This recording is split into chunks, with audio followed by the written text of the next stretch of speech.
Hello, everybody, and welcome back. I hope you are having a blessed day, and today we are going to be reading through the books of wisdom, and that's going to include the additional books added with the Apocrypha as well. Yesterday, we finished reading Proverbs. I believe we're on day 21 of our 30-day Bible reading challenge of reading the entire Bible in 30 days. We've got a lot ahead still, and we're going to have a few intense days here. So in this reading, we're going to be going through the entire book of Ecclesiastes, Song of Solomon, and then we've got some, I believe we've got some extra books of wisdom as well. I believe it's like Sirach and Wisdom as well. And then we'll be making our way into the major prophets here pretty soon, with Isaiah, with Jeremiah, with Ezekiel, which are all going to kind of get their own little standalone, I shouldn't say little because they're very big books, but they're going to get their own little standalone readings. And I'm expecting some of those to reach upwards of 4 hours, maybe a little bit over 4 hours with Jeremiah, 4.5. So yeah, it's going to be pretty intense. And then we've still got to get through all the minor prophets going forward. But it's been great. It's been a great journey so far reading through the scripture, even if it's quite fast. It's really giving me sort of the big picture of everything in the scriptures, right? We're not focusing here on the small, the little verses of inspiration, but we're kind of focusing more on the big picture of what the Bible has presented to us and the story, the whole big story that it tells. So without further ado, I hope you're having a blessed day, and let's begin. The words of Ecclesiastes, the son of David, king of Jerusalem. Vanity of vanities, said Ecclesiastes, vanity of vanities, and all is vanity. What hath a man more of all his labor that he taketh under the sun? One generation passeth away, and another generation cometh. But the earth standeth forever. The sun riseth and goeth down, and returneth to his place, and there rising again, maketh his round by the south, and turneth again to the north. The Spirit goeth forward, surveying all places round about, and returneth to his circuits. All the rivers run into the sea, yet the sea doth not overflow. Unto the place from whence the rivers come, they return to flow again. All things are hard. Man cannot explain them by word. The eye is not filled with seeing, neither is the ear filled with hearing. What is it that hath been? The same thing that shall be. What is it that hath been done? The same that shall be done. Nothing under the sun is new, neither is any man able to say, Behold, this is new. For it hath already gone before in the ages that were before us. There is no remembrance of former things, nor indeed of those things which hereafter are to come shall there be any remembrance of them that shall be in the latter end. I, Ecclesiastes, was king over Israel and Jerusalem, and I proposed in my mind to seek and search out wisely concerning all things that are done under the sun. This painful occupation hath God given to the children of men, to be exercised therein. I have seen all things that are done under the sun, and behold, all is vanity and vexation of spirit. The perverse are hard to be corrected. The number of fools is infinite. I have spoken in my heart, saying, Behold, I am become great, and I have gone beyond all in wisdom that were before me in Jerusalem, and my mind hath contemplated many things wisely, and I have learned, and I have given my heart to know prudence and learning and errors and folly. I have perceived that in these also there was labor and vexation of spirit, because in much wisdom there is much indignation, and he that addeth knowledge addeth also labor. I said in my heart, I will go and abound with delights, and enjoy good things. And I saw that this also was vanity. Laughter I counted error, and to mirth I said, Why art thou vainly deceived?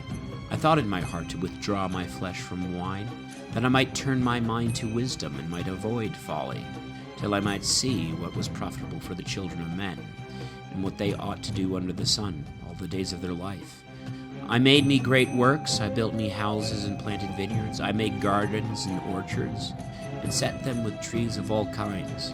And I made me ponds of water, to water therewith the wood of the young trees. I got me men servants and maid servants, and had a great family, and herds of oxen, and great flocks of sheep, of all that were before me in Jerusalem. I heaped together for myself silver and gold, and the wealth of kings and provinces. I made me singing men and singing women, and the delights of the sons of men, cups and vessels to serve to pour out wine. And I surpassed in riches all that were before me in Jerusalem. My wisdom also remained with me. Whatsoever my eyes desired, I refused them not. And I withheld not my heart from enjoying every pleasure, delighting itself in things which I had prepared, and esteemed this my portion, to make use of my own labor. And when I turned myself to all the works which my hands had wrought, and to the labors wherein I had labored in vain, I saw in all things vanity and vexation of mind, and that nothing was lasting under the sun. I passed further to behold wisdom, and errors and folly. What is man, said I, that he can follow the King his Maker? And I saw that wisdom excelled folly, as much as light differeth from darkness. The eyes of a wise man are in his head. The fool walketh in darkness. And I learned that they were to die both alike. And I said in my heart, if the death of the fool and mine shall be one, what doth it avail me that I have applied myself more to the study of wisdom? And speaking with my own mind, I perceived that this also was vanity. For there shall be no remembrance of the wise, no more than of the fool forever. And the times to come shall cover all things together with oblivion. The learned dieth in like manner as the unlearned. And therefore I was weary of my life, when I saw that all things under the sun are evil, and all vanity and vexation of spirit. Again I hated all my application wherewith I had earnestly labored under the sun, being like to have an heir after me, whom I know not whether he will be a wise man or a fool, and he shall have rule over all my labors, with which I have labored and been solicitous. And is there anything so vain? Wherefore I left off in my heart, renounced laboring any more under the sun. For when a man laboureth in wisdom and in knowledge and carefulness, he leaveth what he hath gotten to an idle man. So this also is vanity and a great evil. For what profit shall a man have of all his labor, and vexation of spirit, with which he hath been tormented under the sun? All his days are full of sorrows and miseries. Even in the light he doth not rest in mind. And is not this vanity? Is it not better to eat and drink, and to show his soul good things of his labors? And this is from the hand of God, who shall so feast and abound with delights as I. God hath given to a man that is good in his sight wisdom and knowledge and joy, but to the sinner he hath given vexation and superfluous care, to heap up and to gather together, and to give it to him that hath pleased God. But this also is vanity, and a fruitless solicitude of the mind. All things have their season, and in their times all things pass under heaven.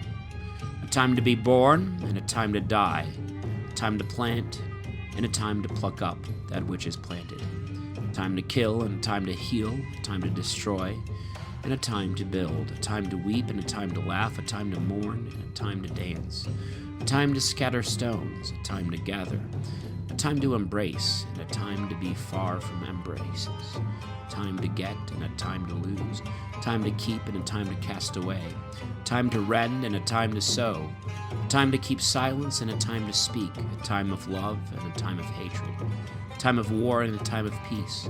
What hath man more of his labor? I have seen the trouble which God hath given the sons of men to be exercised in it.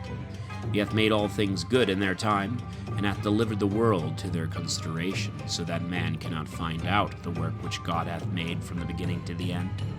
And I have known that there was no better thing than to rejoice and to do well in this life. For every man that eateth and drinketh and seeth good of his labor, This is the gift of God. I have learned that all the works which God hath made continue forever. We cannot add anything nor take away from those things which God hath made, that he may be feared. That which hath been made, the same continueth. The things that shall be have already been, and God restoreth that which is past. I saw under the sun in the place of judgment wickedness, and in the place of justice iniquity. And I said in my heart, God shall judge both the just and the wicked, and then shall be the time of everything. I said in my heart concerning the sons of men, that God would prove them, and show them to be like beasts. Therefore the death of man and of beasts is one, and the condition of them both is equal. As man dieth, so they also die. All things breathe alike, and man hath nothing more than beast. All things are subject to vanity, and all things go to one place. Of earth they were made, and into earth they return together. Who knoweth if the spirit of the children of Adam ascend upward, and if the spirit of the beasts descend downward? And I have found that nothing is better than for a man to rejoice in his work, and that this is his portion. For who shall bring him to know the things that shall be after him? I turned myself to other things, and I saw the oppressions that are done under the sun, and the tears of the innocent, and they had no comforter. And they were not able to resist their violence, being destitute of help from any. And I praised the dead rather than the living, and I judged him happier than them both that is not yet born, nor hath seen the evils that are done under the sun. Again I considered all the labors of men, and I remarked that their industries are exposed to the envy of their neighbor. So in this also there is vanity and fruitless care. The fool foldeth his hands together, and eateth his own flesh, saying, Better is a handful with rest than both hands full with labor and vexation of mind. Considering I found also another vanity under the sun. There is but one, and he hath not a second. No child, no brother, and yet he ceaseth not to labor. Neither are his eyes satisfied with riches, neither doth he reflect, saying, For whom do I labor, and defraud my soul of good things? In this also is vanity and a grievous vexation. It is better therefore that two should be together than one, for they have the advantage of their society. If one fall, he shall be supported by the other.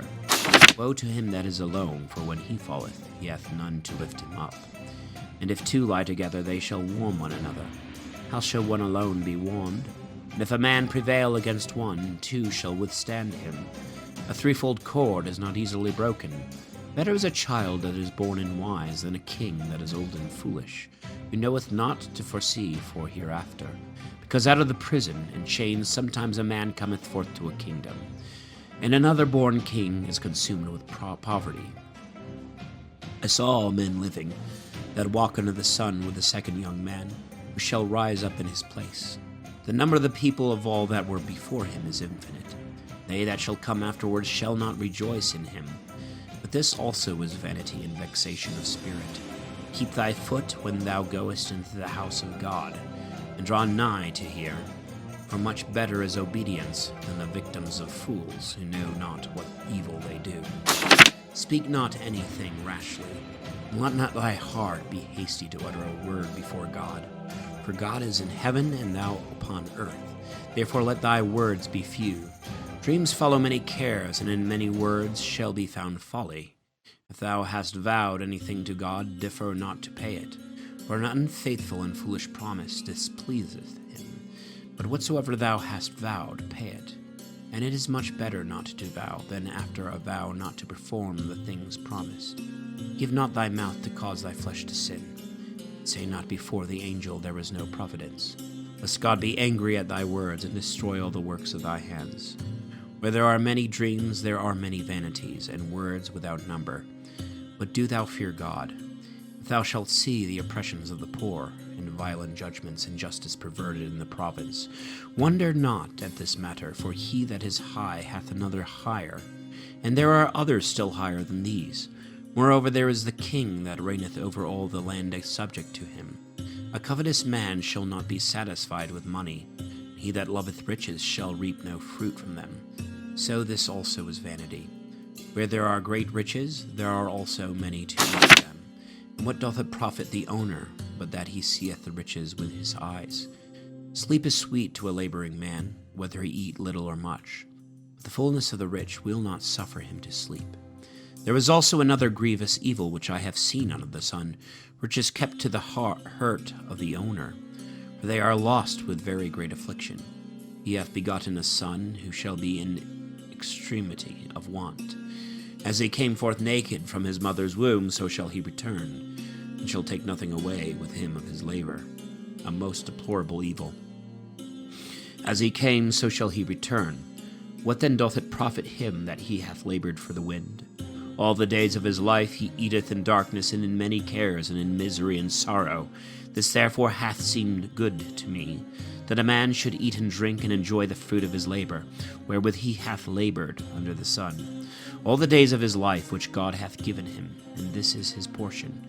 And every man to whom God hath given riches and substance, and hath given him power to eat thereof, and to enjoy his portion, to rejoice of his labor. This is the gift of God, for he shall not much remember the days of his life, because God entertaineth his heart with delight. There is also another evil which I have seen under the sun, and that frequent among men, a man to whom God hath given riches and substance and honor, and his soul wanteth nothing of all that he desireth. Yet God doth not give him power to eat thereof, but a stranger shall eat it up. This is vanity and a great misery. If a man beget 100 children, and live many years, and attain to a great age, and his soul make no use of the gods of his substance, and he be without burial, if this man I pronounce that the untimely born is better than he, for he came in vain, and goeth to darkness, and his name shall be wholly forgotten. He hath not seen the sun, nor known the distance of good and evil, although he lived 2,000 years, and hath not enjoyed good things. Do not all make haste to one place? All the labor of man is for his mouth, but his soul shall not be filled. What hath the wise man more than the fool? And what the poor man but to go thither where there is life? Better it is to see that thou mayest desire, than to desire that which thou canst not know. But this also is vanity and presumption of spirit. He that shall be, his name is already called, and it is known that he is man, and cannot contend in judgment with him that is stronger than himself. There are many words that have much vanity and disputing. What needeth man to seek things that are above him, whereas he knoweth not what is profitable for him in his life, in all the days of his pilgrimage, and the time that passeth like shadow? Or who can tell him what shall be after him under the sun? A good name is better than precious ointments, and the day of death than the day of one's birth. It is better to go to the house of mourning than to the house of feasting, for in that we are put in mind of the end of all, and the living thinketh what is to come. Anger is better than laughter, because by the sadness of the countenance the mind of the offender is corrected. The heart of the wise is where there is mourning, and the heart of fools where there is mirth. It is better to be rebuked by a wise man than to be deceived by the flattery of fools. For as the crackling of thorns burning under a pot, so is the laughter of a fool. Now this also is vanity. Oppression troubleth the wise, and shall destroy the strength of his heart. Better is the end of a speech than the beginning. Better is the patient man than the presumptuous. Be not quickly angry, for anger resteth in the bosom of a fool. Say not, what thinkest thou is the cause that former times were better than they are now? For this manner of question is foolish. Wisdom with riches is more profitable, and bringeth more advantage to them that see the sun. For as wisdom is a defense, so money is a defense. But learning and wisdom excel in this, that they give life to him that possesseth them. Consider the works of God, that no man can correct whom he hath despised. In the good day enjoy good things, and beware beforehand of the evil day. For God hath made both the one and the other, that man may not find against him any just complaint. These things also I saw in the days of my vanity. A just man perisheth in his justice, and a wicked man liveth a long time in his wickedness. Be not overjust, and be not more wise than is necessary, lest thou become stupid. Be not overmuch wicked, and be not foolish, lest thou before thy time.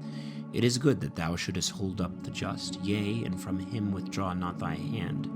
For he that feareth God neglecteth nothing.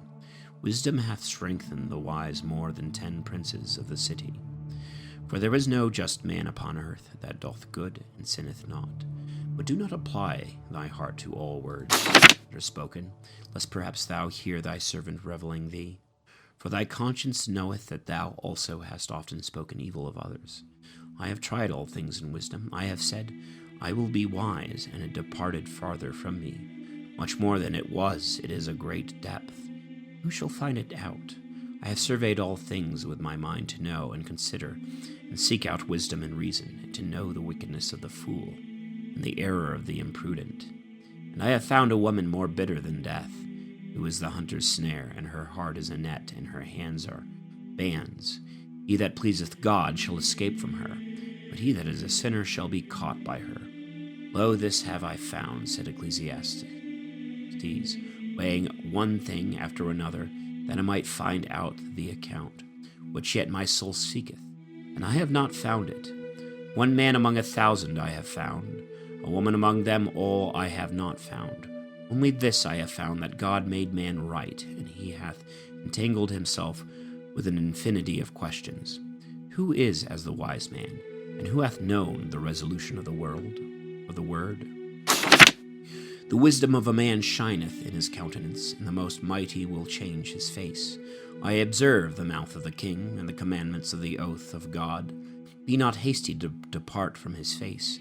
Do not continue in the evil work, for he will do all that pleaseth him. And his word is full of power. Neither can any man say to him, Why dost thou so? He that keepeth the commandments shall find no evil. The heart of a wise man understandeth time and answer. There was a time and opportunity for every business, and great affliction for man, because he is ignorant of things past and things to come. He cannot know by any messenger. It is not in man's power to stop the spirit, neither hath he power in the day of death. Neither is he suffered to rest when war is at hand, neither shall wickedness save the wicked. All these things I have considered, and applied my heart to all the works that are done under the sun. Sometimes one man ruleth over another to his own hurt. I saw the wicked buried, who also when they were yet living were in the holy place, and were praised in the city as men of just works. But this also is vanity, for because sentence is not speedily pronounced against the evil, the children of men commit evils without any fear. But though a sinner do evil 100 times, and by patience be borne withal, I know from thence that it shall be well with them that fear God, who dread his face. But let it not be well with the wicked, neither let his days be prolonged. But as a shadow let them pass away that fear not the face of the Lord. There is also another vanity which is done upon the earth. There are just men to whom evils happen, as though they had done the works of the wicked. And there are wicked men who are as secure as though they had the deeds of the just. But this also I judge most vain. Therefore I commended mirth, because there was no good for a man under the sun, but to eat and drink and to be merry, and that he should take nothing else with him of his labor in the days of his life, which God hath given him under the sun. And I applied my heart to know wisdom, and to understand the distraction that is upon earth. For there are some that day and night take no sleep of their eyes, and I understood that man can find no reason of all those works of God that are done under the sun. And the more he shall labor to seek, so much the less shall he find. Yea, though the wise man shall say that he knoweth it, he shall not be able to find it. All these things have I considered in my heart, that I might carefully understand them. There are just men and wise men, and their works are in the hand of God. And yet man knoweth not whether he be worthy of love or hatred.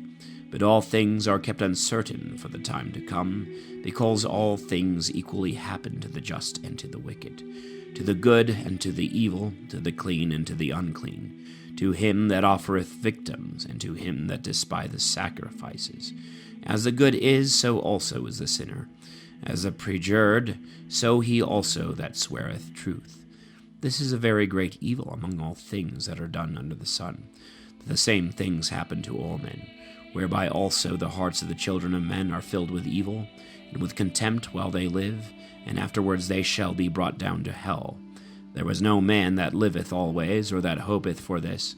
A living dog is better than a dead lion. For the living know that they shall die, but the dead know nothing more. Neither have they a reward any more, for the memory of them is forgotten.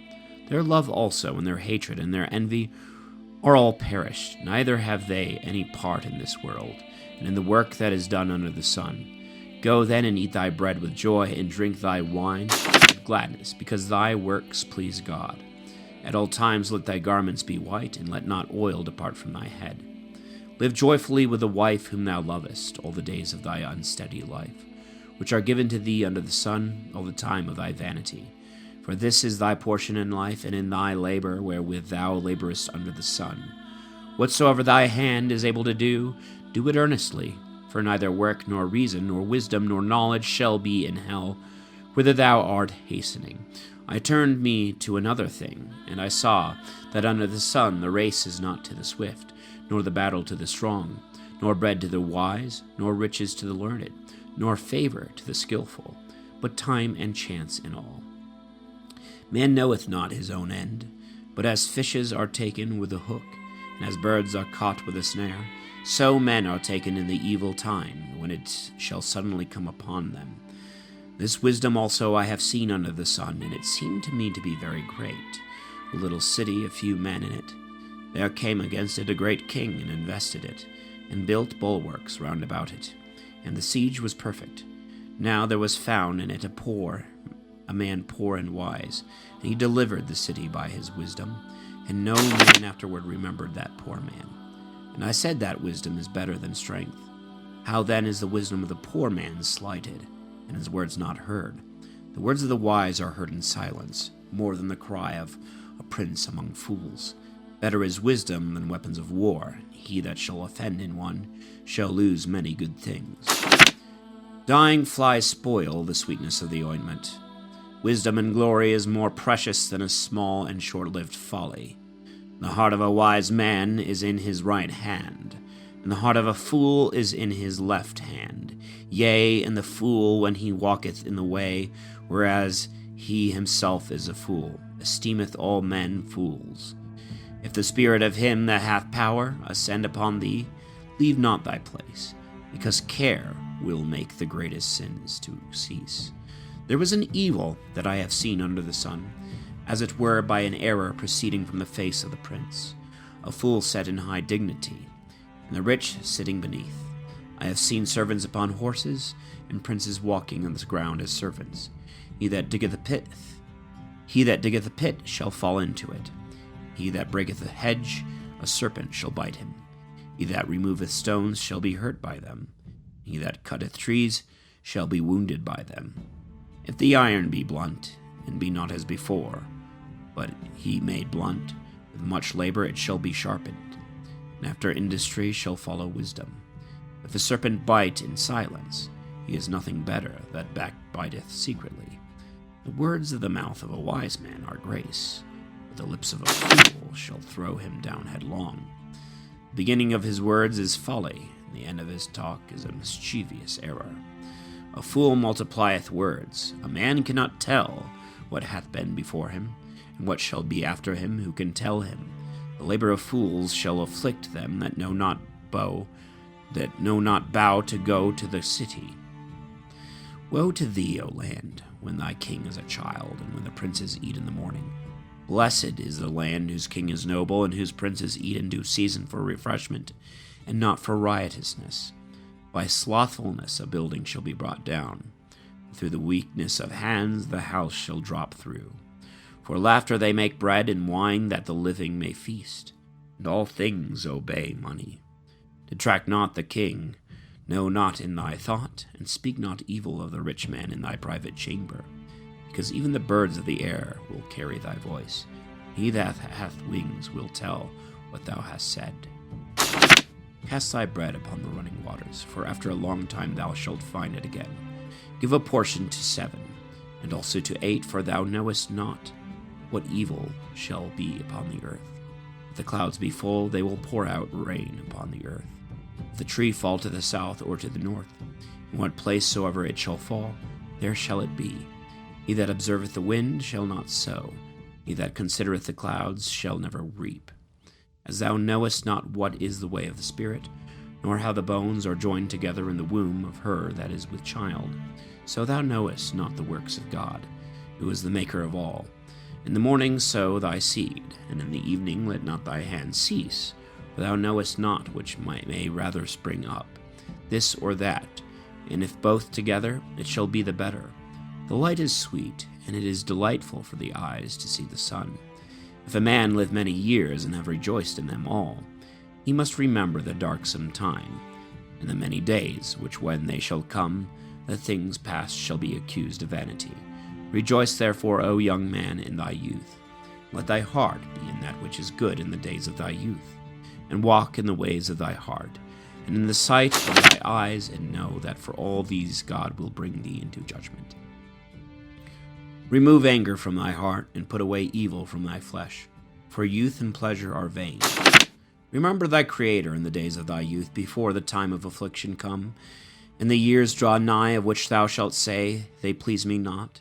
Before the sun and the light and the moon and the stars be darkened, and the clouds return after the rain, when the keepers of the house shall tremble, and the strong men shall stagger, and the grinders shall be idle in a small number, and they that look through the holes shall be darkened, and they shall shut the doors in the street, when the grinder's voice shall be low, and they shall rise up at the voice of the bird, and all the daughters of music shall grow deaf, and they shall fear high things, and they shall be afraid in the way.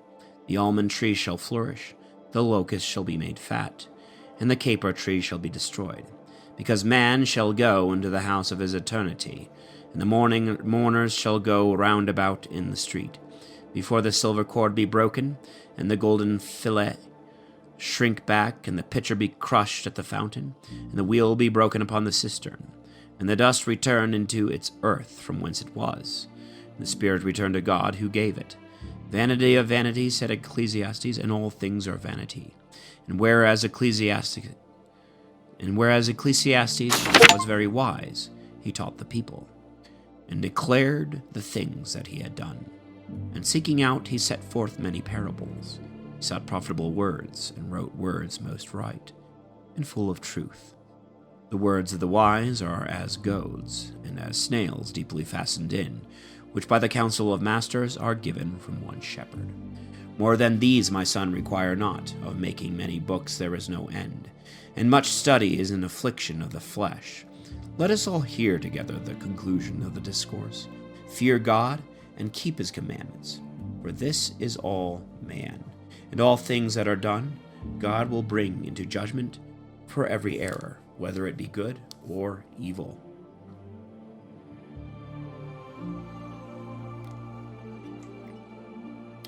All right, there we go. We finished Ecclesiastes. It's a very different book in the Bible, you know what I mean? It's really a one-of-a-kind book.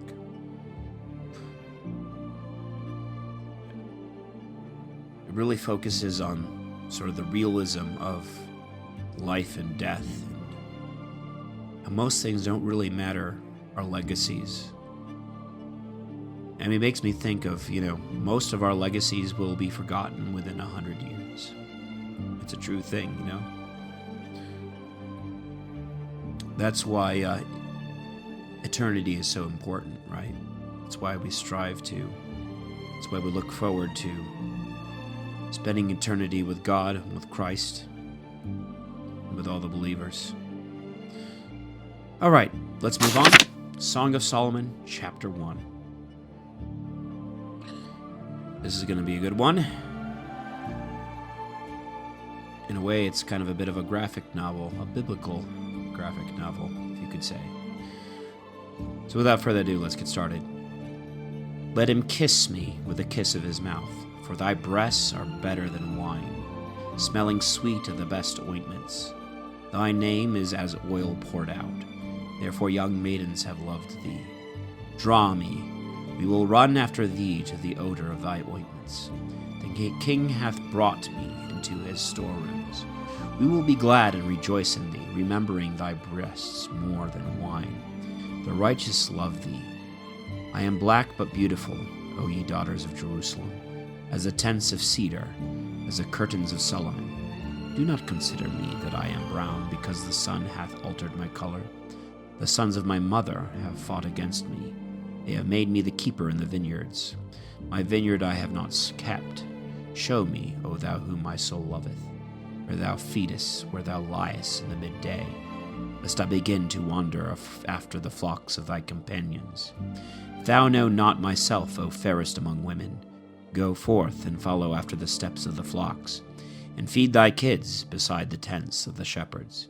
To my company of horsemen in Pharaoh's chariots have I likened thee, O my love. Thy cheeks are beautiful as the turtle doves, thy neck as jewels. We will make thee chains of gold inlaid with silver, while the king was at his repose. My spikenard sent forth the odor thereof. A bundle of myrrh is my beloved to me. He shall abide between my breasts. A cluster of cypress my love is to me, and the vineyards of Engadi. Behold, thou art fair, O my love. Behold, thou art fair. Thy eyes are as those of doves. Behold, thou art fair, my beloved and comely. Our bed is flourishing. The beams of our houses are of cedar, our rafters of cypress trees. I am the flower of the field and the lily of the valleys. As the lily among thorns, so is my love among the daughters. As the apple tree among the trees of the woods, so is my beloved among the sons. I sat down under his shadow, whom I desired, and his fruit was sweet to my palate. He brought me into the cellar of wine. He set in order charity in me. Stay me up with flowers, compass me about with apples, because I languish with love. His left hand is under my head, and his right hand shall embrace me. I adjure you, O you daughters of Jerusalem, by the roes and the hearts of the fields, that you stir not up, nor make the beloved to awake, till she please. The voice of my beloved, behold, he cometh leaping upon the mountains, skipping over the hills. My beloved is like a roe or a young hart. Behold, he standeth behind our wall, looking through the windows, looking through the lattices. Behold, my beloved speaketh to me. Arise, make haste, my love, my dove, my beautiful one, and come. For winter is now past, the rain is over and gone. The flowers have appeared in our land. The time of pruning is come. The voice of the turtle is heard in our land. The fig tree hath put forth her green figs. The vines in flower yield their sweet smell. Arise, my love, my beautiful one, and come. My dove, in the clefts of the rock and the hollow places of the wall, show me thy face. Let thy voice sound in my ears, for thy voice is sweet, and thy face comely. Catch us the little foxes that destroy the vines, for our vineyard hath flourished. My beloved to me, and I to him who feedeth among the lilies, till the day break and the shadows retire. Return, be like my beloved to a roe, or to a young hart upon the mountains of Bether. In my bed by night I sought him whom my soul loveth. I sought him and found him not.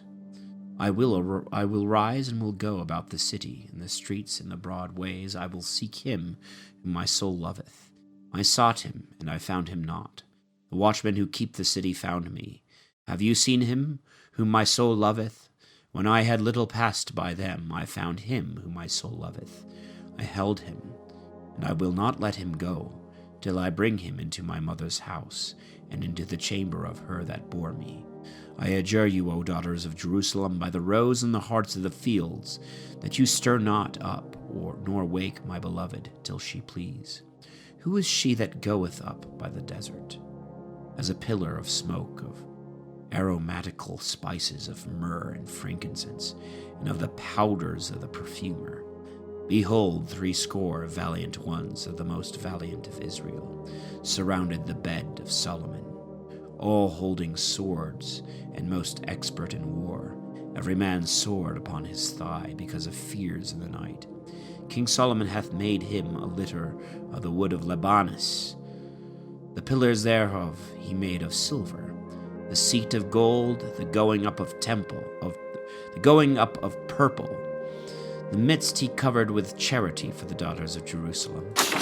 Go forth, ye daughters of Zion, and see King Solomon in the diadem, wherewith his mother crowned him in the day of his espousals, and in the day of the joy of his heart. How beautiful art thou, my love! How beautiful art thou! Thy eyes are dove's eyes, besides what is hid within.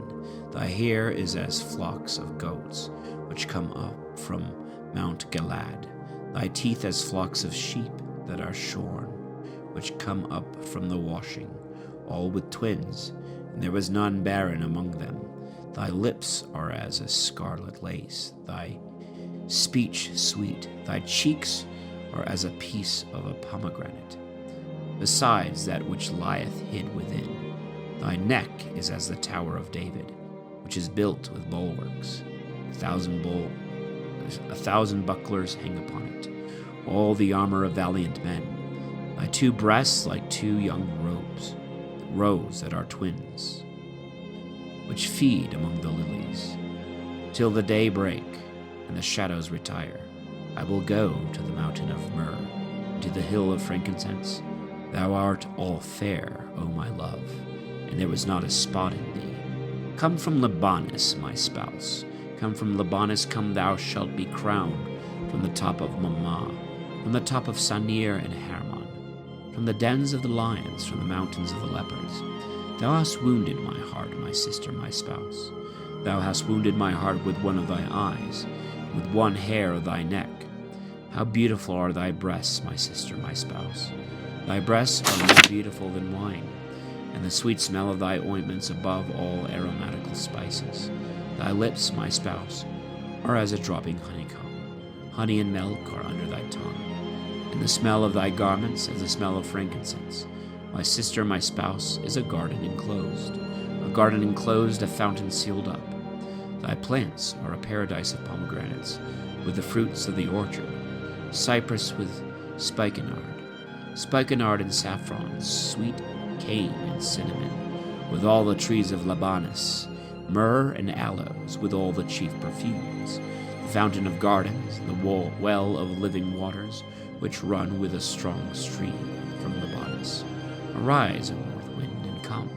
O south wind, blow through my garden, and let the aromatical spices thereof flow. Let my beloved come into his garden, and eat the fruit of his apple trees.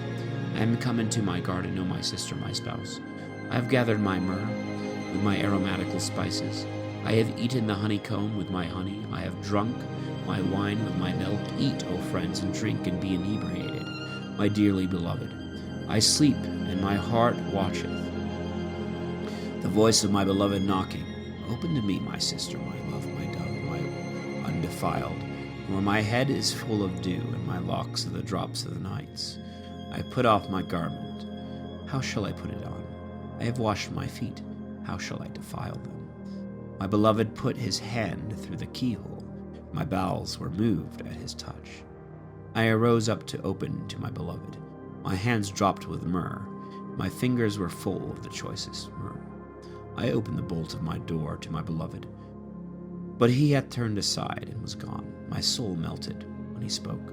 I sought him and found him not. I called, and he did not answer me. The keepers that go about the city found me.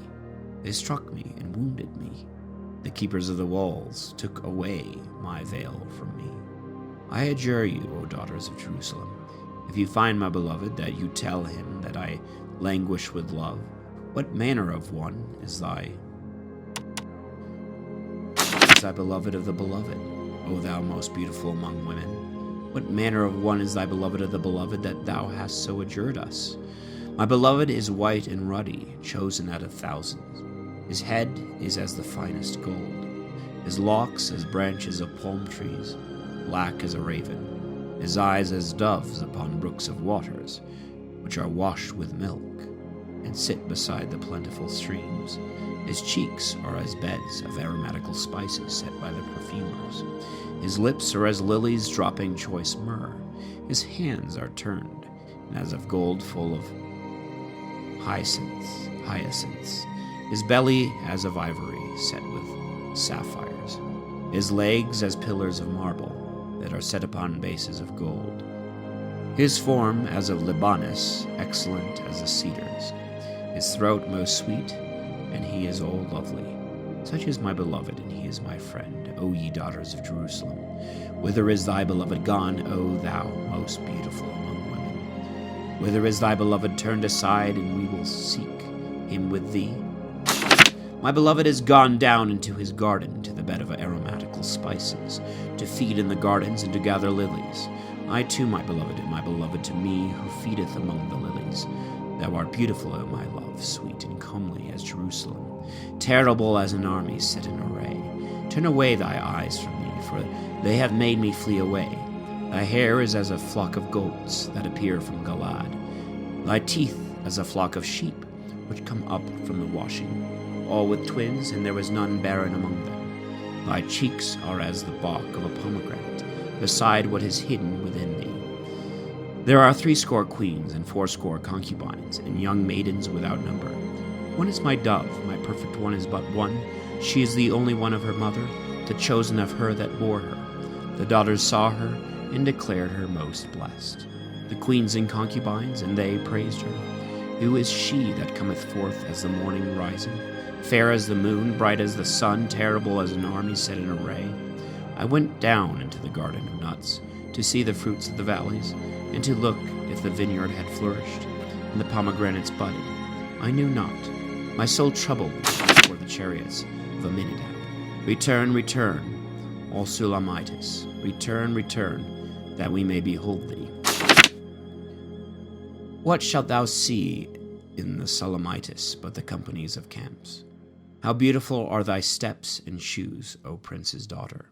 The joints of thy thighs are like jewels that are made by the hand of a skillful workman. Thy navel is like a round bowl, never wanting cups. Thy belly is like a heap of wheat, set about with lilies. Thy 2 breasts are like 2 young roes that are twins. Thy neck as a tower of ivory. Thy eyes like the fish pools in Hesebon, which are in the gate of the daughter of the multitude. Thy nose is as a tower of Libanus, that looketh toward Damascus. Thy head is like Carmel, and the hairs of thy head is the purple of the king, bound in the channels. How beautiful art thou, and how comely, my dearest, in delights! Thy stature is like to a palm tree, and thy breasts 2 clusters of grapes. I said, I will go up into the palm tree, and will take hold of the fruit thereof. And thy breasts shall be as the clusters of the wine, and the odor of thy mouth like apples. Thy throat like the best wine, worthy for my beloved to drink, and for his lips and his teeth to ruminate. I to my beloved, and his turning is towards me. Come, my beloved, let us go forth into the field.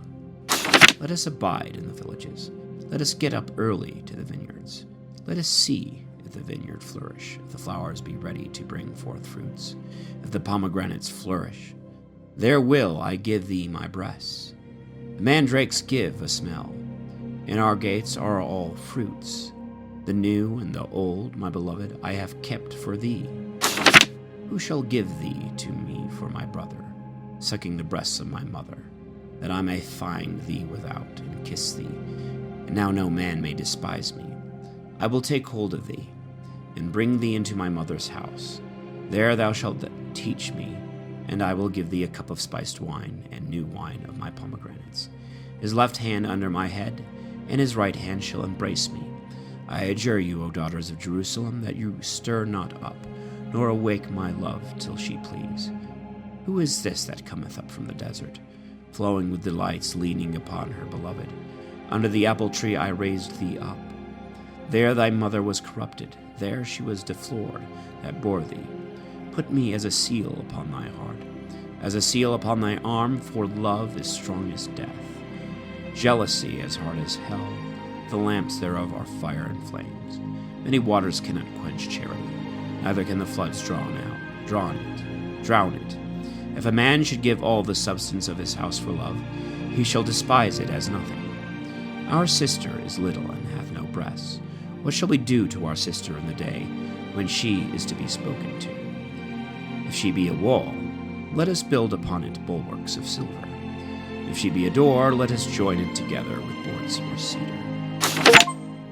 I am a wall, and my breasts are as a tower, since I am become in his presence, as one finding peace. The peaceable had a vineyard, in that which hath people.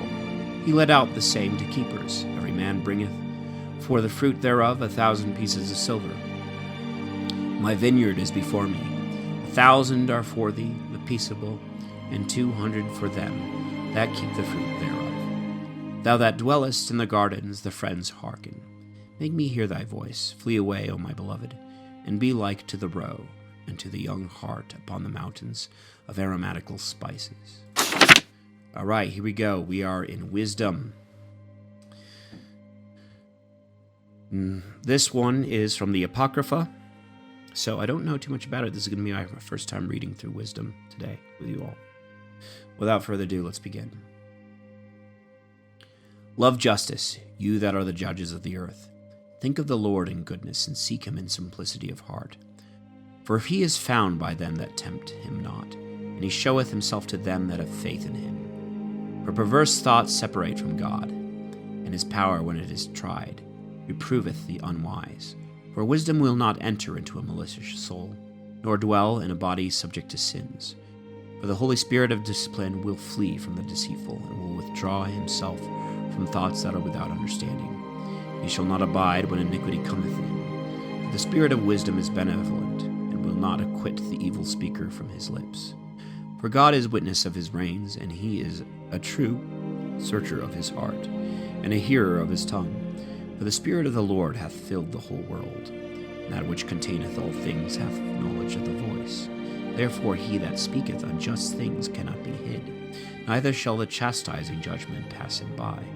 For inquisition shall be made into the thoughts of the ungodly, and the hearing of the words shall come to God to the chastising of his iniquities. For the ear of jealousy heareth all things, and the tumult of murmuring shall not be hid. Keep yourselves therefore from murmuring, which profiteth nothing, and refrain your tongue from detraction, for an obscure speech shall not go for naught. And the mouth that belieth killeth the soul. Seek not death in the error of your life, neither procure your destruction by the works of your hands. For God made not death, neither hath the pleasure in the destruction of the living. For he created all things that they might be, and he made the nations of the earth for health. And there was no poison of destruction in them, nor kingdom of hell upon the earth. For justice is perpetual and immortal. But the wicked with works and words have called it to them, and esteeming it a friend have fallen away, and have made a covenant with it, because they are worthy to be of the part thereof. For they have said reasoning with themselves, but not right. The time of our life is short and tedious, and in the end of a man there is no remedy, and no man hath been known to have returned from hell. For we are born of nothing, and after this we shall be as if we had not been.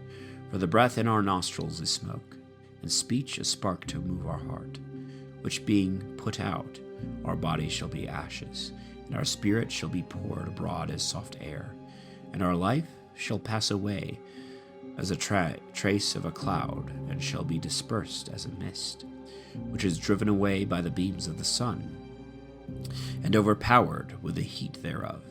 And our name and time shall be forgotten, and no man shall have any remembrance of our works. For our time is as the passing of a shadow, and there was no going back of our own end. For it is fast sealed, and no man returneth. Come therefore, and let us enjoy the good things that are present, and let us speedily use the creatures as in youth. Let us fill ourselves with costly wine and ointments, and let not the flower of the time pass by us.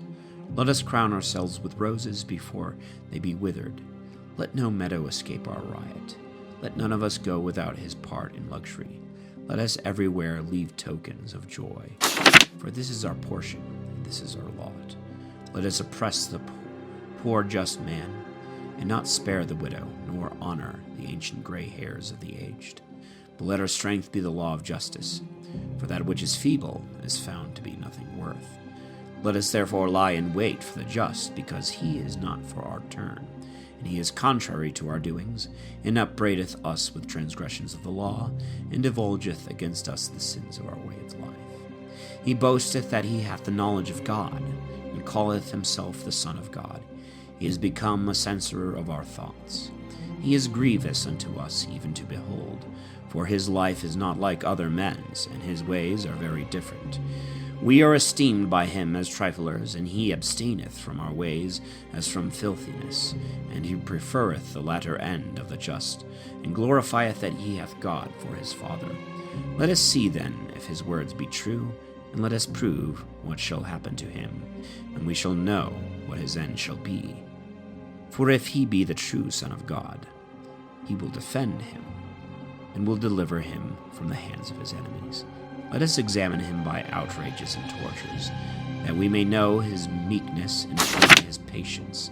Let us condemn him to a most shameful death, for there shall be respect had unto him by his words. These things they thought, and were deceived, for their own malice blinded them. And they knew not the secrets of God, nor hoped for the wages of justice, nor esteemed the honor of holy souls. For God created man incorruptible, and to the image of his own likeness he made him. But by the envy of the devil, death came into the world, and they follow him that are of his side. But the souls of the just are in the hand of God, and the torment of death shall not touch them. In the sight of the unwise they seem to die, and the departure was taken from misery, and their going away from us for utter destruction. But they are in peace, and though in the sight of men they suffered torments, their hope is full of immortality. Afflicted in few things, in many they shall be well rewarded, because God hath tried them, and he found them worthy of himself. As gold in the furnace he hath proved them, and as victim of a holocaust he hath received them. And in time there shall be respect had to them. The just shall shine and shall run to and fro, like sparks among the reeds. They shall judge nations and rule over people, and their Lord shall reign forever. They that trust in him shall understand the truth, and they that are faithful in love shall rest in him, for grace and peace is to his elect. But the wicked shall be punished according to their own devices, who have neglected the just and have revolted from the Lord. For he that rejecteth wisdom and discipline is unhappy, and their hope is vain, and their labors without fruit, and their works unprofitable. Their wives are foolish, and their children wicked.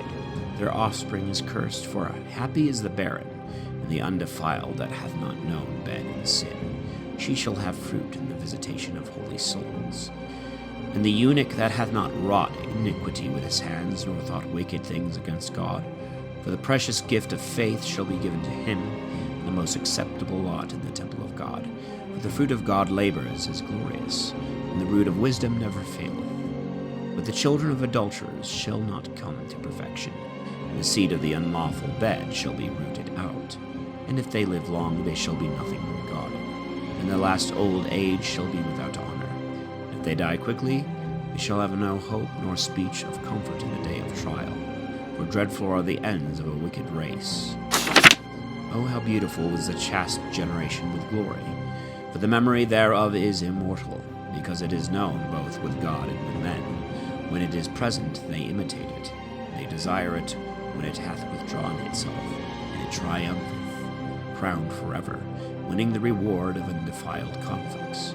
But the multiplied brood of the wicked shall not thrive, and bastards' slips shall not take deep root, nor any fast foundation. And if they flourish in branches for a time, yet standing not fast, they shall be shaken with the wind, and through the force of the winds they shall be rooted out. For the branches not being perfect shall be broken, and their fruits shall be unprofitable, and sour to eat, fit for nothing. For the children that are born of unlawful deep beds are witnesses of wickedness against their parents in their trial. But the just man, if he be prevented with death, shall be in rest. For venerable old age is not that of long time, nor counted by the number of years, but the understanding of a man is gray hairs, and a spotless life is old age. He pleased God and was beloved. In living among sinners he was translated. He was taken away, lest wickedness should alter his understanding, or deceit beguile his soul. For the bewitching of vanity obscureth good things, and the wandering of concupiscence overturneth the innocent mind. Being made perfect in a short space, he fulfilled a long time. For his soul pleased God. Therefore he hastened to bring him out of the midst of iniquities. But the people see this and understand not, nor lay up such things in their hearts, that the grace of God and his mercy is with his saints, and that he hath respect to his chosen. But the just that is dead condemneth the wicked that are living, and youth soon ended the long life of the unjust. For they shall see the end of the wise man, and shall not understand what God hath designed for him, and why the Lord hath set him in safety. They shall see him, and shall despise him, but the Lord shall laugh them to scorn. And they shall fall after this without honor, and be a reproach among the dead forever. For he shall burst them puffed up and speechless, and shall shake them from the foundations, and they shall be utterly laid waste. They shall be in sorrow, and their memory shall perish. They shall come with fear at the thought of their sins, and their iniquities shall stand against them to convict them. Then shall the just stand with great constancy against those that have afflicted them and taken away their labors. These, seeing it, shall be troubled with terrible fear, and shall be amazed at the suddenness of their unexpected salvation, saying within themselves, repenting and groaning for anguish of spirit, These are they whom we had some time in derision, and for a parable of reproach. We fools esteemed their life madness, and their end without honor. Behold, how they are numbered among the children of God, and their lot is among the saints. Therefore we have erred from the way of truth, and the light of justice hath not shined unto us, and the sun of understanding hath not risen upon us. We wearied ourselves in the way of iniquity and destruction, and have walked through hard ways. But the way of the Lord we have not known. What hath pride profited us? Or what advantage hath the boasting of riches brought us? All those things are passed away like a shadow, and like a post that runneth on, and as a ship that passeth through the waves, whereof when it is gone by, the trace cannot be found, nor the path of its keel in the waters, or as when a bird flieth through the air, the passage of which no mark can be found, but only the sound of the wings beating the light air, and parting it by the force of her flight. She moved her wings, and hath flown through, and there was no mark found afterwards of her way, or as when an arrow is shot at a mark. The divided air presently cometh together again, so that the passage thereof is not known.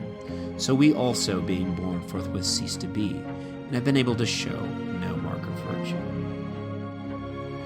but are consumed in our wickedness.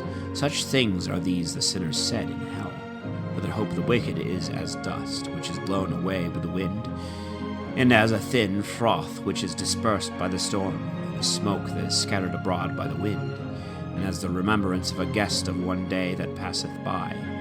But the just shall live forevermore, and their reward is with the Lord, and the care of them with the Most High. Therefore shall they receive a kingdom of glory, and a crown of beauty at the hand of the Lord. For with his right hand he will cover them, and with his holy arm he will defend them. And his zeal will take armor, and he will arm the creature for the revenge of his enemies. He will put on justice as a breastplate, and will take true judgment instead of a helmet. He will take equity for an invincible shield, and he will sharpen his severe wrath for a spear, and the whole world shall fight with him against the unwise. Then shafts of lightning shall go directly from the clouds, as from a bow well bent. They shall be shot out, and shall fly to the mark. And thick hail shall be cast upon them from the stone-casting wrath. The water of the sea shall rage against them, and the rivers shall run together in a terrible manner. A mighty wind shall stand up against them, and as a whirlwind shall divide them, and their iniquity shall bring all the earth to a desert, and wickedness shall overthrow the thrones of the mighty. Wisdom is better than strength, and a wise man is better than a strong man. Hear therefore, ye kings, and understand. Learn, ye that are judges of the ends of the earth. Give ear, you that rule the people, and that please yourselves in multitudes of nations. For power is given you by the Lord, and strength by the Most High, who will examine your works and search out your thoughts. Because being ministers of his kingdom, you have not judged rightly, nor kept the law of justice, nor walked according to the will of God. Horribly and speedily will he appear to you, for a most severe judgment shall be for them that bear rule. For to him that is little mercy is granted, but the mighty shall be mightily tormented. For God will not accept any man's person, neither will he stand in awe of any man's greatness. For he made the little and the great, and he hath equally care of all. But a greater punishment is ready for the more mighty. To you therefore, O kings, are these my words, that you may learn wisdom and not fall from it. For they that have kept just things justly shall be justified, and and they that have learned these things shall find what to answer. Covet ye therefore my words, and love them, and you shall have instruction. Wisdom is glorious, and never fadeth away, and is easily seen by them that love her, and is found by them that seek her. She preventeth them that covet her, so that she first showeth herself unto them. He that awaketh early to seek her shall not labor, for he shall find her sitting at his door. To think therefore upon her is perfect understanding, and he that watcheth for her shall quickly be secure. For she goeth about seeking such as are worthy of her, and she showeth herself to them cheerfully in the ways, and meeteth them with all providence. For the beginning of her is the most true desire of discipline. And the care of discipline is love, and love is the keeping of her laws. And the keeping of her laws is the firm foundation of incorruption, and incorruption bringeth near to God. Therefore the desire of wisdom bringeth to the everlasting kingdom. If then your delight be in thrones and scepters, O ye kings of the people, love wisdom that you may reign forever. Love the light of wisdom, all ye that bear rule over peoples. Now what wisdom is, and what was, or her origin, I will declare. And I will not hide from you the mysteries of God, but will seek her out from the beginning of her birth, and bring the knowledge of her to light, and will not pass over the truth. Neither will I go with consuming envy, for such a man shall not be partaker of wisdom. Now the multitude of the wise is the welfare of the whole world, and a wise king is the upholding of the people. Receive therefore instruction by my words, and it shall be profitable to you. I myself also am a mortal man, like all others, and of the race of him that was first made of the earth. And in the womb of my mother I was fashioned to be flesh. In the time of 10 months I was compacted in blood, of the seed of man and the pleasure of sleep concurring. Being born I drew in the common air, and fell upon the earth that it is made alike. And the first voice which I uttered was crying, as all others do. I was nursed in swaddling clothes and with great cares, for none of the kings had any other beginning of birth. For all men have one entrance into life, and the like going out. Wherefore I wished, and understanding was given me, and I called upon God, and the spirit of wisdom came upon me. And I preferred her before kingdoms and thrones, and esteemed riches nothing in comparison of her. Neither did I compare unto her any precious stone, for all gold in comparison of her is as a little sand, and silver in respect to her shall be counted as clay. I loved her above health and beauty, and chose to have her instead of light, for her light cannot be put out. Now all good things come to me together with her, and innumerable riches through her hands. And I rejoiced in all these, for this wisdom went before me, and I knew not that she was the mother of them all, which I have learned without guile, and communicate without envy. And her riches I hide not, for she is an infinite treasure to men, which they that use become the friends of God, being commended for the gift of discipline. And God hath given to me to speak as I would, to conceive thoughts worthy of those things that are given me, because she is the guide of wisdom, and the director of the wise. For in his hand are both we, and our words, and all wisdom, and the knowledge and skill of works. For he hath given me the true knowledge of the things that are, to know the disposition of the whole world, and the virtues of the elements, the beginning, the ending, and ending, in midst of the times, the alterations of their courses, and the changes of seasons, the revolutions of the year, and the dispositions of the stars, the natures of living creatures, and rage of wild beasts, the force of winds, and reasonings of men, the diversities of plants, and virtues of roots, and all such things are hid and not foreseen. I have learned, for wisdom, which is the worker of all things, taught me. For in her is the spirit of understanding, holy, one, manifold, subtle, eloquent, active, undefiled, sure, sweet, loving that which is good, quick, which nothing hindereth, beneficent, gentle, kind, steadfast, assured, secure, having all power, overseeing all things, and containing all spirits, intelligible, pure, subtle.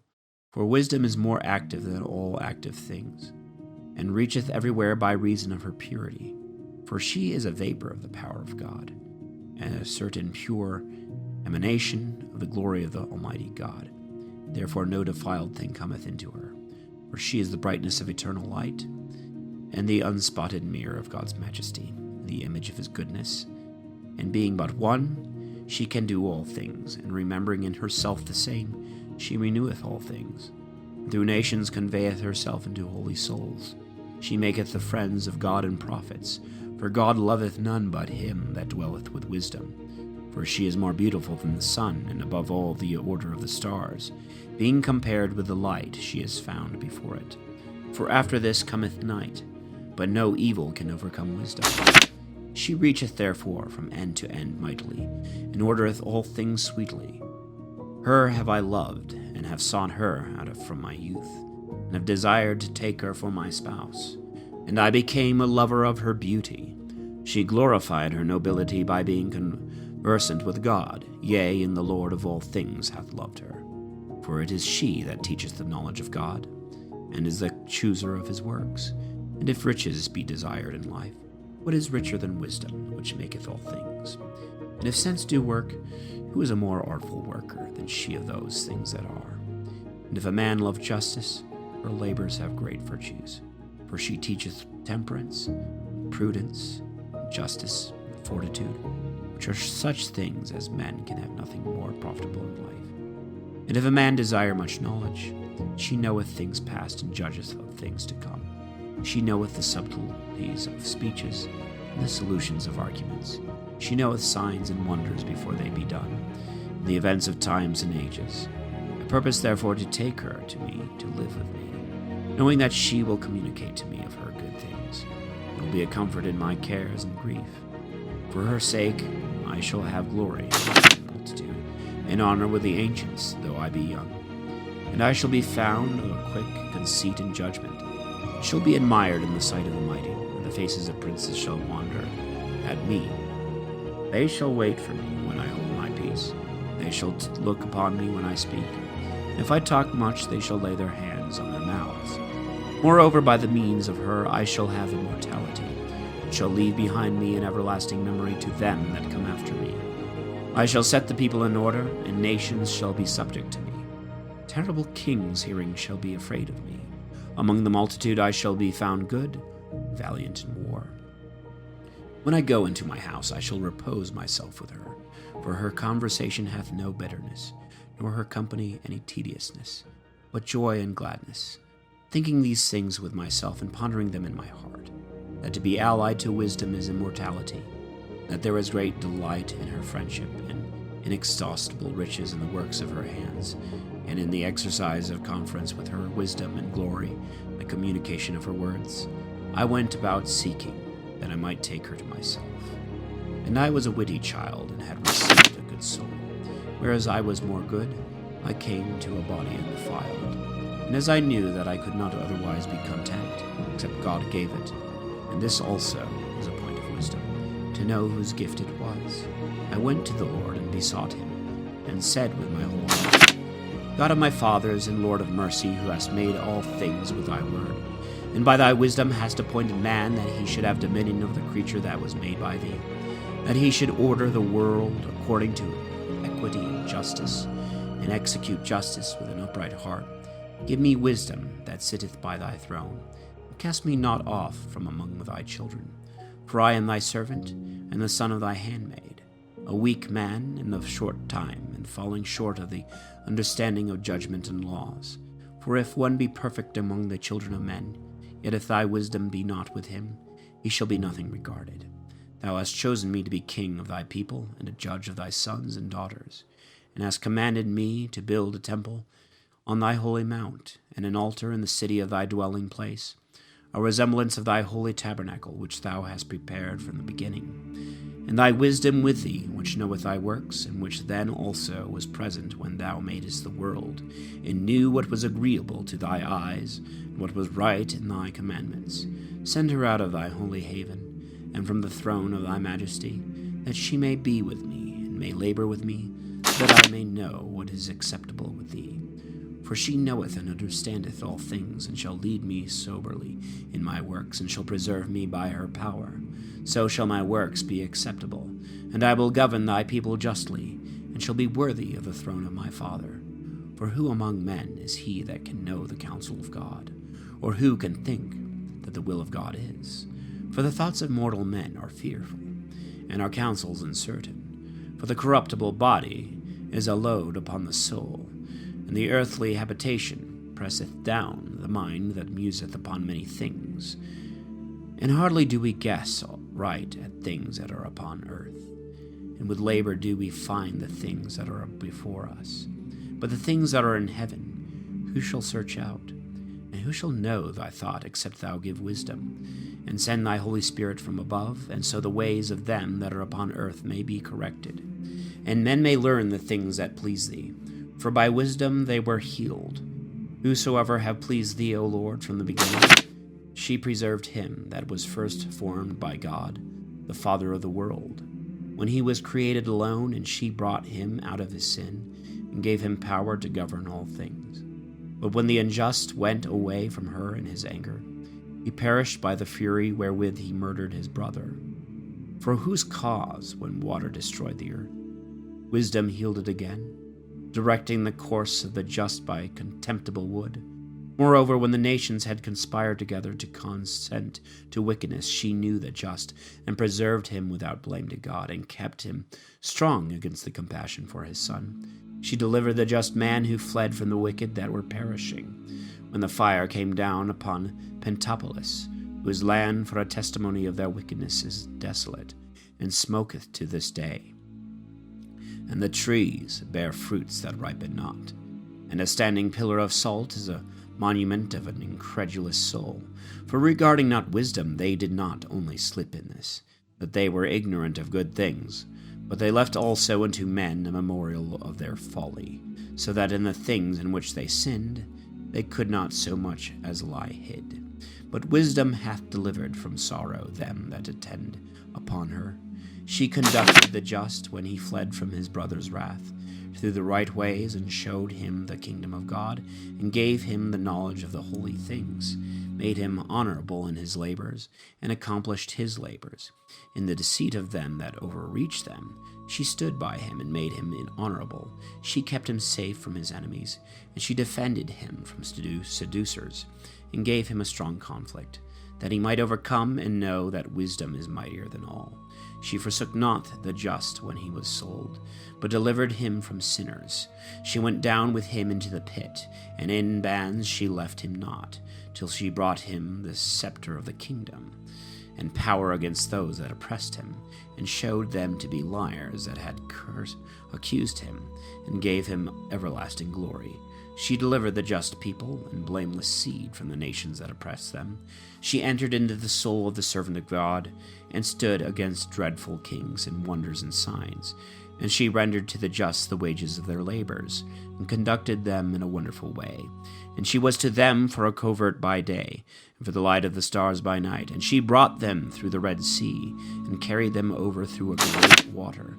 But their enemies she drowned in the sea, and from the depths of hell she brought them out. Therefore the just took the spoils of the wicked. And they sung to thy holy name, O Lord, and they praised with one accord thy victorious hand. For wisdom opened the mouth of the dumb, and made the tongues of infants eloquent. She prospered their works in the hands of the holy prophet. They went through wildernesses that were not inhabited, and in desert places they pitched their tents. They stood against their enemies, and ravaged themselves of their adversaries. They were thirsty, and they called upon thee, and water was given them out of the high rock, and a refreshment of their thirst out of the hard stone. For by what things their enemies were punished, when their drink failed them, while the children of Israel abound therewith, and rejoiced by the same things they in their need were benefited. For instead of a fountain of an ever-running river, thou gavest human blood to the unjust, and whilst they were diminished for a manifest reproof of their murdering the infants, thou gavest to thine abundant water unlooked for, showing by the thirst that was then how thou didst exalt thine and didst kill their adversaries. For when they were tried and chastised with mercy, they knew how the wicked were judged with wrath and tormented. For thou didst admonish and try them as a father, but the others as a severe king thou didst examine and condemn. For whether absent or present, they were tormented alike. For a double affliction came upon them, and a groaning for the remembrance of things past, For when they heard that by their punishments the others were benefited, they remembered the Lord, wondering at the end of what was come to pass, for whom they scorned before, when he was thrown out at the time of his being wickedly exposed to perish. Him they admired in the end when they saw the event, their thirsting being unlike to that of the just. But for the foolish devices of their iniquity, because some being deceived worshipped dumb serpents and worthless beasts, thou didst send upon them a multitude of dumb beasts for vengeance, that they might know that by what things a man sinneth, by the same also he is tormented. For thy almighty hand, which made the world of matter without form, was not unable to send upon them a multitude of bears or fierce lions, or unknown beasts of a new kind full of rage, either breathing out a fiery vapor, or sending forth a stinking smoke, or shooting horrible sparks out of their eyes, whereof not only the herd might be able to destroy them, but also the very sight might kill them through fear.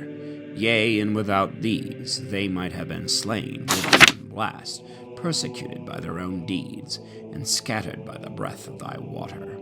But thou hast ordered all things in measure, in number and weight, for great power always belonged to thee alone. And who shall resist the strength of thy arm? For the whole world before thee is as the least grain of the balance, and as a drop of the morning dew that falleth down upon the earth. But thou hast mercy upon all, because thou canst do all things, and overlookest the sins of men for the sake of repentance. For thou lovest all things that are, and hatest none of the things which thou hast made. For thou didst not appoint or make anything hating it. And how could anything endure if thou wouldest not, or be preserved if not called by thee? But thou sparest all, because thy are thine, O Lord, who lovest souls.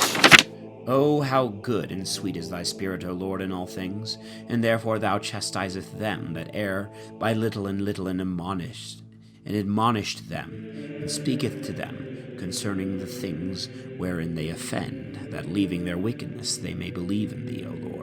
For those ancient inhabitants of thy holy land, whom thou didst abhor, because they did works hateful to thee by their sorceries and wicked sacrifices, and those merciless murderers of their own children, and eaters of men's bowels, and devourers of blood from the midst of thy consecration, and those parents sacrificing with their own hands helpless souls, it was thy will to destroy by the hands of our parents, that the land which of all is most dear to thee might receive a worthy colony of the children of God. Yet even those thou sparedest as men, and didst send wasps, forerunners of thy host, to destroy them by little and little. Not that thou wast unable to bring the wicked under the just by war, or by cruel beasts, or with one rough word to destroy them at once, but executing thy judgments by decrees, thou gavest them place of repentance, not being ignorant that they were a wicked generation, and their malice natural, and that their thought could never be changed. For it was a cursed seed from the beginning. Neither didst thou for fear of anyone give pardon to their sins. For who shall say to thee, What hast thou done? Or who shall withstand thy judgment? For who shall come before thee to be an avenger of the wicked men? Or who shall accuse thee if the nations perish? If the nations perish which thou hast made, for there was no other God but thou, who hast care of all, that thou shouldest show that thou dost not give judgment unjustly. Neither shall king nor tyrant in thy sight inquire about them whom thou hast destroyed. For so much then as thou art just, thou orderest all things justly, thinking it not agreeable to thy power to condemn him who deserveth not to be punished. For thy power is the beginning of justice. Because thou art Lord of all, thou makest thyself gracious to all. For thou showest thy power, when men will not believe thee to be absolute in power. Thou convincest the boldness of them that know thee not. But thou, being master of power, judgest with tranquillity, and with great favor disposeth of us. For thy power is at hand when thou wilt. But thou hast taught thy people, by such works, that they must be just and humane. and hast made thy children to be of good hope, because in judging thou givest place for repentance for sins.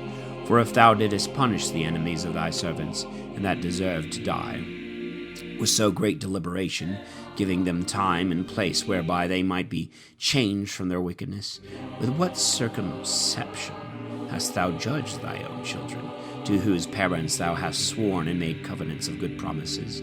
Therefore, whereas thou chastisest us, thou scourgest our enemies very many ways, to the end that when we judge we may think on thy goodness, and when we are judged we may hope for thy mercy. Wherefore thou hast also greatly tormented them, who in their life have lived foolishly and unjustly, by the same things which they worshipped. For they went astray for a long time in the ways of error, holding those things for gods, which are the most worthless among beasts, living after the manner of children without understanding. Therefore thou hast sent a judgment upon them as senseless children to mock them. But they that were not amended by mockeries and reprehensions experienced the worthy judgment of God, foreseeing with indignation that they suffered by those very things which they took for gods. When they were destroyed by the same, they acknowledged him, the true God, whom in time past they denied that they knew, for which cause the end also of their condemnation came upon them. But all men are vain, in whom there is not the knowledge of God, and who by these good things that are seen could not understand him that is, neither by attending to the works have acknowledged who was the workman, but have imagined either the fire or the wind or the swift air or the circle of the stars or the great water or the sun and moon to be the gods that rule the world, with whose beauty if they being delighted took them to be gods, let them know how much the Lord of them is more beautiful than they, for the first author of beauty made all those things. Or if they admired their power and their effects, let them understand by them that he that made them is mightier than they, for by the greatness of the beauty and of the creature, the creator of them may be seen, so as to be known thereby. But yet as to these they are less to be blamed, for they perhaps err, seeking God, and desirous to find him. For being conversant among his works, they search, and they are persuaded that the things are good which are seen. But then again they are not to be pardoned, for if they were able to know so much as to make a judgment of the world, how did they not more easily find out the Lord thereof? But unhappy are they, and their hope is among the dead, who have called gods the works of the hands of men, gold and silver the inventions of art, and the resemblance is a beast or an unprofitable stone, the work of an ancient hand. Or if an artist, a carpenter, hath cut down a tree proper for his use in the wood, and skillfully taken off all the bark thereof, with his art diligently formeth a vessel profitable for the common uses of life, and useth the chips of his work to dress his meat, and taking what was left thereof, which is good for nothing, being a crooked piece of wood, and full of knots, carveth it diligently, when he hath nothing else to do, and by the skill of his art fashioneth it, and maketh it like the image of a man, or the resemblance of some beast, laying it over with vermilion, and painting it red, and covering every spot that is in it, and maketh a convenient dwelling place for it, and setting it in a wall, and fastening it with iron, providing for it, lest it should fall, knowing that it is unable to help itself, for it is an image and hath need of help. And then maketh prayer to it, inquiring concerning his substance, and his children, or his marriage, and he is not ashamed to speak to that which hath no life. For health he maketh supplication to the weak, and for life prayeth to that which is dead, and for help calleth upon that which is unprofitable. For a good journey he petitioneth him that cannot walk, and for getting, and for working, and for the event of all things he asketh him that is unable to do anything. Again another designing to sail, and beginning to make his voyage through the raging waves, calleth upon a piece of wood more frail than the wood that carrieth him. For this the desire of gain had devised, and the workman built it by his skill. But thy providence, O Father, governeth it, for thou hast made a way even in the sea, and a most sure path among the waves, showing that thou art able to save out of all things. Yea, though a man went to sea without art, that the works of thy wisdom might not be idle. Therefore men also trust their lives even to a little wood, and passing over the sea by ship are saved. And from the beginning also when the proud giants perished, the hope of the world fleeing to a vessel, which was governed by thy hand, left to the world's seed of generation. For blessed is the wood by which justice cometh. But the idol that is made by hands is cursed, as well it, as he that made it. He, because he made it, and it because being frail, it is called a god. But to God the wicked in his wickedness are hateful alike. For that which is made, together with him that made it, shall suffer torments. Therefore there shall be no respect, and even to the idols of the Gentiles. Because the creatures of God are turned to an abomination, and a temptation to the souls of men, and a snare to the feet of the unwise. For the beginning of fornication is the devising of idols, and the invention of them is the corruption of life. For neither were they from the beginning, neither shall they be forever. For by the vanity of men they came into the world, and therefore they shall be found to come shortly to an end. For a father being afflicted with bitter grief, made to himself the image of his son, he was quickly taken away. In him who then had died as a man, he began now to worship as a god, and appointed him rites and sacrifices among his servants. Then in process of time, wicked custom prevailing, this error was kept as law, and statues were worshipped by the commandment of tyrants, and those whom men could not honor in presence, because they dwelt far off. They brought their resemblance from afar, and made an express image of the king whom they had a mind to honor, that by this their diligence they might honor as present him that was absent. And to worshipping of these the singular diligence also of the artificer helped to set forward the ignorant. For he, being willing to please him that employed him, labored with all his art to make the resemblance in the best manner.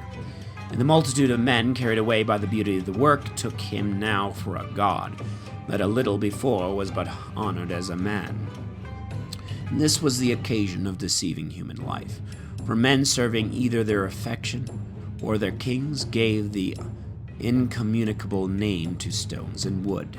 And it was not enough for them to err about the knowledge of God, but whereas they lived in a great war of ignorance, they called so many and so great evils peace. For either they sacrifice their own children, or use hidden sacrifices, or keep watches full of madness, so that now they neither keep life nor marriage undefiled, but one killeth another through envy, or grieveth him by adultery. And all things are mingled together, blood and murder, theft and dissimulation, corruption and unfaithfulness, tumults and perjury, disquieting of the good, forgetfulness of God, defiling of souls, changing of nature, disorder in marriage, and irregularity of adultery and uncleanliness. For the worship of abominable idols is the cause, the beginning and end of all evil. For either they are mad when they are merry, or they prophesy lies, or they live unwisely, or easily forswear themselves. For whilst they trust in idols, which are without life, though they swear amiss, they look not to be hurt. But for two things they shall be justly punished, because they have thought not well of God, giving heed to idols, and have sworn unjustly, in guile despising justice. For it is not the power of them by whom they swear, but the just vengeance of sinners always punisheth the transgression of the unjust. But thou, our God, art gracious and true, patient in ordering all things in mercy. For if we sin, we are thine, knowing thy greatness, and if we sin not, we know that we are counted with thee. For to know thee is perfect justice, and to know thy justice and thy power is the root of immortality. For the invention of mischievous men hath not deceived us, nor the shadow of a picture, a fruitless labor, a graven figure with divers colors, the sight whereof enticeth the fool to lust after it, and he loveth the lifeless figure of a dead image. The lovers of evil things deserve to have no better things to trust in, both they that make them, and they that love them, and they that worship them. The potter also, tempering soft earth, with labor fashioneth every vessel for our service, and of the same clay he maketh both vessels that are for clean uses, and likewise such as serve to the contrary. But what is the use of these vessels? The potter is the judge. And of the same clay by a vain labor he maketh a god. He who a little before was made of earth himself, and a little after returneth to the same out of which he was taken, when his life which was lent him shall be called for again. But his care is not that he shall labor, nor that his life is short, but he striveth with the goldsmiths and silversmiths, and he endeavoureth to do like the workers in brass, and counteth it a glory to make vain things. For his heart is ashes, and his hope vain earth, and his life more base than clay, forasmuch as he knew not his Maker and him that inspired into him the soul that worketh, and that breathed into him a living spirit. Yea, and they have counted our life a pastime, and the business of life to be gain, and that we must be getting every way even out of evil. For that man knoweth that he offendeth above all others, who of earthly matter maketh brittle vessels and graven gods. But all the enemies of thy people that hold them in subjection are foolish and unhappy, and proud beyond measure. For they have esteemed all the idols of the heathen gods, which neither have the use of eyes to see, nor noses to draw breath, nor ears to hear, nor fingers of hands to handle. And as for their feet, they are slow to walk. For man made them, and he that borroweth his own breath fashioned them. For no man can make a god like to himself. For being mortal himself, he formeth a dead thing with his wicked hands. For he is better than they whom he worshippeth, because he indeed hath lived, though he were immortal, but they never. Moreover, they worship also the vilest creatures, but things without sense compared to these are worse than they. Yea, neither by sight can any man see good of these beasts, but they have fled from the praise of God and from his blessing. For these things, and by the like things to these, they were worthily punished, and were destroyed by a multitude of beasts, instead of which punishment, dealing well with thy people, thou gavest them their desire of delicious food, of a new taste, preparing for them quails for their meat, to the end that they indeed desiring food by means of those things that were shown and sent among them, might loathe even that which was necessary to satisfy their desire. But these, after suffering want for a short time, tasted a new meat, for it was a requisite that inevitable destruction should come upon them that exercised tyranny. But to these it should only be shown how their enemies were destroyed. For when the fierce rage of beasts came upon these, they were destroyed with the bitings of crooked serpents. But thy wrath endured not forever, but they were troubled for a short time for their correction, having a sign of salvation to put them in remembrance of the commandment of thy law.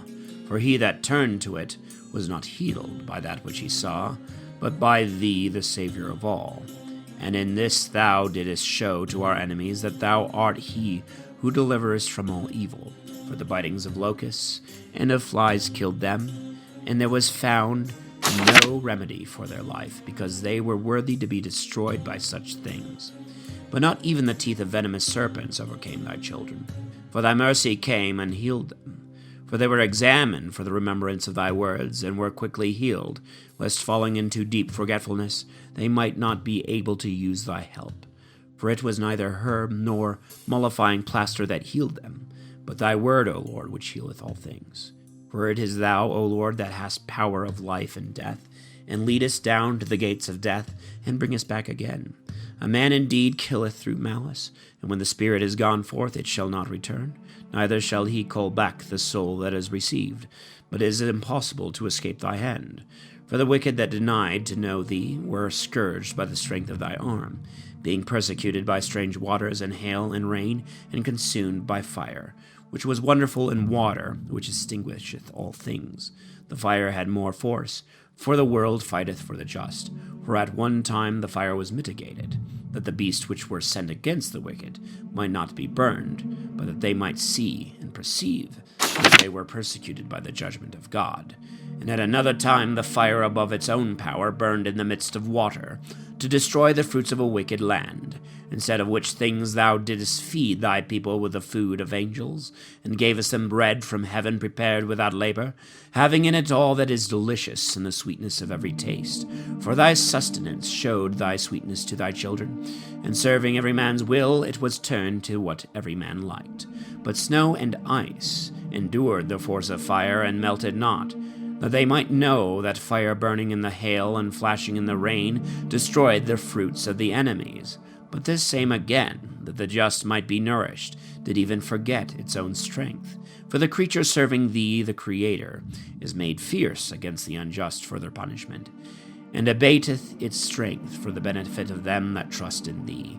Therefore even then it was transformed into all things, and was obedient to thy grace that nourisheth it all, according to the will of them that desire it of thee, that thy children, O Lord, whom thou lovest, might know that it is not the growing of fruits that nourisheth men, but thy word preserveth them that believe in thee. For that which could not be destroyed by fire, being warmed with a little sunbeam, presently melted away, that it might be known to all that we ought to prevent the sun to bless thee and adore thee at the dawning of the light. For the hope of the thankful shall melt away as the winter's ice, and shall run off as unprofitable water. For thy judgments, O Lord, are great, and thy words cannot be expressed. Therefore undisciplined souls have erred. For while the wicked thought to be able to have dominion over the holy nation, they themselves being fettered with the bounds of darkness, and a long night shut up in their houses, lay there exiled from the external providence. And while they thought to lie hid in their obscure sins, they were scattered under a dark veil of forgetfulness, being horribly afraid and troubled with exceedingly great astonishment.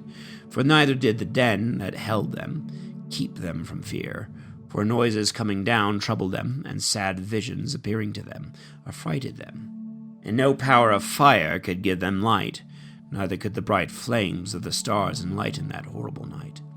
But there appeared to them a sudden fire, very dreadful, and being struck with the fear of that face, which was not seen, they thought the things which they saw to be worse, and the delusions of their magic art were put down, and the boasting of wisdom was reproachfully rebuked. For they who promised to drive away fears and troubles from a sick soul were sick themselves of a fear worthy to be laughed at. For though no terrible thing disturbed them, yet being scared with the passing by of beasts and hissing of serpents, they died for fear, denying that they saw the air, which could by no means be avoided. For whereas wickedness is fearful, it beareth witness of its condemnation. For a troubled conscience always forecasteth grievous things. For fear is nothing else but a yielding up of the succours from thought. And while there is less expectation from within, the greater doth it count the ignorance of that cause which bringeth the torment. But they that during that night in which nothing could be done, and which came upon them from the lowest and deepest hell, slept the same sleep, were sometimes molested with the fear of monsters, sometimes fainted away, their soul failing them, for a sudden and unlooked-for fear was come upon them. Moreover, if any of them had fallen down, he was kept shut up in prison without irons.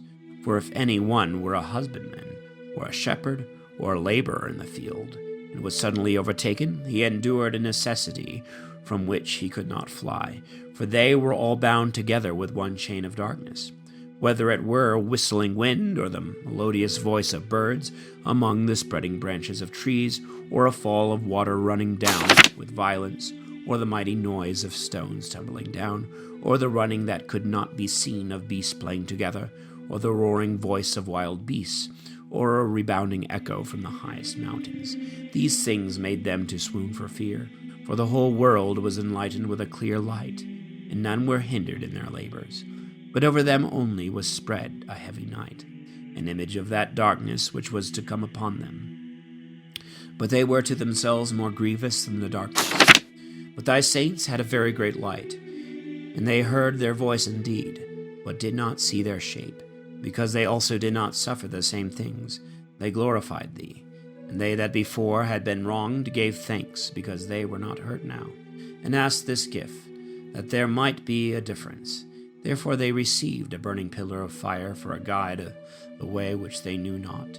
And thou gavest them a harmless son of a good entertainment. The others indeed were worthy to be deprived of light, and imprisoned in darkness, who kept thy children shut up, by whom the pure light of the law was to be given to the world. And whereas they thought to kill the babes of the just, one child being cast forth and saved, to reprove them, thou tookest away a multitude of their children, and destroyedst them altogether in a mighty water. For that night was known before by our fathers, that assuredly, knowing what oaths they had trusted to, they might be of better courage. So thy people received the salvation of the just, and destruction of the unjust. For as thou didst punish the adversaries, so thou didst also encourage and glorify us. For the just children of God, of good men, were offering sacrifice secretly, and they unanimously ordered a law of justice, that the just should receive both good and evil alike, singing now the praises of the fathers. But on the other side there sounded an ill according to cry of the enemies, and a lamentable mourning was heard for the children that were bewailed. And the servant suffered the same punishment as the master, and a common man suffered in like manner as the king. So all alike had innumerable dead, and one kind of death. Neither were the living sufficient to bury them, for in one moment the noblest offspring of them was destroyed. For whereas they would not believe anything before by reason of the enchantments, then first upon the destruction of the firstborn, they acknowledged the people to be of God. For while all things were in quiet silence, and the night was in the midst of her course, thy almighty word leapt down from heaven, from thy royal throne, as a fierce conqueror into the midst of the land of destruction, with a sharp sword carrying thy unfeigned commandment. And he stood and filled all things with death, and standing on the earth reached even to heaven. Then suddenly visions of evil dreams troubled them, and fears unlooked for came upon them. And one thrown here, another there, half dead, showed the cause of his death. For the visions that troubled them foreshowed these things, lest they should perish and not know why they suffered these evils. But the just also were afterwards touched by an assault of death, and there was a disturbance of the multitude in the wilderness. But thy wrath did not long continue, for a blameless man made haste to pray for the people, bringeth forth the shield of his ministry, prayer, and by incense, making supplication, withstood the wrath, and put an end to the calamity, showing that he was thy servant. And he overcame the disturbance, not by strength of body, nor with force of arms, but with a word he subdued him that punished them, alleging the oaths and covenant made with the fathers. For when they were now fallen down dead by heaps one upon another, he stood between and stayed the assault, and cut off the way to the living. For in the priestly robe which he wore was the whole world, and in the 4 rows of the stones the glory of the fathers was graven, and thy majesty was written upon the diadem of his head.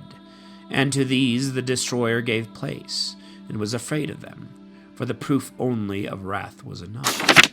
But as to the wicked, even to the end there came upon them wrath without mercy, for he knew before also what they would do. For when they had given them leave to depart, and had sent them away with great care, they repented and pursued after them. For whilst they were yet mourning and lamenting at the graves of the dead, they took up another foolish device, and pursued them as fugitives whom they had pressed to be gone. For a necessity of which they were worthy brought them to this end, and they lost the remembrance of those things which had happened, that their punishment might fill up what was wanting to their torments, and that thy people might wonderfully pass through, but they might find a new death. For every creature according to its kind was fashioned again, as from the beginning, obeying thy commandments, that thy children might be kept without hurt. For a cloud overshadowed their camp, and where water was before, dry land appeared, and in the Red Sea a way without hindrance, and out of the great deep a springing field, through which all the nation passed, which was protected with thy hand, seeing thy miracles and wonders. For they fed on their food like horses, and they skipped like lambs, praising thee, O Lord, who hast delivered them, for they were yet mindful of those things which had been done in the time of their sojourning. how the ground brought forth flies instead of cattle, and how the river cast up a multitude of frogs instead of fishes. And at length they saw a new generation of birds, when being led by their appetite they asked for delicate meats. For to satisfy their desire the quail came up to them from the sea, and punishments came upon the sinners, not without foregoing signs by the force of thunders. For they suffered justly according to their own wickedness. For they exercised a more detestable inhospitality than any. Others indeed received not strangers unknown to them, but these brought their guests into bondage that had deserved well of them. And not only so, but in answer respect also they were worse. For the others against their will received the strangers. But these grievously afflicted them, whom they had received with joy, and who lived under the same laws. But they were struck with blindness. And as those others were at the doors of the just man, when they were covered with sudden darkness, and every one sought the passage of his own door, for while the elements are changed in themselves, as is an instrument, the sound of the quality is changed. Yet all keep their sound, which may clearly be perceived by the very sight. For the things of the land were turned into the things of the water, and the things before swam in the water passed upon the land. The fire had power in water above its own virtue, and the water forgot its quenching nature. On the other side, the flames wasted not the flesh of corruptible animals walking therein, neither did they melt that good food which was apt to melt as ice. For in all things thou didst magnify thy people, O Lord, and didst honor them, and didst not despise them, but didst assist them at all times, and in every place. All right. We finished wisdom, and now it's time to read our final book of the day here, Sirach, another book of the Apocrypha, which I have never read before. So let's begin. The knowledge of many and great things hath been shown us by the law, and the prophets and others that have followed them. For which things Israel is to be commended for doctrine and wisdom, because not only they that speak must needs be skillful, but strangers also, both speaking and writing, may by their means become most learned. My grandfather Jesus, after he had much given himself to a diligent reading of the law and the prophets, and other books that were delivered to us from our fathers, had a mind also to write something himself, pertaining to doctrine and wisdom, that such as are desirous to learn, and are made knowing in these things, may be more and more attentive in mind, and be strengthened to live according to the law. I entreat you, therefore, to come with benevolence, and to read with attention, and to pardon us for those things wherein we may seem, while we follow the image of wisdom, to come short in the composition of words. For the Hebrew words have not the same force in them when translated into another tongue. Not only these, but the law also itself, and the prophets, and the rest of the books have no small difference, when they are spoken in their own language. For in the 8th and 13th year coming into Egypt, when Ptolemy Evergetes was king, and continuing there a long time, I found their books left, of no small nor contemptible learning. Therefore I thought it good and necessary for me to bestow some diligence and labor to interpret this book. And with much watching and study in some piece of time, I brought the book to an end, and set it forth for the service of them that are willing to apply their mind, and to learn how they ought to conduct themselves, who purpose to lead their life according to the law of the Lord. All wisdom is from the Lord God, and hath been always with him, and is before all time. Who hath numbered the sand of the sea, and the drops of rain in the days of the world? Who hath measured the height of heaven, and the breadth of the earth, and the depth of the abyss? Who hath searched out the wisdom of God that goeth before all things? Wisdom hath been created before all things, and the understanding of prudence from everlasting. The word of God on high is the fountain of wisdom, and her ways are everlasting commandments. To whom hath the root of wisdom been revealed, and who hath known her wise counsels? To whom hath the discipline of wisdom been revealed and made manifest? And who hath understood the multiplicity of her steps? There is one most high Creator Almighty, and a powerful King, and greatly to be feared, who sitteth upon his throne, and is the God of dominion. He created her in the Holy Ghost, and saw her, and numbered her, and measured her. And he poured her out upon all his works, and upon all flesh according to his gift, and hath given her to them that love him. The fear of the Lord is honor, and glory, and gladness, and crown of glory. The fear of the Lord shall delight the heart, and shall give glory, and gladness, and length of days.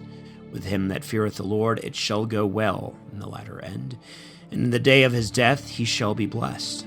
The love of God is honorable wisdom, and they to whom she shall show herself love her by the sight, and by the knowledge of her great works. The fear of the Lord is the beginning of wisdom, and was created with the faithful in the womb. It walketh with chosen women, and is known with the just and faithful. The fear of the Lord is the religiousness of knowledge. Religiousness shall keep and justify the heart. It shall give joy and gladness. It shall go well with him that feareth the Lord, and in the days of his end he shall be blessed. To fear God to the fullness of wisdom, and fullness is from the fruits thereof. She shall fill all her house with her increase, and the storehouses with her treasures. The fear of the Lord is a crown of wisdom, filling up peace in the heart of salvation. And it hath seen and numbered her. But both are the gifts of God. Wisdom shall distribute knowledge, and understanding of prudence, and exalteth the glory of them that hold her. The root of wisdom is to fear the Lord, and the branches thereof are long-lived. And the treasures of wisdom is understanding, and religiousness of knowledge. But to sinners wisdom is an abomination. The fear of the Lord driveth out sin, for he that is without fear cannot be justified, for the wrath of his high spirits is his ruin. A patient man shall bear for a time, and afterwards joy shall be restored to him. A good understanding will hide his words for a time, and the lips of many shall declare his wisdom. And the treasures of wisdom is the signification of discipline. But the worship of God is an abomination to a sinner. Son, if thou desire wisdom, keep justice, and God will give her to thee. For the fear of the Lord is wisdom and discipline, and that which is agreeable to him is faith and meekness, and he will fill up his treasures. Be not incredulous to the fear of the Lord. Come not to him with a double heart. Be not a hypocrite in the sight of men, and let not thy lips be a stumbling block to thee. Watch over them, lest thou fall, and bring dishonor upon thy soul. And God discover thy secrets, and cast thee down in the midst of the congregation. Because thou comest to the Lord wickedly, and thy heart is full of guile and deceit. Son, when thou comest to the service of God, stand in justice and in fear, and prepare thy soul for temptation. Humble thy heart and endure. Incline thy ear, and receive the words of understanding. And make not haste in the time of clouds. Wait on God with patience. Join thyself to God, and endure, that thy life may be increased in the latter end. Take all that shall be brought upon thee, and in thy sorrow endure. And in thy humiliation keep patience. For gold and silver are tried in the fire, but acceptable men in the furnace of humiliation. Believe God, and he will recover thee, and direct thy way, and trust in him. Keep his fear, and grow old therein. Ye that fear the Lord, wait for his mercy, and go not aside from him, lest ye fall. Ye that fear the Lord, believe him, and your reward shall not be made void. Ye that fear the Lord, hope in him, and mercy shall not come to you for your delight. Ye that fear the Lord, love him, and your heart shall be enlightened. My children, behold the generations of men. And know ye that no one hath hoped in the Lord, and hath been confounded. For who hath continued in his commandment, and hath been forsaken? Or who hath called upon him, and he despised him? For God is compassionate and merciful, and will forgive sins in the day of tribulation. And he is a protector to all that seek him in truth. Woe to them that are of a double heart, and to wicked lips, and to the hands that do evil, and to the sinner that goeth on the earth 2 ways. Woe to them that are faint-hearted, who believe not God, and therefore they shall not be protected by him.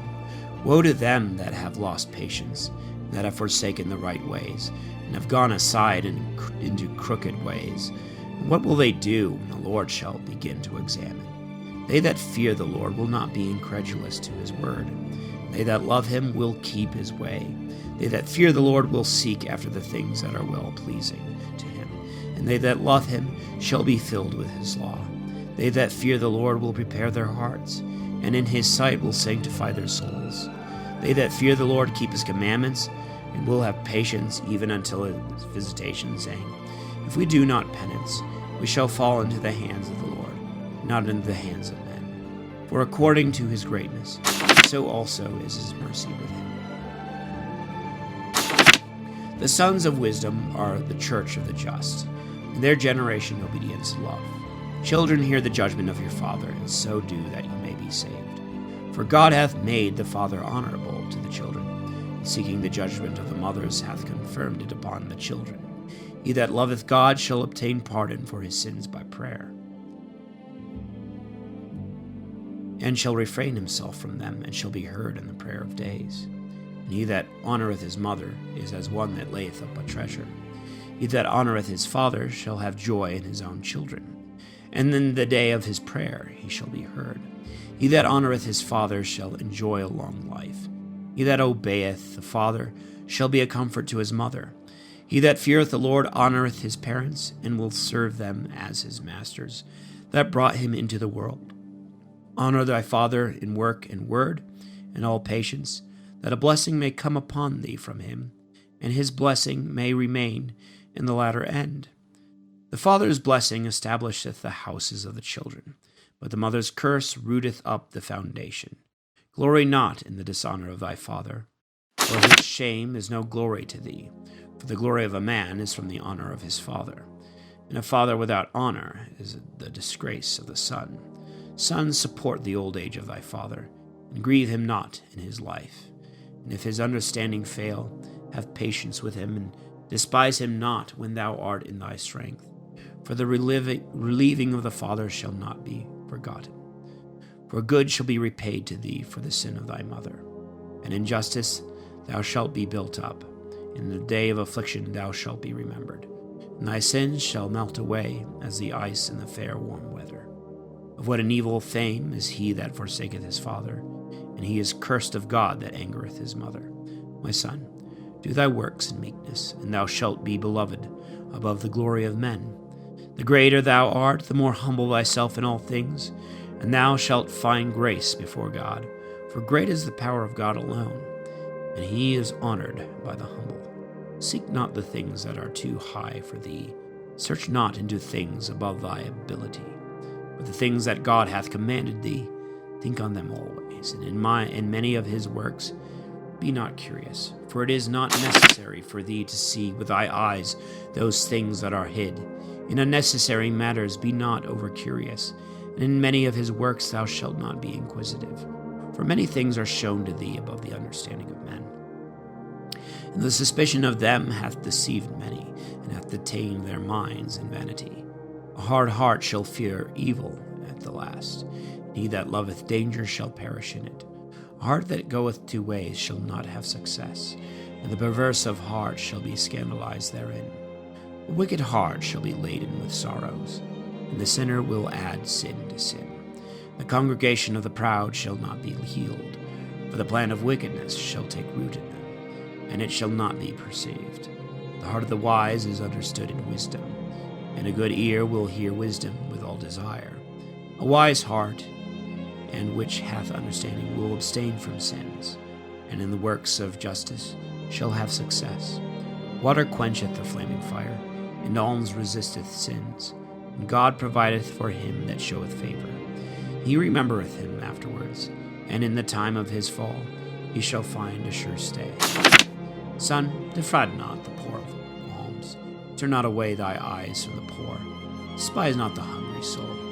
Provoke not the poor in his want. Afflict not the heart of the needy. Defer not to give to him that is in distress. Reject not the petition of the afflicted. Turn not away thy face from the needy.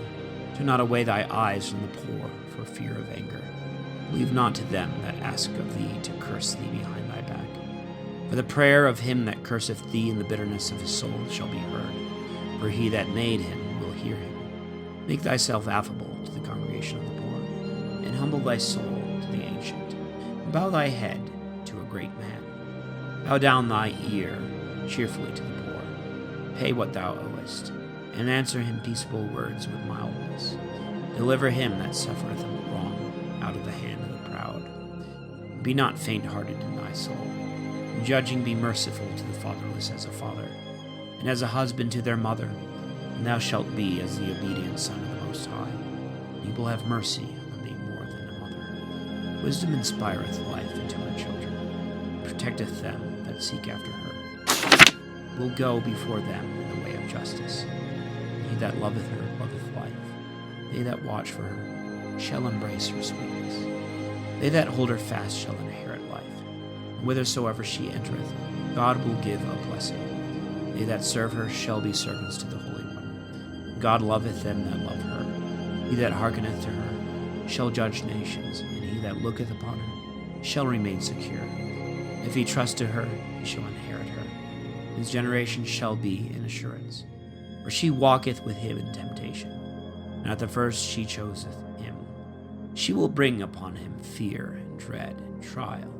She will scourge him with the affliction of her discipline, till she try him by her laws, and trust his soul. Then she will strengthen him, and make a straight way to him, give him joy, and will disclose her secrets to him, and will heap upon him treasures of knowledge and understanding of justice. But if he go astray, she will forsake him, and deliver him into the hands of his enemy. Son, observe the time, and fly from evil.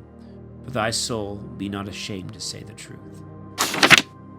For there is shame that bringeth sin, and there is a shame that bringeth glory and grace. Accept no person against thy own person, nor against thy soul a lie. Reverence not thy neighbor in his fall, and refrain not to speak in the time of salvation. Hide not thy wisdom in her beauty, for by the tongue wisdom is discerned, and understanding and knowledge, and learning by the word of the wise, and steadfastness in the works of justice. In no wise speak against the truth, but be ashamed of the lie of thy ignorance. Be not ashamed to confess thy sins, but submit not thyself to every man for sin. Resist not against the face of the mighty, and do not strive against the stream of the river. Strive for justice for thy soul, and even unto death fight for justice. God will overthrow thy enemies for thee. Be not hasty in thy tongue, and slack and remiss in thy works. Be not as a lion in thy house, terrifying them of thy household, and oppressing them that are under thee. Let not thy hand be stretched out to receive, and shut when thou shouldest speak. Set not thy heart upon unjust possessions, and say not, I have enough to live on, for it shall be of no service in the time of vengeance and darkness. Follow not in thy strength the desires of thy heart, and say not, how mighty am I, and who shall bring me under of my deeds? For God will surely take revenge. Say not, I have sinned, what harm hath befallen me? For the Most High is a patient rewarder. Be not without fear about sin forgiven, and add not sin upon sin, and say not, the mercy of the Lord is great. He will have mercy on the multitude of my sins. For mercy and wrath quickly come from him, and his wrath looketh upon sinners. Delay not to be converted to the Lord, and defer it not from day to day. For his wrath shall come on a sudden, and in the time of vengeance he will destroy thee. Be not anxious for goods unjustly gotten, for they shall not profit thee in the day of calamity and revenge. Winnow not with every wind, and go not into every way, for so is every sinner, proved by a double tongue. Be steadfast in the way of the Lord, and in the truth of thy judgment, and in judgment, and let the word of peace and justice keep. Be meek to hear the word, that thou mayest understand, and return a true answer with wisdom. If thou have understanding, answer thy neighbor. But if not, let thy hand be upon thy mouth, lest thou be surprised in an unskillful word, and be confounded. Honor and glory is in the word of the wise, but the tongue of the fool is his ruin. Be not called a whisperer, and be not taken in thy tongue, confounded. For confusion and repentance is upon a thief, and an evil mark of disgrace upon the double-tongued. But to whisper hatred and enmity and reproach justify alike the small and the great. Instead of a friend, become not an enemy to thy neighbor. For an evil man shall inherit reproach and shame, so shall every sinner that is envious and double-tongued. Extol not thyself in the thoughts of thy soul like a bull, lest thy strength be quashed by folly, and it eat up thy leaves and destroy thy fruit, and thou be left as a dry tree in the wilderness. For a wicked soul shall destroy him that hath it, and maketh him to be a joy to his enemies, and shall lead him into the lot of the wicked. A sweet word multiplieth friends, and appeaseth enemies, and a gracious tongue and a good man aboundeth. Be in peace with many, let one of 1,000 be thy counselor. If thou wouldest get a friend, try him before thou takest him, and do not credit him easily, for there is a friend for his own occasion, and he will not abide in the day of thy trouble. And there is a friend that turneth to enmity, and there is a friend that will disclose hatred, and strife and reproaches. And there is a friend, a companion at the table, and he will not abide in the day of distress. A friend, if he continue steadfast, shall be to thee as thyself, and shall act with confidence among them of thy household.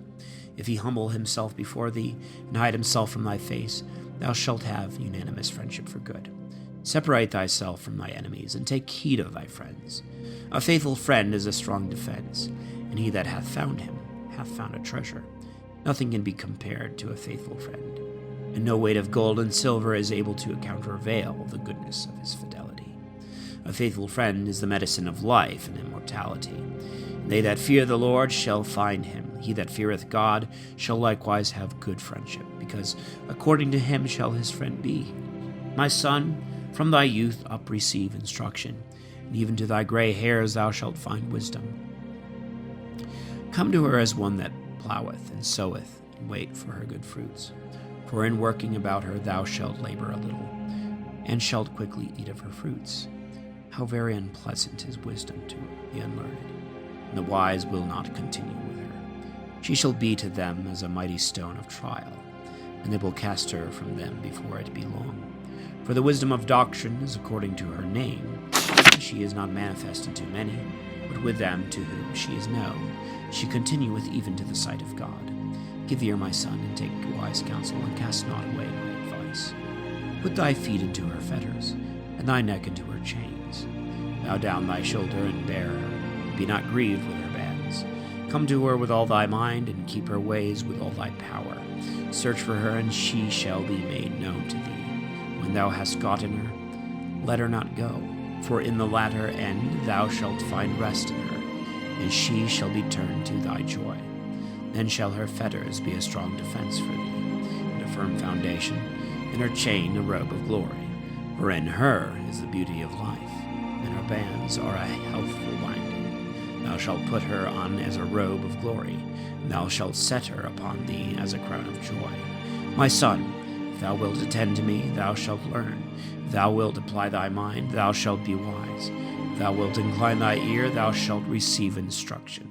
And if thou love to hear, thou shalt be wise. Stand in the multitude of ancients that are wise, and join thyself from thy heart to their wisdom, that thou mayest hear every discourse of God, and the sayings of praise may not escape thee.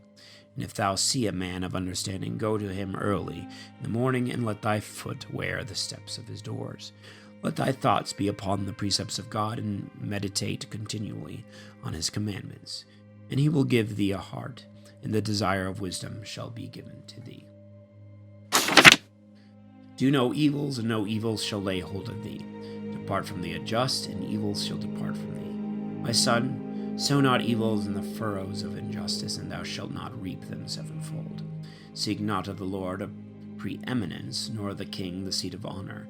Justify not thyself before God, for he knoweth the heart, and desire not to appear wise before the king.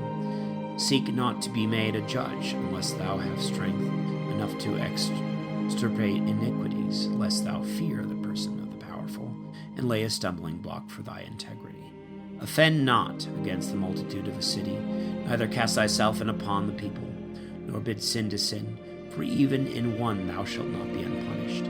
Be not faint-hearted in thy mind. Neglect not to pray, and to give alms. Say not, God will have respect to the multitude of my gifts. When I offer to the Most High God, he will accept my offerings. Left no man to scorn in the bitterness of his soul. For there is one that humbleth and exalteth, God who seeth all. Devise not a lie against thy brother, neither do the like against thy friend. Be not willing to make any manner of lie, for the custom thereof is not good. Be not full of words in a multitude of ancients, and repeat not the word in thy prayer. Hate not laborious works, nor husbandry ordained by the Most High. Number not thyself among the multitude of the disorderly. Remember wrath, for it will not tarry long. Humble thy spirit very much, for the vengeance on the flesh of the ungodly is fire and worms. Do not transgress against thy friend, deferring money, nor despise thy dear brother for the sake of gold. Depart not from a wise and a good wife, whom thou hast gotten in the fear of the Lord. For the grace of her modesty is above gold. Hurt not the servant that worketh faithfully, nor the hired man that giveth thee his life. Let a wise servant be dear to thee as thy own soul. Defraud him not of liberty, nor leave him needy. Hast thou cattle? Have an eye to them, and if they be for thy profit, keep them with thee. Hast thou children? Instruct them. Bow down their neck from their childhood. Hast thou daughters? Have a care of their body, and show not thy countenance gay towards them. Marry thy daughter well, and thou shalt do a great work, and give her to a wise man. If thou hast a wife according to thy soul, cast her not off. And to her that is hateful, trust not thyself with thy whole heart. Honor thy father, and forget not the groanings of thy mother. Remember that thou hadst not been born, but through them. And make a return to them as they have done for thee. With all thy soul fear the Lord, and reverence his priests. With all thy strength love him that made thee, and forsake not his ministers. Honor God with all thy soul, and give honor to the priests, and purify thyself with thy arms. Give them their portion, as it is commanded thee, of the first fruits, and of purifications. For thy negligences purify thyself with a few. Offer to the Lord the gift of thy shoulders, and the sacrifice of sanctification, and the first fruits of the holy things. Stretch out thy hand to the poor, that thy expiation and thy blessing may be perfected. A gift hath grace in the sight of all the living, and restrain not grace from the dead. Be not wanting in comforting them that weep, and walk with them that mourn. Be not slow to visit the sick, for by these things thou shalt be confirmed in love. In all thy works remember thy last end, and thou shalt never sin. Strive not with a powerful man, lest thou fall into his hands. Contend not with a rich man, lest he bring an action against thee. For gold and silver hath destroyed many, and hath reached even to the heart of kings, and perverted them. Strive not with a man that is full of tongue. Heap not wood upon his fire. Communicate not with an ignorant man, lest he speak ill of thy family. Despise not a man that turneth away from sin, nor reproach him therewith.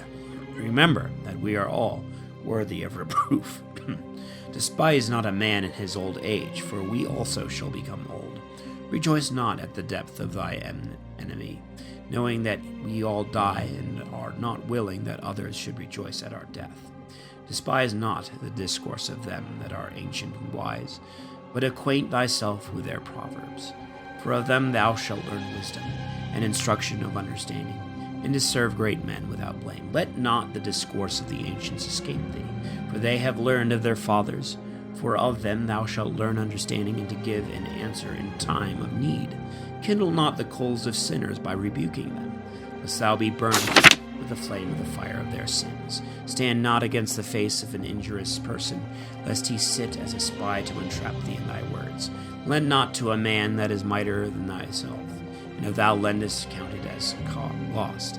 Be not surety above thy power, and if thou be surety, think as if thou wert to pay it. Judge not against a judge, for he judgeth according to that which is just. Go not on the way with a bold man, lest he burden thee with his evils, for he goeth according to his own will, and thou shalt perish together with his folly. Quarrel not with a passionate man, and go not into the desert with a bold man. For bold is as nothing in his sight, and where there is no help he will overthrow thee. Advise not with fools, for they cannot love but such things as please them. Before a stranger do not matter of counsel, for thou knowest not what he will bring forth. Open not thy heart to every man, lest he repay thee with an evil turn, and speak reproachfully to thee. Be not jealous over the wife of thy bosom, lest she show in thy regard the malice of a wicked lesson. Give not the power of thy soul to a woman, lest she enter upon thy strength, and thou be confounded. Look not upon a woman that hath a mind for many, lest thou fall into her snares. Use not much the company of her that is a dancer, and hearken not to her, lest thou perish by the force of her charms. Gaze not upon a maiden, lest her beauty be a stumbling block to thee. Give not thy soul to harlots in any point, lest thou destroy thyself and thy inheritance. Look not round about thee in the ways of the city, nor wander up and down in the streets thereof. Turn away thy face from a woman dressed up, and gaze not about upon another's beauty. For many have perished by the beauty of a woman, and hereby lust is enkindled as a fire. Every woman that is a harlot shall be trodden upon as dung in the way. Many, by admiring the beauty of another man's wife, have become reprobate. For her conversation burneth as fire. Sit not at all with another man's wife, nor repose upon the bed with her. Strive not with her over wine, lest thy heart incline towards her, and by thy blood thou fall into destruction. Forsake not an old friend, for the new will not be like to him. A new friend is as new wine. It shall grow old, and thou shalt drink it with pleasure. Envy not the glory and riches of a sinner, for thou knowest not what his ruin shall be. Be not pleased with the wrong done by the unjust, knowing that even to hell the wicked shall not please. Keep thee far from the man that hath power to kill, so thou shalt not suspect the fear of death. And if thou come to him, commit no fault, lest he take away thy life. Know it to be a communication with death, for thou art going in the midst of snares, and walking upon the arms of them that are grieved. According to thy power beware of thy neighbor, and treat with the wise and prudent. Let just men be thy guests, and let thy glory be in the fear of God. And let the thought of God be in thy mind, and all thy discourse on the commandments of the highest. Works shall be praised for the hand of the artificers, and the prince of the people for the wisdom of his speech. But the word of the ancients for the sense.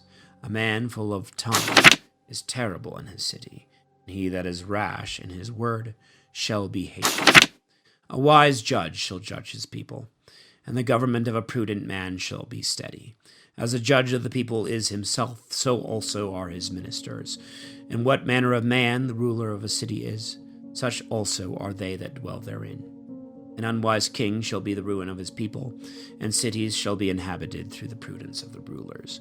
The power of the earth is in the hand of God, and in his time he will rise up a profitable ruler over it.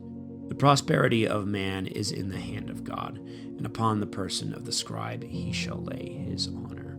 Remember not any injury done thee by thy neighbor, and do thou nothing by deeds of injury. Pride is hateful before God and men, and all iniquity of nations is execrable. A kingdom is translated from one people to another because of injustices and wrongs and injuries and divers deceits. But nothing is more wicked than the covetous man. Why is earth and ashes proud? There was not a more wicked thing than to love money, for such a one setteth even his own soul to sale. Because while he liveth, he hath cast away his bowels. All power is of short life.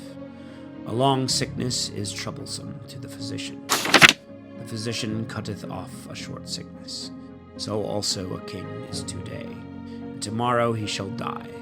For when a man shall die, he shall inherit serpents, and beasts, and worms. The beginning of the pride of man is to fall off from God, because his heart is departed from him that made him.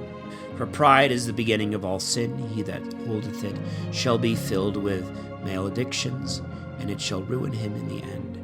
Therefore hath the Lord disgraced the assemblies of the wicked, and hath utterly destroyed them. God hath overturned the thrones of God of proud princes, and hath set up the meek in their stead.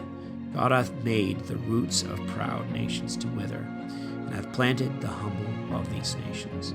The Lord hath overthrown the hands of the Gentiles, and hath destroyed them even to the foundation. He hath made some of them to wither away, and hath destroyed them, and hath made the memory of them to cease from the earth. God hath abolished the memory of the proud, and hath preserved the memory of them that are humble in mind. Pride was not made for men, nor wrath for the race of women. That seed of men shall be honored, which feareth God. But that seed shall be dishonored, which transgresseth the commandments of the Lord. In the midst of brethren their chief is honorable, so shall they fear that fear the Lord be in his eyes. The fear of God is the glory of the rich, and of the honorable, and of the poor. Despise not a just man that is poor, and do not magnify a sinful man that is rich. The great man and the judge and the mighty is in honor, and there was none greater than he that feareth God. They that are free shall serve a servant that is wise, and a man that is prudent and well instructed will not murmur when he is reproved. And he that is ignorant shall not be honored. Extol not thyself in doing thy work. Linger not in the time of distress. Better is he that laboureth and aboundeth in all things, than he that boasteth himself and wanteth bread. My son, keep thy soul in meekness, and give it honour according to its desert. Who will justify him that sinneth against his own soul? And who will honor him that dishonoureth his own soul? The poor man is glorified by his discipline and fear, and there is a man that is honoured for his wealth. But he that is glorified in poverty, how much more in wealth? And he that is glorified in wealth, let him fear poverty. The wisdom of the humble shall exalt his head, and shall make him sit in the midst of great men. Praise not a man for his beauty, neither despise a man for his look. The bee is small among flying things, but her fruit hath the chiefest sweetness. Glory not in apparel at any time, and be not exalted in the day of thy honour. For the works of the highest only are wonderful, and his works are glorious in secret and hidden. Many tyrants have sat on the throne, and he whom no man would think on hath worn the crown. Many mighty men have been greatly brought down, and the glorious have been delivered into the hand of others. Before thou inquire, blame no man. When thou hast inquired, reprove justly. Before thou hear, answer not a word, and interrupt not others in the midst of their discourse. Strive not in a matter which doth not concern thee. Sit not in judgment with sinners. My son, meddle not with many matters, and if thou be rich, thou shalt not be free from sin. For if thou pursue after thou shalt not overtake, and if thou run before thou shalt not escape, there is an ungodly man that laboureth and maketh haste, and is in sorrow, and is so much the more in want. Again, there is an inactive man that wanteth help, is very weak in ability and full of poverty. Yet the eye of God hath looked upon him for good, and hath lifted him up from his low estate, and hath exalted his head. And many have wondered at him, and have glorified God. Good things and evil, life and death, poverty and riches are from God. Wisdom and discipline and the knowledge of the law are with God. Love and the ways of good things are with him. Error and darkness are created with sinners. They that glory in evil things grow old in evil. The gift of God abideth with the just, and his advancement shall have success forever. There is one that is enriched by living sparingly, and this is the portion of his reward. And that he saith, I have found me rest, and now I will eat of my gods alone. And he knoweth not that time shall pass, that death approacheth, that he must leave all to others and shall die. Be steadfast in thy covenant, and become conversant therein, and grow old in the work of thy commandments. Abide not in the works of sinners, but trust in God, and stay in thy place. For it is easy in the eyes of God on a sudden to make the poor man rich. The blessing of God maketh haste to reward the just, and in a swift hour his blessing beareth fruit. Say not, what need I, and what good shall I have by this? Say not, I am sufficient for myself. What shall I be made worse by this? In the day of good things be not unmindful of evils. In the day of evils be not unmindful of good things. For it is easy before God in the day of death to reward every one according to his ways. The affliction of an hour maketh one forget great delights, and in the end of a man is the disclosing of his works. Praise not any man before death, for a man is known by his children. Bring not every man into thy house, for many are the snares of the deceitful. For as corrupted bowels send forth stinking breath, and as the partridge is brought into the cage, and as the roe into the snare, so also is the heart of the proud. And as a spy that looketh on the fall of his neighbor, for he lieth in wait and turneth good into evil. And on the elect he will lay a blot. Of one spark cometh a great fire, and of one deceitful man much blood. And a sinful man lieth in wait for blood. Take heed to thyself of a mischievous man, for he worketh evils, lest he bring upon thee reproach forever. Receive a stranger in, and he shall overthrow thee with a whirlwind, and shall turn thee out of thy own. If thou do good, know to whom thou dost it, and there shall be much thanks for thy good deeds. Do good to the just, and thou shalt find great recompense. And if not of him, assuredly of the Lord. For there is no good for him that is always occupied in evil, and that giveth no alms, for the highest hateth sinners, and hath mercy on the penitent. Give to the merciful, and uphold not the sinner. God will repay vengeance to the ungodly and to sinners, and keep them against the day of vengeance. Give to the good, and receive not a sinner. Do good to the humble, and give not to the ungodly. Hold back thy bread, give it not to him, lest thereby he overmaster thee. For thou shalt receive twice as much evil for all the good thou shalt have done to him. The highest also hateth sinners, and will repay vengeance to the ungodly. A friend shall not be known in prosperity, and an enemy shall not be hidden in adversity.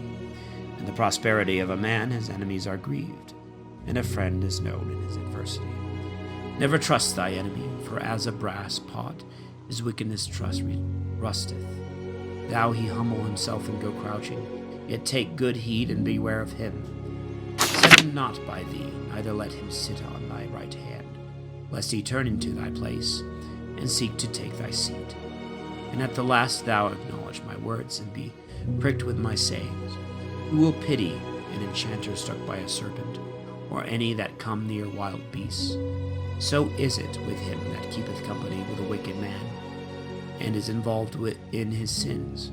For an hour he will abide with thee, but if thou begin to decline, he will not endure it. An enemy speaketh sweetly with his lips, but in his heart he lieth in wait, to throw thee into a pit. An enemy weepeth with his eyes, but if he find an opportunity, he will not be satisfied with blood. And if evils come upon thee, thou shalt find him there first. An enemy hath tears in his eyes, and while he pretendeth to help thee, will undermine thy feet. He will shake his head, and clap his hands, and whisper much, and change his countenance. He that toucheth pitch shall be defiled with it. He that hath fellowship with the proud shall put on pride. He shall take a burden upon him that hath fellowship with one more honorable than himself. And have no fellowship with one that is richer than thyself. What agreement shall the earthen pot have with the kettle? For if they knock one against the other, it shall be broken. The rich man hath done wrong, and yet he will fume. But the poor is wronged, and must hold his peace. If thou give, he will make use of thee, and if thou have nothing, he will forsake thee. If thou have anything, he will live with thee, and will make thee bear. He will not be sorry for thee. If he have need of thee, he will deceive thee. Smiling upon thee, will put thee in hope. He will speak thee fair, and will say, What wantest thou? And he will shame thee by his meats, till he have drawn thee dry twice or thrice. And at last he will laugh at thee. And afterward, when he seeth thee, he will forsake thee, and shake his head at thee. Humble thyself to God, and wait for his hands. Beware that thou be not deceived into folly, and be humbled. Be not lowly in thy wisdom, lest being humbled thou be deceived into folly. If thou be invited by one that is mightier, withdraw himself, for so he will invite thee the more. Be not troublesome to him, lest thou be put back, and keep not far from him, lest thou be forgotten. Affect not to speak with him as an equal, believe not his many words, for by much talk he will sift thee. Smiling will examine thee concerning thy secrets. His cruel mind will lay up thy words, and he will not spare to do thee hurt, to cast thee into prison. Take heed to thyself, and attend diligently to what thou hearest, for thou walkest in danger of thy ruin. When thou hearest those things, see as it were in sleep, and thou shalt awake. Love God all thy life, and call upon him for thy salvation. Every beast loveth its like, so also every man him that is nearest to himself. All flesh shall consort with the like itself, and every man shall associate himself to his like. If the wolf shall at any time have fellowship with the lamb, so the sinner with the just. What fellowship hath a holy man with a dog? What part hath the rich with the poor? The wild ass is the lion's prey in the desert, so also the poor are devoured by the rich. And as humility is an abomination to the proud, so also the rich man abhorreth the poor. When a rich man is shaken, he is kept up by his friends. But when a poor man is fallen down, he is thrust away even by his acquaintance. When a rich man hath been deceived, he hath many helpers. He hath spoken proud things, and they have justified him. The poor man was deceived, and he is rebuked also. He hath spoken wisely, and could have no place.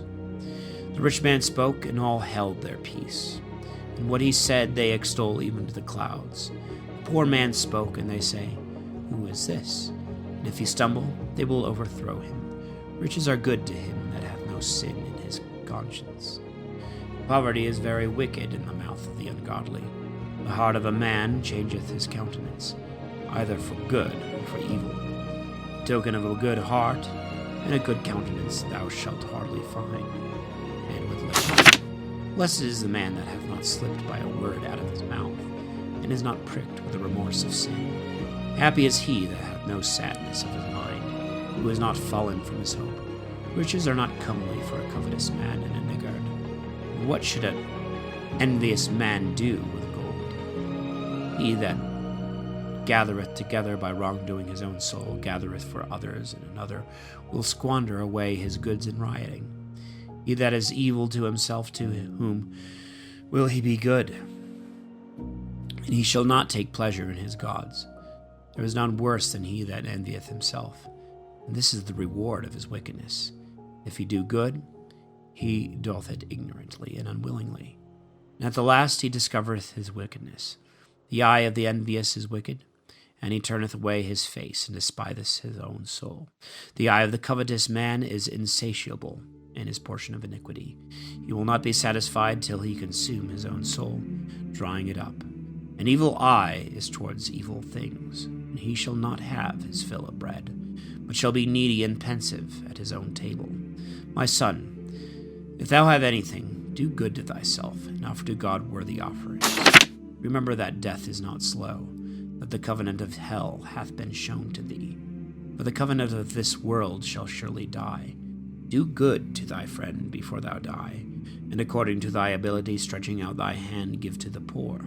Defraud not thyself of the good day, let not the part of a good gift overpass thee. Shalt thou not leave to others to divide by lot thy sorrows and labors? Give and take and justify thy soul. For thy death work justice, for in hell there is no finding food. All flesh shall fade as grass, and as a leaf that springeth out on a green tree, some grow and some fall off. So is the generation of flesh and blood. One cometh to an end, and another is born. Every work that is corruptible shall fail in the end, and the worker thereof shall go with it. And every excellent work shall be justified, and the worker thereof shall be honored therein. Blessed is the man that shall continue in wisdom, and that shall meditate in his justice, and in his mind shall think of an all-seeing eye of God. He that considereth her ways in his heart, and hath understanding in her secrets, who goeth after her as one that traceth, and stayeth in her ways. He who looketh in at her windows, and hearkeneth at her door. He that lodgeth near her house, and fastening a pin in her walls shall set up his tent nigh unto her, where good things shall rest in his lodging forever. He shall set his children under her shelter, and shall lodge under her branches. He shall be protected under her covering from the heat, and shall rest in her glory. He that feareth God will do good, and he that possesseth justice shall lay hold on her. And she will meet him as an honorable mother, and will receive him as a wife, married of a virgin. With the bread of life and understanding she shall feed him, and give him the water of wholesome wisdom to drink. And she shall be made strong in him, and he shall not be moved. And she shall hold him fast, and he shall not be confounded. And she shall exalt him among his neighbors. And in the midst of the church she shall open his mouth, and shall fill him with the spirit of wisdom and understanding, and shall clothe him with a robe of glory. She shall heap upon him a treasure of joy and gladness, and shall cause him to inherit an everlasting name. But foolish men shall not obtain her, Wise men shall meet her, foolish men shall not see her, for she is far from pride and deceit.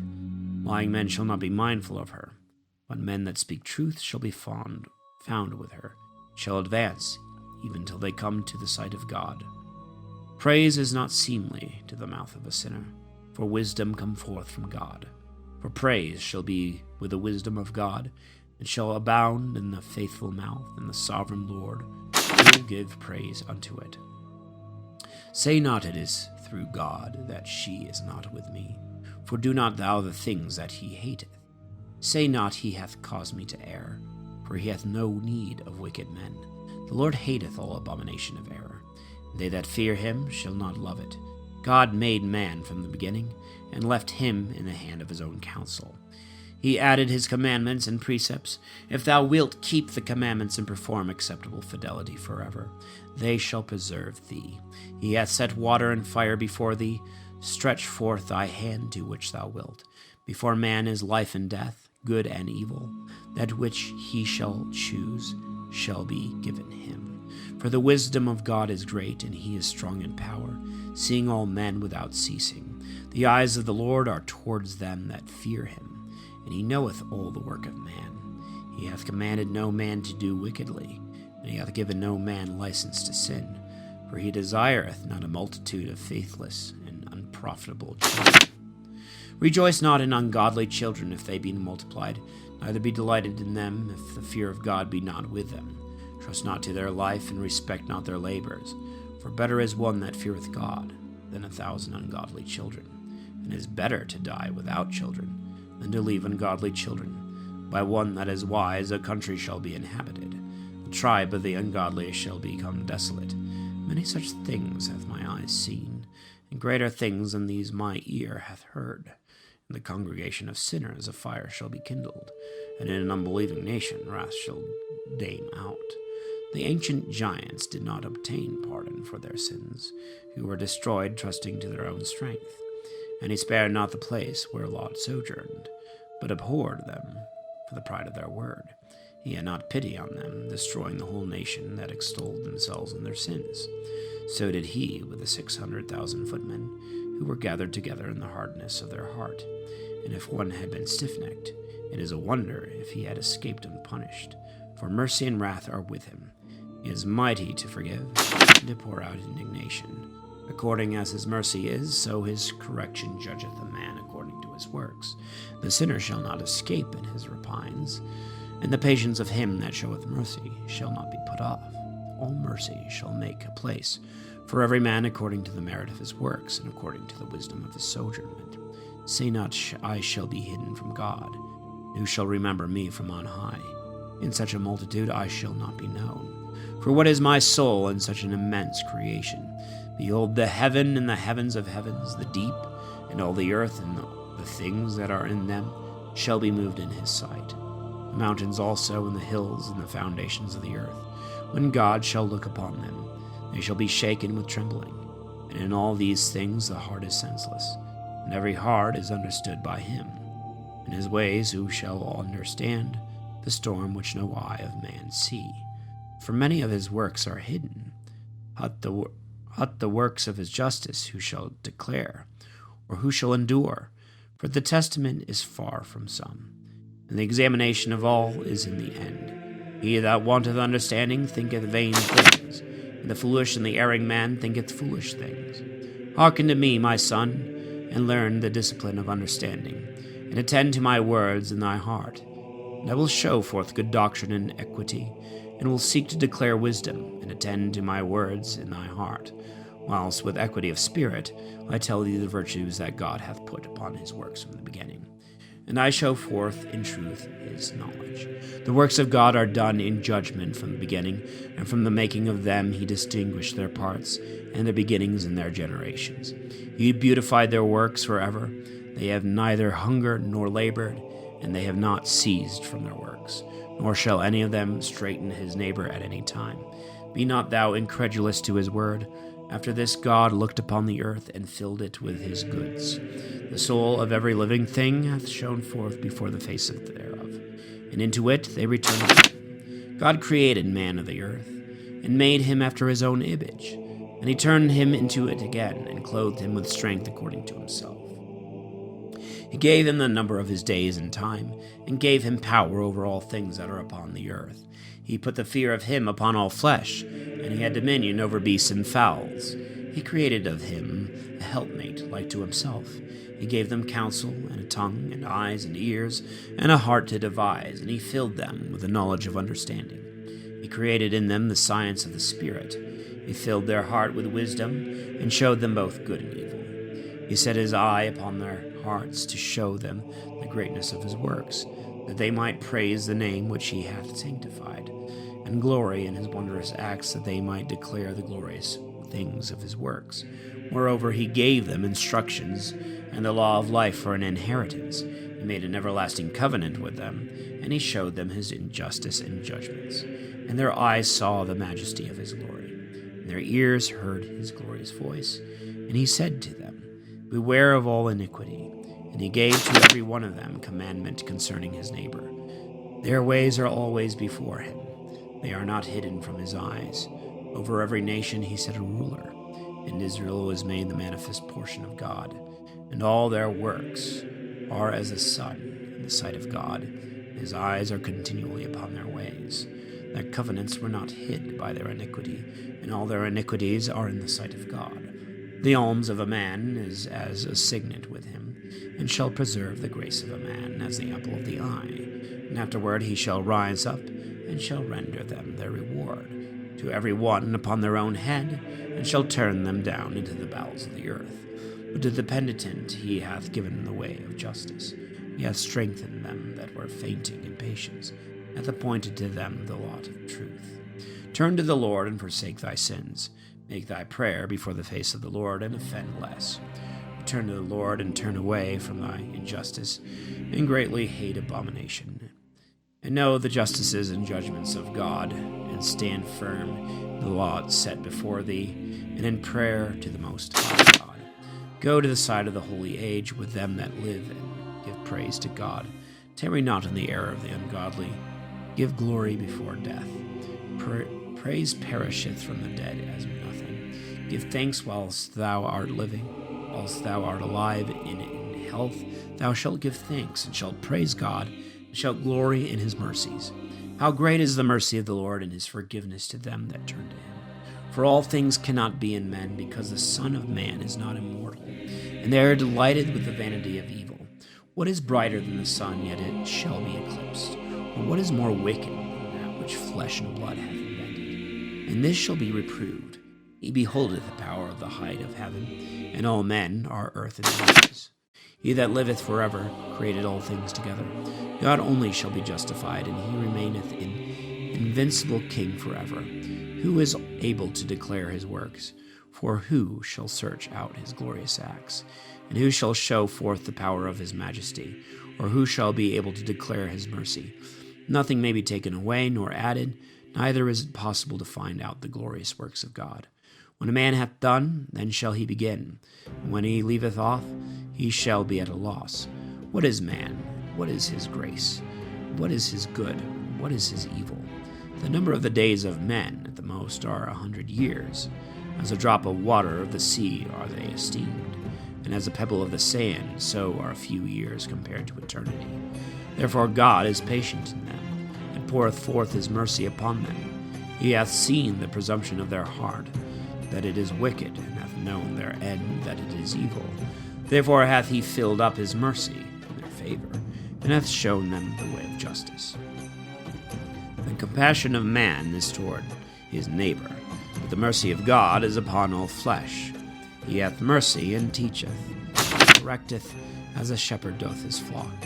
He hath mercy on him that receiveth the discipline of mercy, and that maketh haste in his judgments. My son, in thy good deeds make no complaint, and when thou givest anything, add not grief by an evil word. Shall not the dew assuage the heat? So also the good word is better than the gift. Lo, is not a word better than a gift, but both are with a justified man. A fool will upbraid bitterly, and the gift of one ill-taught consumeth the eyes. Before judgment prepare thee justice, and learn before thou speak. Before sickness take a medicine, and before judgment examine thyself, and thou shalt find mercy in the sight of God. Humble thyself before thou art sick, and in time of sickness show thy conversation. Let nothing hinder thee from praying always, and be not afraid to be justified, even to death. For the reward of God continueth forever. Before prayer, prepare thy soul, and be not as a man that tempteth God. Remember the wrath that shall be at the last day, and the time of repaying, when he shall turn away his face. Remember poverty is the time of abundance, and the necessity of poverty the day of riches. From the morning until the evening the time shall be changed, and all these are swift in the eyes of God. A wise man will fear in everything, and in the days of sins will beware of sloth. Every man of understanding knoweth wisdom, and all give praise to him that findeth her. They that were of good understanding in words have also done wisely themselves, and have understood truth and justice, and have poured forth proverbs and judgments. Go not after thy lusts, but turn away from thy own will. If thou give to thy soul her desires, she will make thee a joy to thy enemies. Take no pleasure in riotous assemblies, be they ever so small, for their concertation is continual. Make not thyself poor by borrowing to contribute to feasts, when thou hast nothing in thy purse, for thou shalt be an enemy to thy own life. A workman that is a drunkard shall not be rich, and he that contemneth small things shall fall by little and little. Wine and women make wise men fall off, and shall rebuke the prudent. And he that joineth himself to harlots will be wicked. Rottenness and worms shall inherit him, and he shall be lifted up for a greater example, and his soul shall be taken away out of the number. He that is hasty to give credit is light of heart, and shall be lessened. And he that sinneth against his own soul shall be despised. He that rejoiceth in iniquity shall be censured, and he that hateth chastisement shall have less life, and he that hateth babbling extinguisheth evil. He that sinneth against his own soul shall repent, and he that is delighted with wickedness shall be condemned. Rehearse not again a wicked and harsh word, and thou shalt not fare the worse. Tell not thy mind to friend or foe, and if there be a sin with thee, disclose it not. For he will hearken to thee, and will watch thee, and as it were defending thy sin, he will hate thee, and so will he be with thee always. Hast thou heard a word against thy neighbor? Let it die within thee, trusting that it will not burst thee. At the hearing of the word, the fool is in travail, as a woman groaning in the bringing forth of a child. As an arrow that sticketh in a man's thigh, so is a word in the heart of a fool. Reprove a friend, lest he may not have understood, and say, I did it not, or if he did it, that he may do it no more. Reprove thy neighbor, for it may be he hath not said it, and if he hath said it, that he may not say it again. Admonish thy friend, for there is often a fault committed, and believe not every word. There is one that slippeth with the tongue, but not from his heart. For who is there that hath not offended with his tongue? Admonish thy neighbor before thou threaten him, and give place to the fear of the Most High. For the fear of God is all wisdom, and therein is to fear God. The disposition of the law is in all wisdom. But the learning of wickedness is not wisdom, and the device of sinners is not prudence. There is a subtle wickedness, and the same is detestable. There is a man that is foolish, wanting in wisdom. Better is a man that hath less wisdom, and wanteth understanding with the fear of God, than he that aboundeth in understanding, and transgresseth the law of the Most High. There is an exquisite subtlety, and the same is unjust. And there is one that uttereth an exact word telling the truth. There is one that humbleth himself wickedly, and his interior is full of deceit. And there is one that submitteth himself exceedingly with a great lowliness. And there is one that casteth down his countenance, and maketh as if he did not see that which is unknown. And if he be hindered from sinning for want of power, if he shall find opportunity to do evil, he will do it. A man is known by his look, and a wise man, when thou meetest him, is known by his countenance. The attire of the body, and the laughter of the teeth, and the grit of the man, show what he is. There is a lying rebuke in the anger of an injurious man, and there is a judgment that is not allowed to be good. And there is one that holdeth his peace. He is wise. How much better is it to reprove than to be angry, and not to hinder him that confesseth in prayer? The lust of a eunuch shall devour a young maiden. So is he that by violence executeth unjust judgment. How good is it when thou art reproved to show repentance, for so thou shalt escape wilful sin. There is one that holdeth his peace, that is found wise, and there is another that is hateful, that is bold in speech. There is one that holdeth his peace, because he knoweth not what to say, and there is another that holdeth his peace, knowing the proper time. A wise man will hold his peace till he see opportunity, but a babbler and a fool will regard no time. He that useth many words shall hurt his own soul. He that taketh authority to himself unjustly shall be hated. There is success in evil things to a man without discipline, and there is a finding that turneth to loss. There is a gift that is not profitable, and there is a gift, the recompense of which is double. There is an abasement because of glory, and there is one that shall lift up his head from a low estate. There is that buyeth much for a small price, and restoreth the same sevenfold. A man wise in words shall make himself beloved, but the graces of fools shall be poured out. The gift of the fool shall do thee no good, for his eyes are sevenfold. He will give a few things and upbraid much, and the opening of his mouth is the kindling of a fire. Today a man lendeth, and tomorrow he asketh it again. Such a man as this is hateful. A fool shall have no friend, and there shall be no thanks for his good deeds, for they that eat his bread are of a false tongue.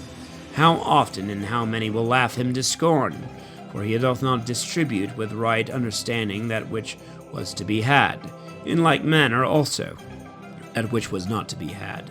The slipping of a false tongue is as one that falleth on the pavement. So the fall of the wicked shall come speedily. A man without grace is as a vain fable.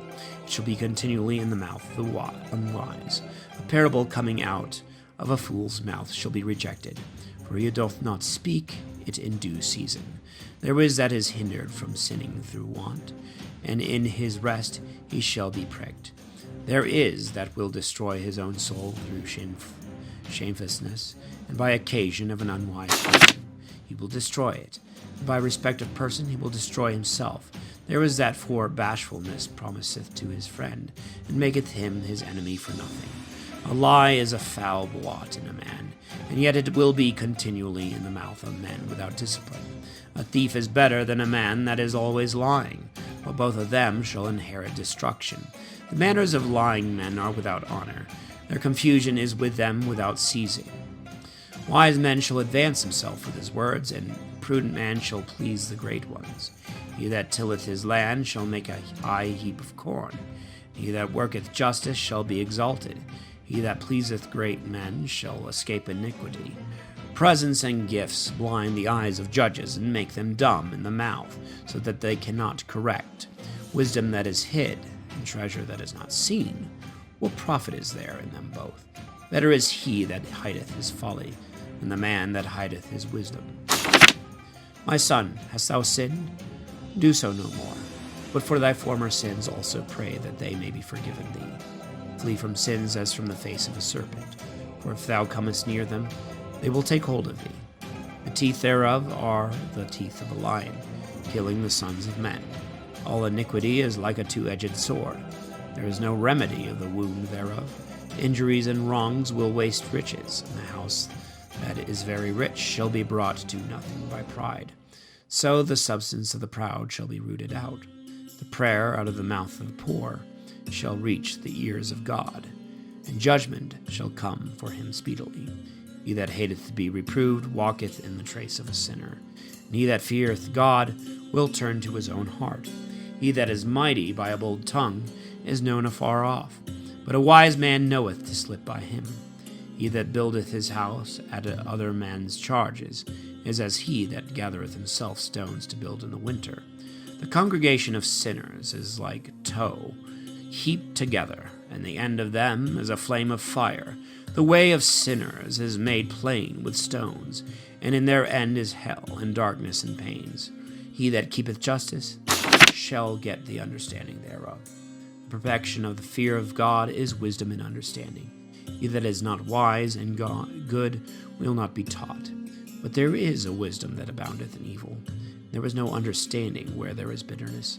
The knowledge of a wise man shall abound like a flood, and his counsel continueth like a fountain of life.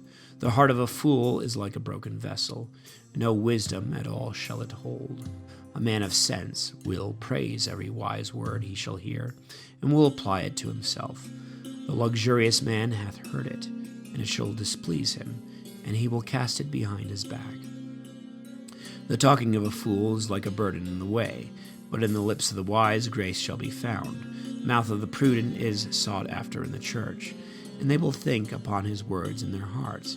As a house that is destroyed, so is wisdom to a fool. The knowledge of the unwise is as words without sense. Doctrine to a fool is as fetters on the feet, and like manacles on the right hand. A fool lifteth up his voice in laughter, but a wise man will scarce laugh low to himself. Learning to the prudent is an ornament of gold, and like a bracelet upon his right arm. The foot of a fool is soon in his neighbor's house, but a man of experience will be abashed at the person of the mighty. A fool will peep through the window into the house, but he that is well taught will stand without. It is the folly of a man to hearken at the door, and a wise man will be grieved with a disgrace. The lips of the unwise will be telling foolish things, but the words of the wise shall be weighed in a balance. The heart of fools is in their mouth, and the mouth of wise men is in their heart. While the ungodly curseth the devil, he curseth his own soul. The talebearer shall defile his own soul, and shall be hated by all, and he that shall abide with him shall be hateful. The silent and wise man shall be honored.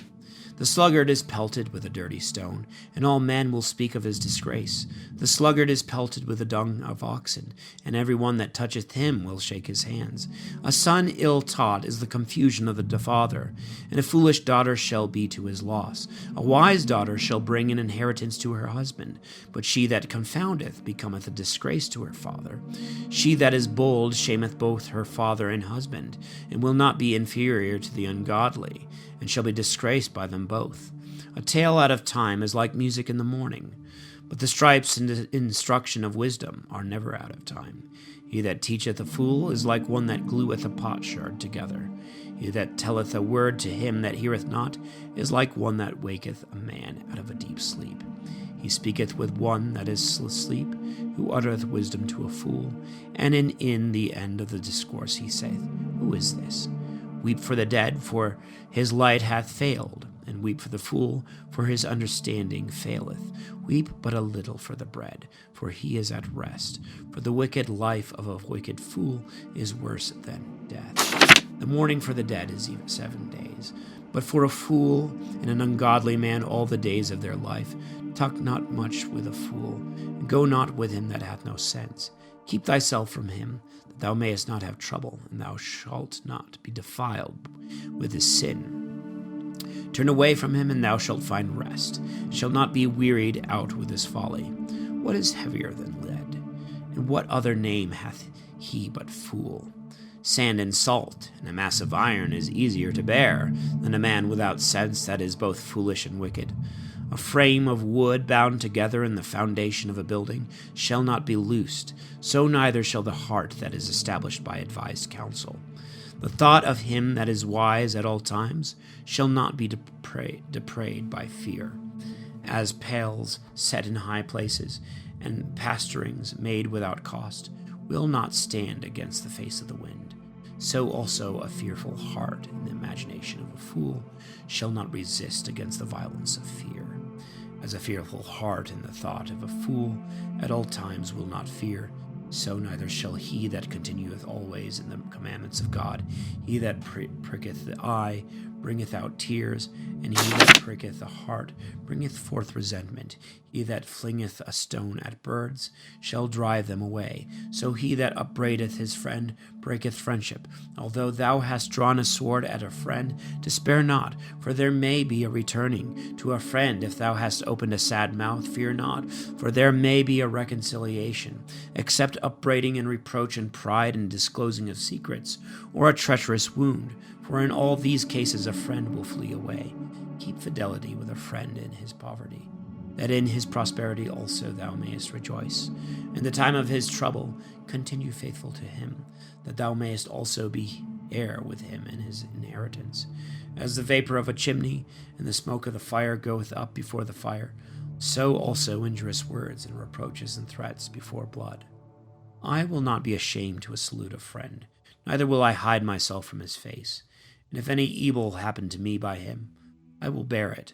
But every one that shall hear it will beware of him, who will set a guard before my mouth, and a sure seal upon my lips, that I fall not by them, and that by my tongue destroy me not. O Lord, Father, and sovereign ruler of my life, lead me not to their counsel, nor suffer me to fall by them. Who will set scourges over my thoughts, and discipline of wisdom over my heart, that they spare me not in their ignorances, that their sins may not appear, lest my ignorance increase and my offenses be multiplied and my sins abound, and I fall before my adversaries and my enemy rejoice over me. O Lord, Father, and God of my life, lead me not into their devices. Give me not haughtiness of my eyes, and turn away from me all coveting. Take from me the greediness of the belly, and let not the lusts of the flesh take hold of me. Give me not over to a shameless and foolish mind. Hear, O ye children, the discipline of the mouth.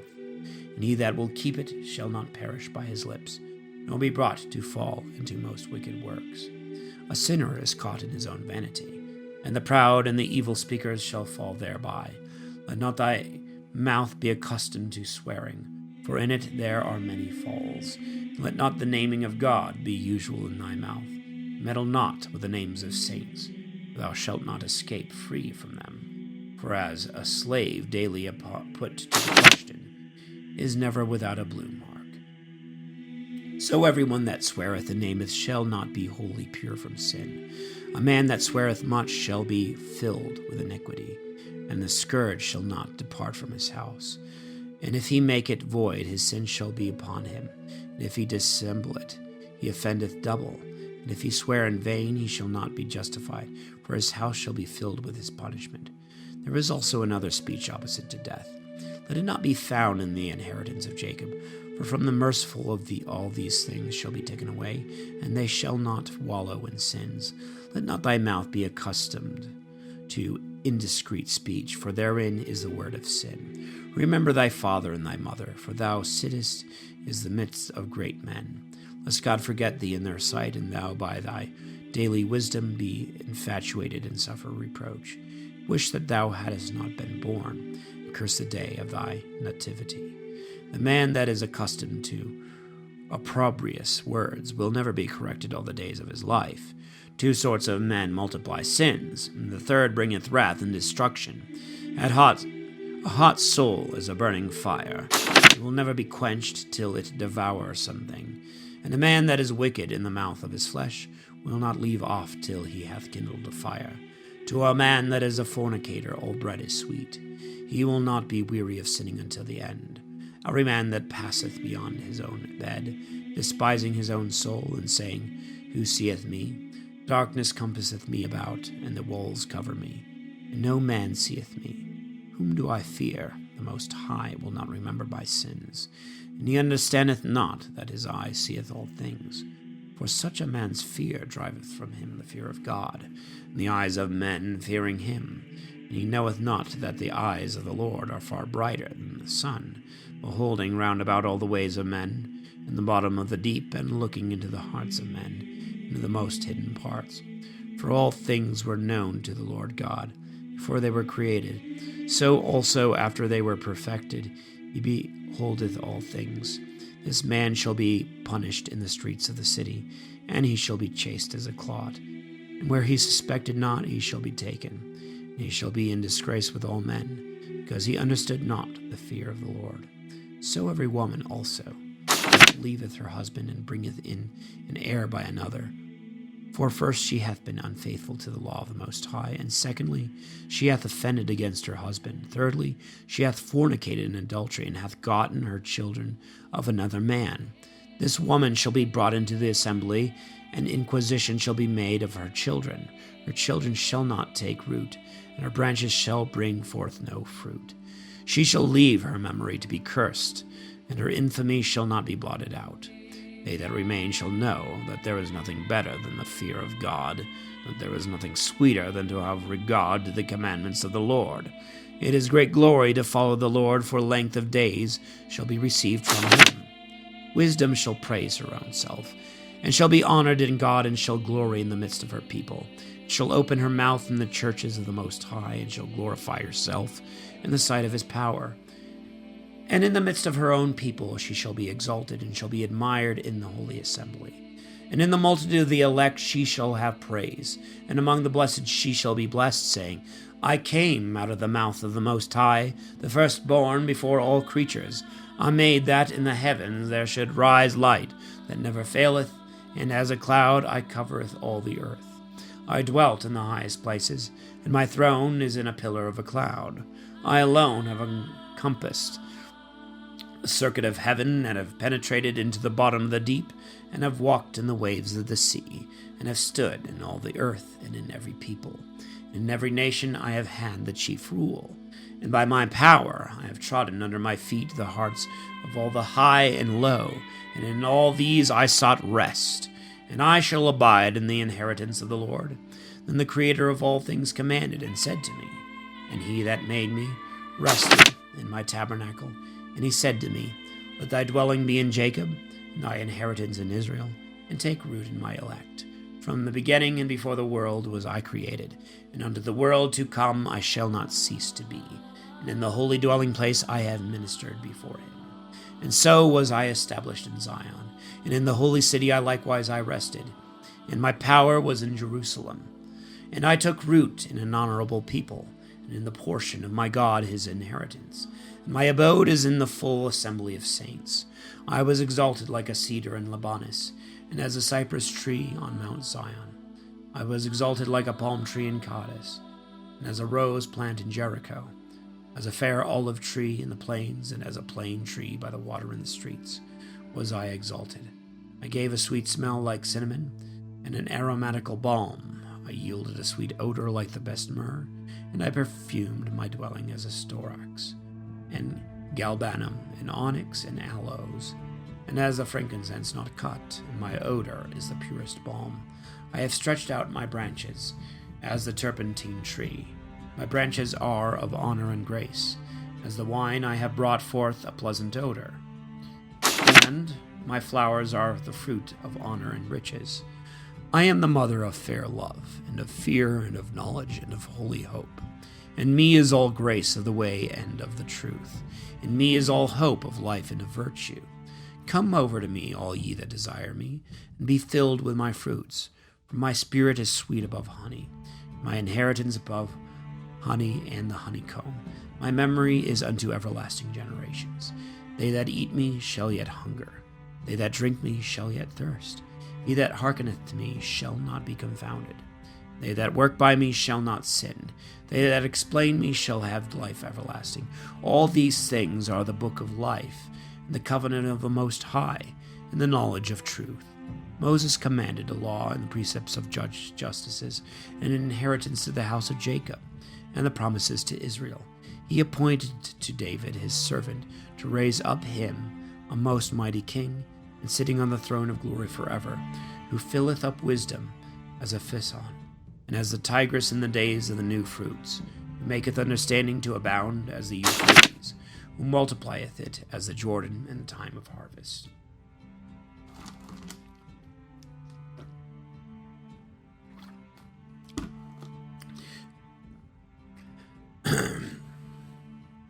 Who sendeth knowledge as the light, and riseth up as Gihon in the time of the vintage, who first hath perfect knowledge of her, and a weaker shall not search her out, for her thoughts are most vast than the sea, and her counsels more deep than the great ocean. I, wisdom, have poured out rivers. I, like a brook out of the river of mighty water. I, like a channel of a river. I, like an aqueduct, came out of paradise. I said, I will water my garden of plants. I will water abundantly the fruits of my meadow. And behold, my brook became a great river. And my river came near to a sea.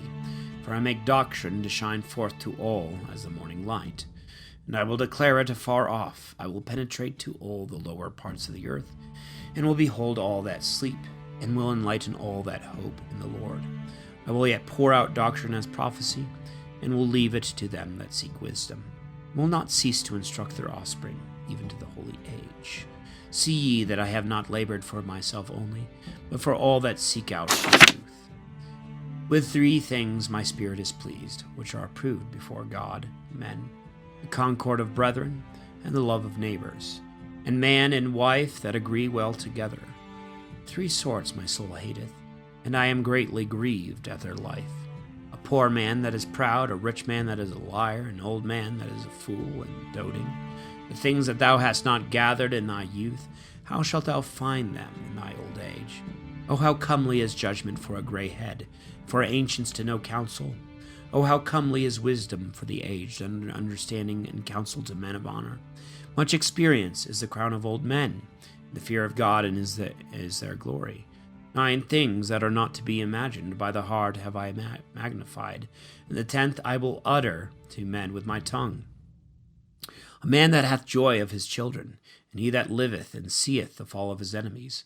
Blessed is he that dwelleth with a wise woman, that hath not slipped with his tongue, that hath not served such as are unworthy of him. Blessed is he that findeth a true friend, that declareth justice to an ear that heareth. How great is he that findeth wisdom, knowledge! But there was none above him that feareth the Lord. The fear of God hath set itself above all things. Blessed is the man to whom it is given to have the fear of God. He that holdeth it, to whom shall he be likened? The fear of God is the beginning of his love, and the beginning of his faith is to be fast joined unto it. The sadness of the heart is every plague, and the wickedness of a woman is all evil. And the man will choose any plague, but the plague of the heart, and any wickedness but the wickedness of a woman, and any affliction but the affliction from them that hate him, and any revenge but the revenge of enemies. There was no head worse than the head of a serpent. There was no anger above the anger of a woman. It will be more agreeable to abide with a lion and a dragon than to dwell with a wicked woman. The wickedness of a woman changeth her face, and she darkeneth her countenance as a bear, and showeth it like sackcloth. In the midst of her neighbors, her husband groaned, and hearing he sighed a little. All malice is short to the malice of woman. Let the lot of sinners fall upon her. As the climbing of a sandy way is to the feet of the aged, so is a wife full of tongue to a quiet man. Look not upon a woman's beauty, and desire not a woman for beauty. A woman's anger and impudence and confusion is great. A woman, if she have superiority, is contrary to her husband. A wicked woman abateth the courage, and maketh heavy countenance. And a wounded heart, feeble hands, and disjointed knees, a woman that doth make her husband happy. From the woman come from the beginning of sin, and by her we all die. Give no issue to thy water, no, not a little, nor to a wicked man liberty to gad abroad. If she walk not at thy hand, she will confound thee in the sight of thy enemies. Cut her off from thy flesh, lest she always abuse thee. Happy is the husband of a good wife, for the number of his years is double. A virtuous woman rejoiceth her husband, and shall fulfill the years of his life in peace. A good wife is a good portion. She shall be given in the portion of them that fear God, to a man for his good deeds. Rich or poor, if his heart is good, his countenance shall be cheerful at all times. Of 3 things my heart hath been afraid, and at the 4th my face hath troubled: the accusation of a city, and the gathering together of the people, and a false calumny. All are more grievous than death. A jealous woman is the grief and mourning of the heart. With a jealous woman is a scourge of the tongue, which communicateth with all. As a yoke of oxen that is moved to and fro, so also is a wicked woman. He that hath hold of her is as he that taketh hold of a scorpion. A drunken woman is a great wrath, and her reproach and shame shall not be hid. The fornication of a woman shall be known by the haughtiness of her eyes, and by her eyelids. On a daughter that turneth not away herself, set a strict watch, lest finding an opportunity, she abuse herself. Take heed of the impudence of her eyes, and wonder not if she slight thee. She will open her mouth as a thirsty traveler to the fountain, and will drink of every water near her, and will sit down by every hedge, and open her quiver against every arrow until she fail. The grace of a diligent woman shall delight her husband, and shall fat his bones. Her discipline is the gift of God. Such is a wise and silent woman, and there was nothing so much worth as a well-instructed soul. A holy and shamefaced woman is grace upon grace, and no price is worthy of a continent soul. As the sun when it riseth to the world in the high places of God, so is the beauty of a good wife for the ornament of her house.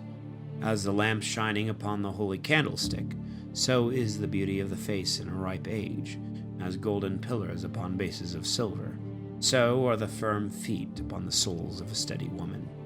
As everlasting foundations upon a solid rock, so the commandments of God in the heart of a holy woman. At two things my heart is grieved, and the third bringeth anger upon me. A man was fainting through poverty, and a man of sense despised, and he that passeth over from justice to sin. God hath prepared such, and one for the sword. Two sorts of callings have appeared to me, hard and dangerous. A merchant is hardly free from negligence, and a huckster shall not be justified from the sins of his lips. Through poverty many have sinned, and he that seeketh to be enriched turneth away his eye. As a stake sticketh fast in the midst of the joining of the stones, so also in the midst of selling and buying sin shall stick fast. Sin shall be destroyed with the sinner. Unless thou hold thyself diligently in the fear of the Lord, thy house shall quickly be overthrown. As when one sifteth with a sieve, the dust will remain, so will the perplexity of a man in his thoughts. The furnace trieth the potter's vessels, and the trial of affliction just men. Be the dressing of a tree showeth the fruit thereof, so a word out of the thought of the heart of man. Praise not a man before he speaketh, for this is the trial of men. If thou followest justice, thou shalt obtain her, and shalt put her on as a long robe of honor, and thou shalt dwell with her, and she shall protect thee forever. And in the day of acknowledgment thou shalt find a strong foundation. Birds resort unto her their like, so truth will return to them that practice her. The lion always lieth in wait for prey, so do sins for them that work iniquities. Holy man continueth in wisdom as the sun, but a fool is changed as the moon. In the midst of the unwise keep in the word till its time. But be continually among the men that think. The discourse of sinners is hateful, and their laughter is at the pleasures of sin. The speech that sweareth much shall make the hair of the head stand upright, and its irreverence shall make one stop his ears. Is the quarrels of the proud as the shedding of blood, and their cursing is a grievous hearing. He that discloseth the secret of a friend loseth his credit, and shall never find a friend to his mind. Love thy neighbor, and be joined to him with fidelity. But if thou discover his secrets, follow no more after him. For as a man that destroyeth his friend, so also is he that destroyeth the friendship of his neighbor. And as one that letteth a bird go out of his hand, so hast thou let thy neighbor go, and thou shalt not get him again. Follow after him no more, for he is gone afar off. He is fled as a roe escaped out of the snare, because his soul is wounded. Thou canst no more bind him up, and of a curse there is reconciliation. But to disclose the secrets of a friend leaveth no hope to an unhappy soul. He that winketh with the eye forgetteth wicked things, and no man will cast him off. In the sight of thy eyes he will sweeten his mouth, and will admire thy words. But at the last he will writhe his mouth, and on thy words he will lay a stumbling block. I have hated many things, but not like him, and the Lord will hate him. If one cast a stone on high, it will fall upon his own head, and the deceitful stroke will wound the deceitful. He that diggeth a pit shall fall into it. He that setteth a stone for his neighbor shall stumble upon it. And he that layeth a snare for another shall perish in it. A mischievous counsel shall be rolled back upon the author, and he shall not know from whence it cometh to him. Mockery and reproach are the proud, and vengeance as a lion shall lie in wait for him. They shall perish in a snare that are delighted with the fall of the just, and sorrow shall consume them before they die. Anger and fury are both of them abominable, and the sinful man shall be subject to them. He that seeketh to revenge himself shall find vengeance from the Lord, and he will surely keep his sins in remembrance. Forgive thy neighbor if he hath hurled thee, and then shall thy sins be forgiven to thee when thou prayest. Man to man reserveth anger, and doth he seek remedy of God. He hath no mercy on him like himself, and doth he entreat for his own sins. He that is but flesh nourisheth anger, and doth he ask forgiveness of God? Who shall obtain pardon for his sins? Remember thy last things, and let enmity cease. For corruption and death hang over in his commandments. Remember the fear of God, and be not angry with thy neighbor. Remember the covenant of the Most High, and overlook the ignorance of thy neighbor. Refrain from strife, and thou shalt diminish thy sins. For a passionate man kindleth strife, and a sinful man will trouble his friends, and bring in debate in the midst of them that are at peace. For as the wood of the forest is, so the fire burneth, and as a man's strength is, so shall his anger be. And according to his riches he shall increase his anger. A hasty contention kindleth a fire, and a hasty quarrel sheddeth blood, and a tongue that beareth witness bringeth death. If thou blow the spark, it shall burn as fire, and if thou spit upon it, it shall be quenched. Both come out of the mouth. The whisperer and the double-tongued is accursed, for he hath troubled many that were at peace. The tongue of a third person hath disquieted many, and scattered them from nation to nation. It hath destroyed the strong cities of the rich, and hath overthrown the houses of great men. It hath cut in pieces the forces of people, and undone strong nations. The tongue of a third person hath cast out valiant women, and deprived them of their labors. He that hearkeneth to it shall never have rest, neither shall he have a friend in whom he may repose. The stroke of a whip maketh a blue mark, but the stroke of the tongue will break the bones. Many have fallen by the edge of the sword, but not so many as have perished by their own tongue. Blessed is he that is defended from a wicked tongue, that hath not passed into the wrath thereof, that hath not drawn the yoke thereof, and hath not been bound in its bands. For its yoke is a yoke of iron, and its bands are bands of brass. The death thereof is a most evil death, and hell is preferable to it. Its countenance shall not be for a long time, but it shall possess the ways of the unjust, and the just shall not be burnt with its flame. They that forsake God shall fall into it, and it shall burn in them, and shall not be quenched. It shall be sent upon them as a lion, and as a leopard it shall tear them. Hedge in thy ears with horns. Hear not a wicked tongue, and make doors and bars to thy mouth. Melt down thy gold and silver, and make a balance for thy words, and a just bridle for thy mouth. And take heed lest thou slip with thy tongue, and fall in the sight of thy enemies who lie in wait for thee, and thy fall be incurable unto death. He that showeth mercy lendeth to his neighbor. He that is stronger in hand keepeth the commandments. Lend to thy neighbor in the time of his need. Pay thou thy neighbor again in due time. Reap thy word, and deal faithfully with him. And thou shalt always find that which is necessary for thee. Many have looked upon a thing lent as a thing found, and have given trouble to them that helpeth them. Till they receive, they kiss the hands of the lender, and in promises they humble their voice. But when they should repay, they will ask time, and will return tedious and murmuring words, and will complain of the time. And if he be able to pay, he will stand off, and he will scarce pay one half, and will count it as if he had found it. But if not, he will defraud him of his money, and he will get him for an enemy without cause, and he will pay him with reproaches and curses, and instead of honor and good turn will repay him injuries. Many have refused to lend, not out of wickedness, but they were afraid to be defrauded without cause. But yet towards the poor be thou more hardy. Delay not to show him mercy. Help the poor because of the commandment, and send him not away empty-handed because of his poverty. Lose thy money for thy brother and thy friend, and hide it not under a stone to be lost. Place thy treasure in the commandments of the Most High, and it shall bring thee more profit than gold. Shut up alms in the heart of the poor, and it shall obtain help for thee against all evil. Better than the shield of the mighty, and better than the spear, it shall fight for thee against thy enemy. A good man is surety for his neighbor. He that hath lost shame will leave him to himself. Forget not the kindness of thy surety, for he hath given his life for thee. The sinner and the unclean fleeth from his surety. A sinner attributeth to himself the goods of his surety, and he that is of an unthankful mind will leave him that delivered him.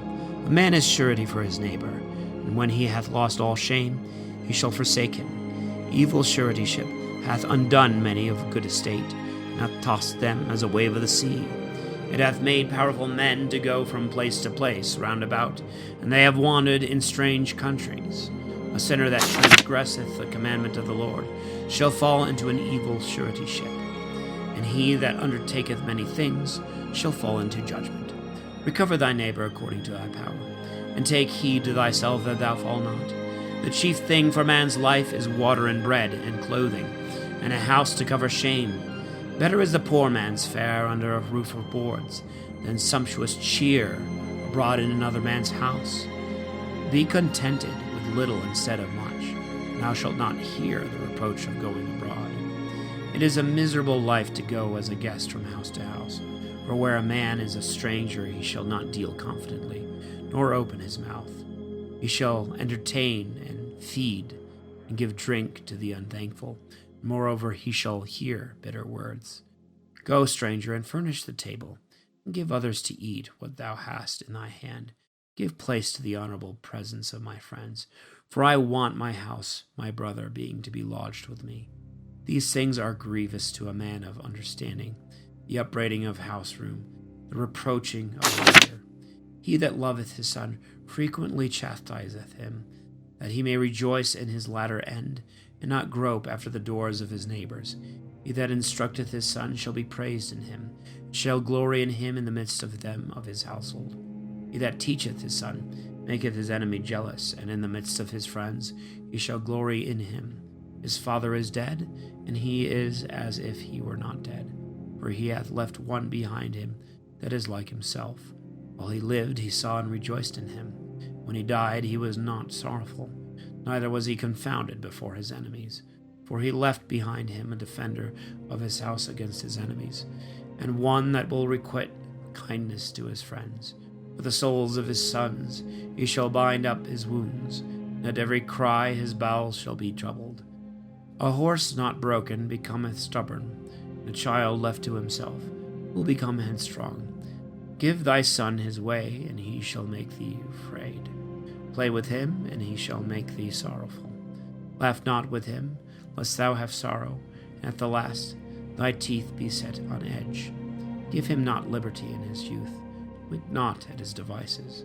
Bow down his neck while he is young, and beat his sides while he is a child, lest he grow stubborn, and regard thee not, and so be a sorrow of heart to thee. Instruct thy son, and labor about him, lest his lewd behavior be an offense to thee. Better is a man who is sound and strong of constitution, than a rich man who is weak and afflicted with evils. Health of the soul and holiness of justice is better than all gold and silver, and a sound body than immense revenues. There is no riches above the riches of the heaven of the body, and there is no pleasure above the joy of the heart. Better is death than a bitter life, and everlasting rest than continual sickness. Good things that are hidden in a mouth that is shut are a masses of meat set about a grave. What good shall an offering do to an idol? For it can neither eat nor smell. So is he that is persecuted by the Lord, bearing the reward of his iniquity. He seeth with his eyes and groaneth, as an eunuch embraced a virgin in sighing. Give not up thy soul to sadness, and afflict not thyself in thy own counsel. The joyfulness of the heart is the life of a man, and never failing treasure of holiness, and joy of a man is the light of life. Have pity on thy own soul, pleasing God, and contain thyself. Gather up thy heart in his holiness, then drive away sadness far from me. For sadness hath killed many, and there was no profit in it. Envy and anger shorten a man's days, and pensiveness will bring old age before the time. A cheerful and good heart is always feasting, for his banquets are prepared with gladness. Watching for riches consumeth the flesh. The thought thereof driveth away sleep. The thinking beforehand turneth away the understanding. And a grievous sickness maketh the soul sober. A rich man hath labored in gathering riches together, and when he resteth, he shall be filled with his goods. The poor man hath labored in his low way of life, and in the end he is still poor. He that loveth gold shall not be justified. He that followeth after corruption shall be filled with it. Many have been brought to fall for gold, and the beauty thereof hath been their ruin. Gold is a stumbling block to them that sacrifice to it. Woe to them that eagerly follow after it, and every fool shall perish by it. Blessed is the rich man that is found without blemish, that hath not gone after gold, nor put his trust in money, nor in treasures. Who is he, and we will praise him? For he hath done wonderful things in his life. Who hath been tried thereby, and made perfect, he shall have glory everlasting. He that could have transgressed, and hath not transgressed, and could do evil things, and hath not done them. Therefore are his goods established in the Lord, and all the church of the saints shall declare his alms. Art thou set at a great table? Be not the first to open thy mouth upon it. Say not, there are many things which are upon it. Remember that a wicked eye is evil. What is created more evil than an eye? Therefore shall it weep over all the face when it shall see. Stretch not out thy hand first, lest being disgraced with envy thou be put to confusion. Be not hasty in a feast. Judge of the disposition of thy neighbor by thyself. Use as a frugal man the things that are set before thee, lest if thou eatest much thou be hated. Leave off first, for manners' sake, and exceed not, lest thou offend. And if thou sittest among many, reach not thy hand out first of all, and be not the first to ask for drink. How sufficient is a little wine for a man well taught? And in sleeping thou shalt not be uneasy with it, and thou shalt feel no pain. Watching and choler and gripes are with an intemperate man. Sound and wholesome sleep with a moderate man. He shall sleep till morning, and his soul shall be delighted with him. And if thou hast been forced to eat much, arise, go out, and vomit, and it shall refresh thee. Thou shalt not bring sickness upon thy body. Hear me, my son, and despise me not. And in the end thou shalt find my words, and all thy words be quick, and in no infirmity shall come to thee. The lips of many shall bless him that is liberal of his bread, and the testimony of his truth is faithful. Against him that is niggardly of his bread, the city will murmur, and the testimony of his niggardliness is true. Challenge not them that loveth wine, for wine hath destroyed very many. Fire tireth hard iron, so wine drunk to excess shall rebuke the hearts of the proud. Wine taken with sobriety is equal life to men. Thou drink it moderately, thou shalt be sober. What is his life who is diminished with wine? What taketh away life? Death? Wine was created from the beginning to make men joyful, not to make them drunk. Wine drunken with moderation is the joy of the soul and the heart. Sober drinking is health to soul and body. Wine drunken with excess raiseth quarrels and wrath, and many ruins. Wine drunken with excess is bitterness of the soul. The heat of drunkenness is a stumbling block of the fool, lessening strength and causing wounds. Rebuke not thy neighbor in a banquet of wine, and despise him not in his mirth. Speak not to him words of reproach. Press him not in demanding again. Have they made thee ruler? Be not lifted up. Be among them as one of them.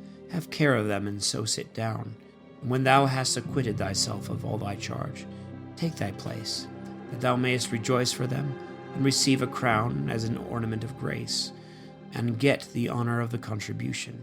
Speak thou that art elder, for it becometh thee to speak the first word with care and knowledge. Hinder not music. Where there is no hearing, pour out words, and be not lifted up out season with thy wisdom. Concert of music and a banquet wine is a carbuncle set in gold. As a signet of an emerald in a work of gold, so is the melody of music with pleasant and moderate wine. Hear in silence, for thy reverence good grace shall come to thee. Young man, scarcely speak in thy own cause. If thou be asked twice, let thy answer be short. In many things be as if thou wert ignorant. And hear in silence and withal seeking. In the company of great men, beg not upon thee. When the ancients are present, speak not much. Before a storm goeth lightning, before shamefacedness goeth favor. For thy reverence, good grace shall come to thee. And at the time of rising be not slack, but be first to run home to thy house. And there withdraw thyself, and there take thy pastime. And do what thou hast a mind, but not in sin or proud speech. For all these things bless the Lord, that made thee, and that replenisheth thee with all his good things. He that feareth the Lord will receive his discipline, and they that will seek him early shall find a blessing. He that seeketh the lost shall be filled with it. He that dealeth deceitfully shall meet with a stumbling block therein. They that fear the Lord shall find just judgment, and shall kindle justice as a light. A sinful man will flee reproof, and will find an excuse according to his will. A man of counsel will not neglect understanding. A strange and proud man will not dread fear, even after he hath done with fear without counsel. He shall be controlled by the things of his own seeking. My son, do thou nothing without counsel, and thou shalt not repent when thou hast done. Go not in the way of ruin, and thou shalt not stumble against the stones.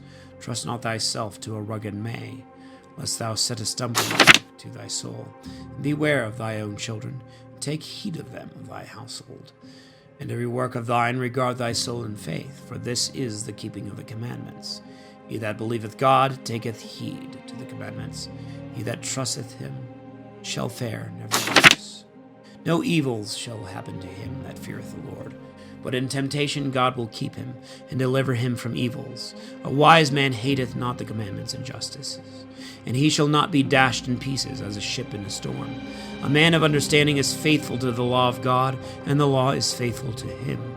He that cleareth up a question shall prepare what to say, and so having prayed he shall be heard, and shall keep discipline, and then he shall answer. The heart of a fool is as a wheel of a cart, and his thoughts are like a rolling axle tree. A friend that is a mocker is like a stallion horse. He neigheth under every one that sitteth upon him. Why doth one day excel another, and one light another, and 1 year another year, when all come of the sun? By the knowledge of the Lord they were distinguished, the sun being made, and keeping his commandment. And he ordered the seasons and holidays of them, and in them they celebrated festivals at an hour. Some of them God made high in great days, some of them he put in the number of ordinary days. And all men are from the ground, and out of the earth from whence Adam was created. With much knowledge the Lord hath divided them, and diversified their ways. Some of them hath he blessed and exalted, and some of them hath he sanctified and set near himself. And some of them hath he cursed and brought low, and turned them from their station. As a potter's clay is in his hand, to fashion and order it. All his ways are according to his ordering. So man is in the hand of him that made him, and he will render to him according to his judgment. Good is set against evil, and life against death. So also is the sinner against a just man. And so look upon all the works of the Most High, 2 and 2, one against another. And I awaked last of all, and as one that gathereth after the grape gatherers. And the blessing of God I also have hoped. As one that gathereth grapes, have I filled the winepress. See that I have not labored for myself only, but for all that seek discipline. Hear me, ye great men, and all ye people, and hearken with your ears, ye rulers of the church. Give not to son or wife, brother or friend, power over thee while thou livest. Give not thy estate to another, lest then repent, and thou entreat for the same. As long as thou livest and hast breath in thee, let no man change thee. For it is better that thy children should ask of thee, than that thou look toward the hands of thy children. In all thy works keep their preeminence. Let no stain sully thy glory. And the time when thou shalt end the days of thy life, and in the time of thy decrease, distribute thy inheritance. fodder and a wand, and a burden air for an ass, bread and a correction, and work for a slave. He worketh under correction, and seeketh to rest. Let his hands be idle, and he seeketh liberty. The yoke and the thong bend a stiff neck, and continual labors bow a slave. Torture and fetters are for a malicious slave. Send him to work, that he be not idle, for idleness hath taught much evil. Set him to work, for so it is fit for him. And if he be not obedient, bring him down with fetters. But be not excessive towards anyone. And do no grievous thing without judgment. If thou have a faithful servant, let him be to thee as thy own soul. Treat him as a brother, because in the blood of thy soul thou hast gotten him. If thou hurt him unjustly, he will run away. And if he rise up and depart, thou knowest not whom to ask, and in what way to seek. The hopes of a man that is void of understanding are vain and deceitful, and dreams lift up fools. The man that giveth heed to lying visions is like to him that catcheth at a shadow, fulfilleth after the wind. The vision of dreams is the resemblance of one thing to another, as when a man's likeness is before a face of a man. What can be made clean by the unclean, and what truth can come from that which is false? Deceitful divinations and lying omens, and the dreams of evildoers are many, and the heart fancieth as that of a woman in travail. Except it be a vision sent forth from the Most High, set no thy heart upon them. For dreams have deceived many, and they have failed that put their trust in them. The word of the law shall be fulfilled without a lie, and wisdom shall be made plain in the mouth of the faithful. What doth he know that hath not been tried? A man that hath much experience shall think of many things, that he that hath learned many things shall show forth understanding. He that hath no experience knoweth little, and he that hath been experienced in many things multiplieth prudence. He that hath not been tried, what manner of things doth he know? He that hath been surprised shall abound with subtlety. I have seen many things by traveling, and many customs of things. Sometimes I have been in danger of death for these things, and I have been delivered by the grace of God. The spirit of those that fear God is sought after, and by his regard shall be blessed, for their hope is on him that saveth him. And the eyes of God are upon them that love him.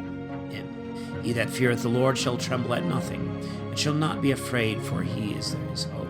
The soul of him that feareth the Lord is blessed. To whom doth he look, and who in his strength?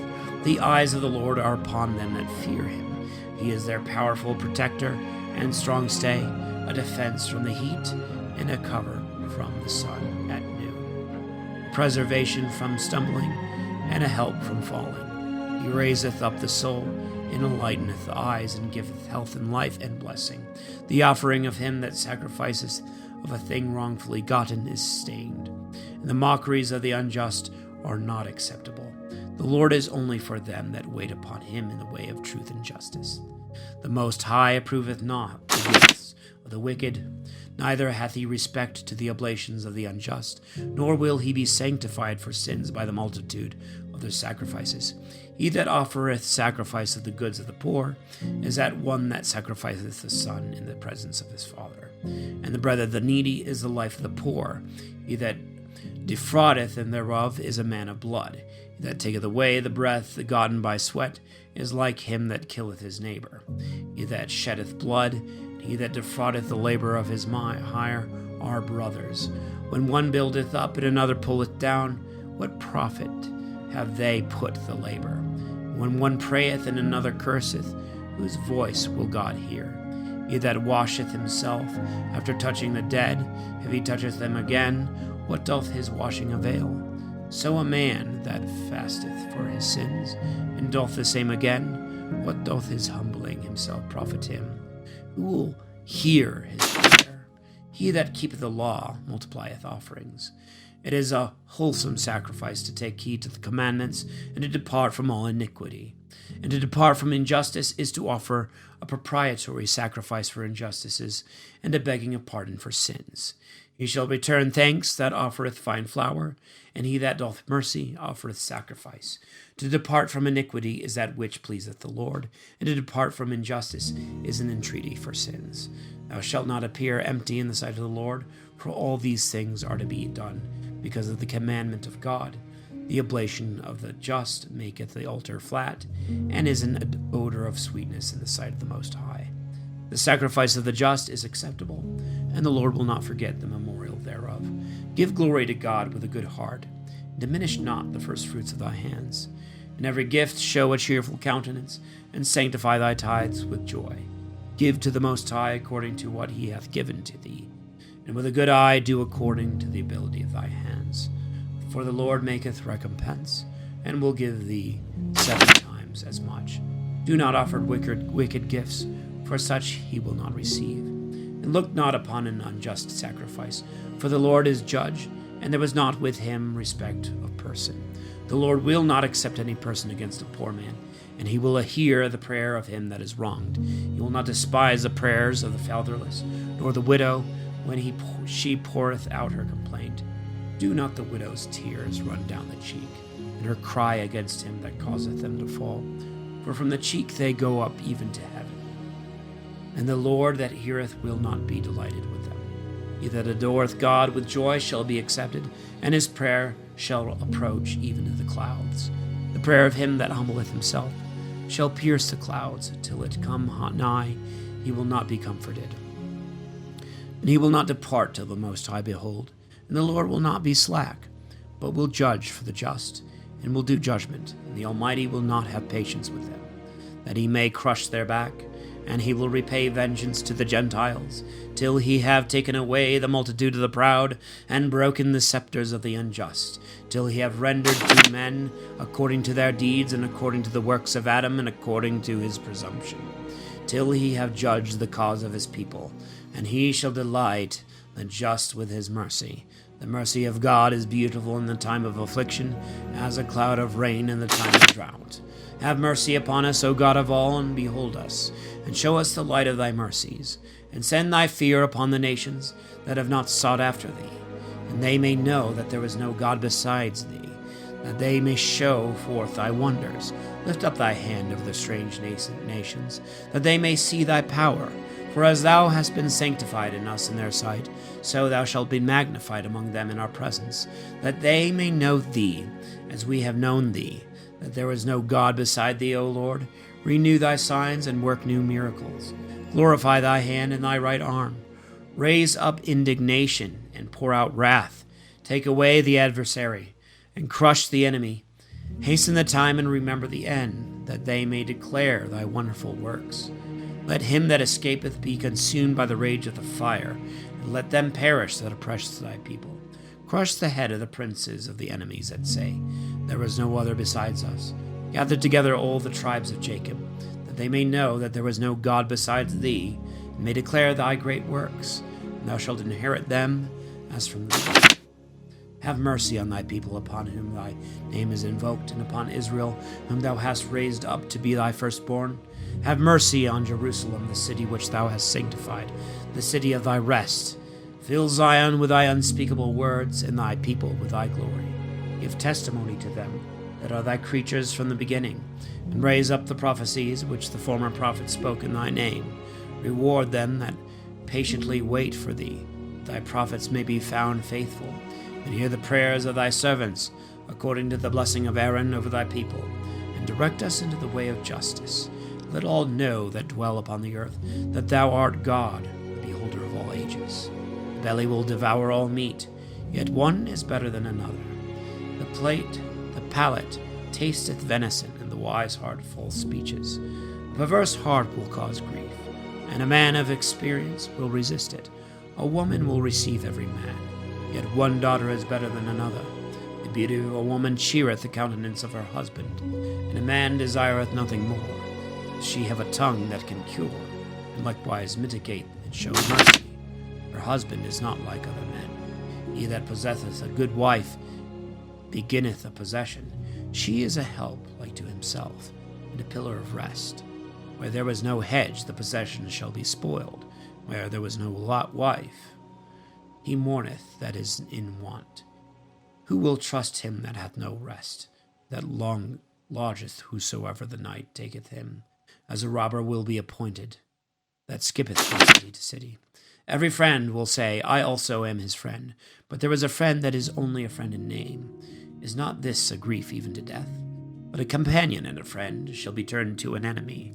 O wicked presumption, whence camest thou to cover the earth with thy malice and deceitfulness? There is a companion who rejoiceth with his friend in his joys, but in the time of trouble he will be against him. There is a companion who condoleth with his friend for his belly's sake, and he will take up a shield against enemy. Forget not thy friend in thy mind, and be not unmindful of him in thy riches. Consult not with him that layeth a snare for thee, and hide thy counsel from them that envy thee. Every counselor giveth out counsel, but there is one that is a counselor for himself. Beware of a counselor, and know before what need he hath, for he will devise to his own mind, lest he thrust a stake into the ground, and say to thee, Thy way is good, and then stand on the other side to see what shall befall thee. Treat not with a man without religion concerning holiness, nor with an unjust man concerning justice, nor with a woman touching her of whom she is jealous, nor with a coward concerning war, nor with a merchant about traffic, nor with the buyer of selling, nor with the envious man of giving thanks, nor with the ungodly of piety, nor with the dishonest of honesty, nor with the held laborer of every work, nor with him that worketh by the year of the finishing of the year, nor with an idle servant of much business. Give no heed to these in any matter of counsel, but be continually with a holy man, whomsoever thou shalt know to observe the fear of God, whose soul is according to thy own soul, and who, when thou shalt stumble in the dark, will be sorry for thee, and establish within thyself a heart of good counsel. For there is no other thing of more worth to thee than it. The soul of a holy man discovereth sometimes true things, more than 7 watchmen that sit in a high piece to watch. But above all these things pray to the Most High, that he may directeth thy way in truth. In all thy works let the true word go before thee, and steady counsel before every action. A wicked word shall change the beast, out of which 4 manner of things arise, good and evil, life and death. And the tongue is continually the ruler of them. There is a man that is subtle, a teacher of many, and yet is unprofitable to his own soul. A skillful woman hath taught many, and is sweet to his own soul. He that speaketh sophistically is hateful, and he shall be destitute of everything. Grace is not given him from the Lord, for he is deprived of all wisdom. There is a wise man that is wise to his own soul, and the root of his understanding is commendable. A wise man instructeth his own people, and the fruits of his understanding are faithful. A wise man shall be filled with blessings, and they that see shall praise him. The life of a man is in the number of his days, but the days of Israel are innumerable. A wise man shall inherit honor among his people, and his name shall live forever. My son, prove thy soul in thy life, and if it be wicked, give it no power, for all things are not expedient for all, and every kind pleaseth not every soul.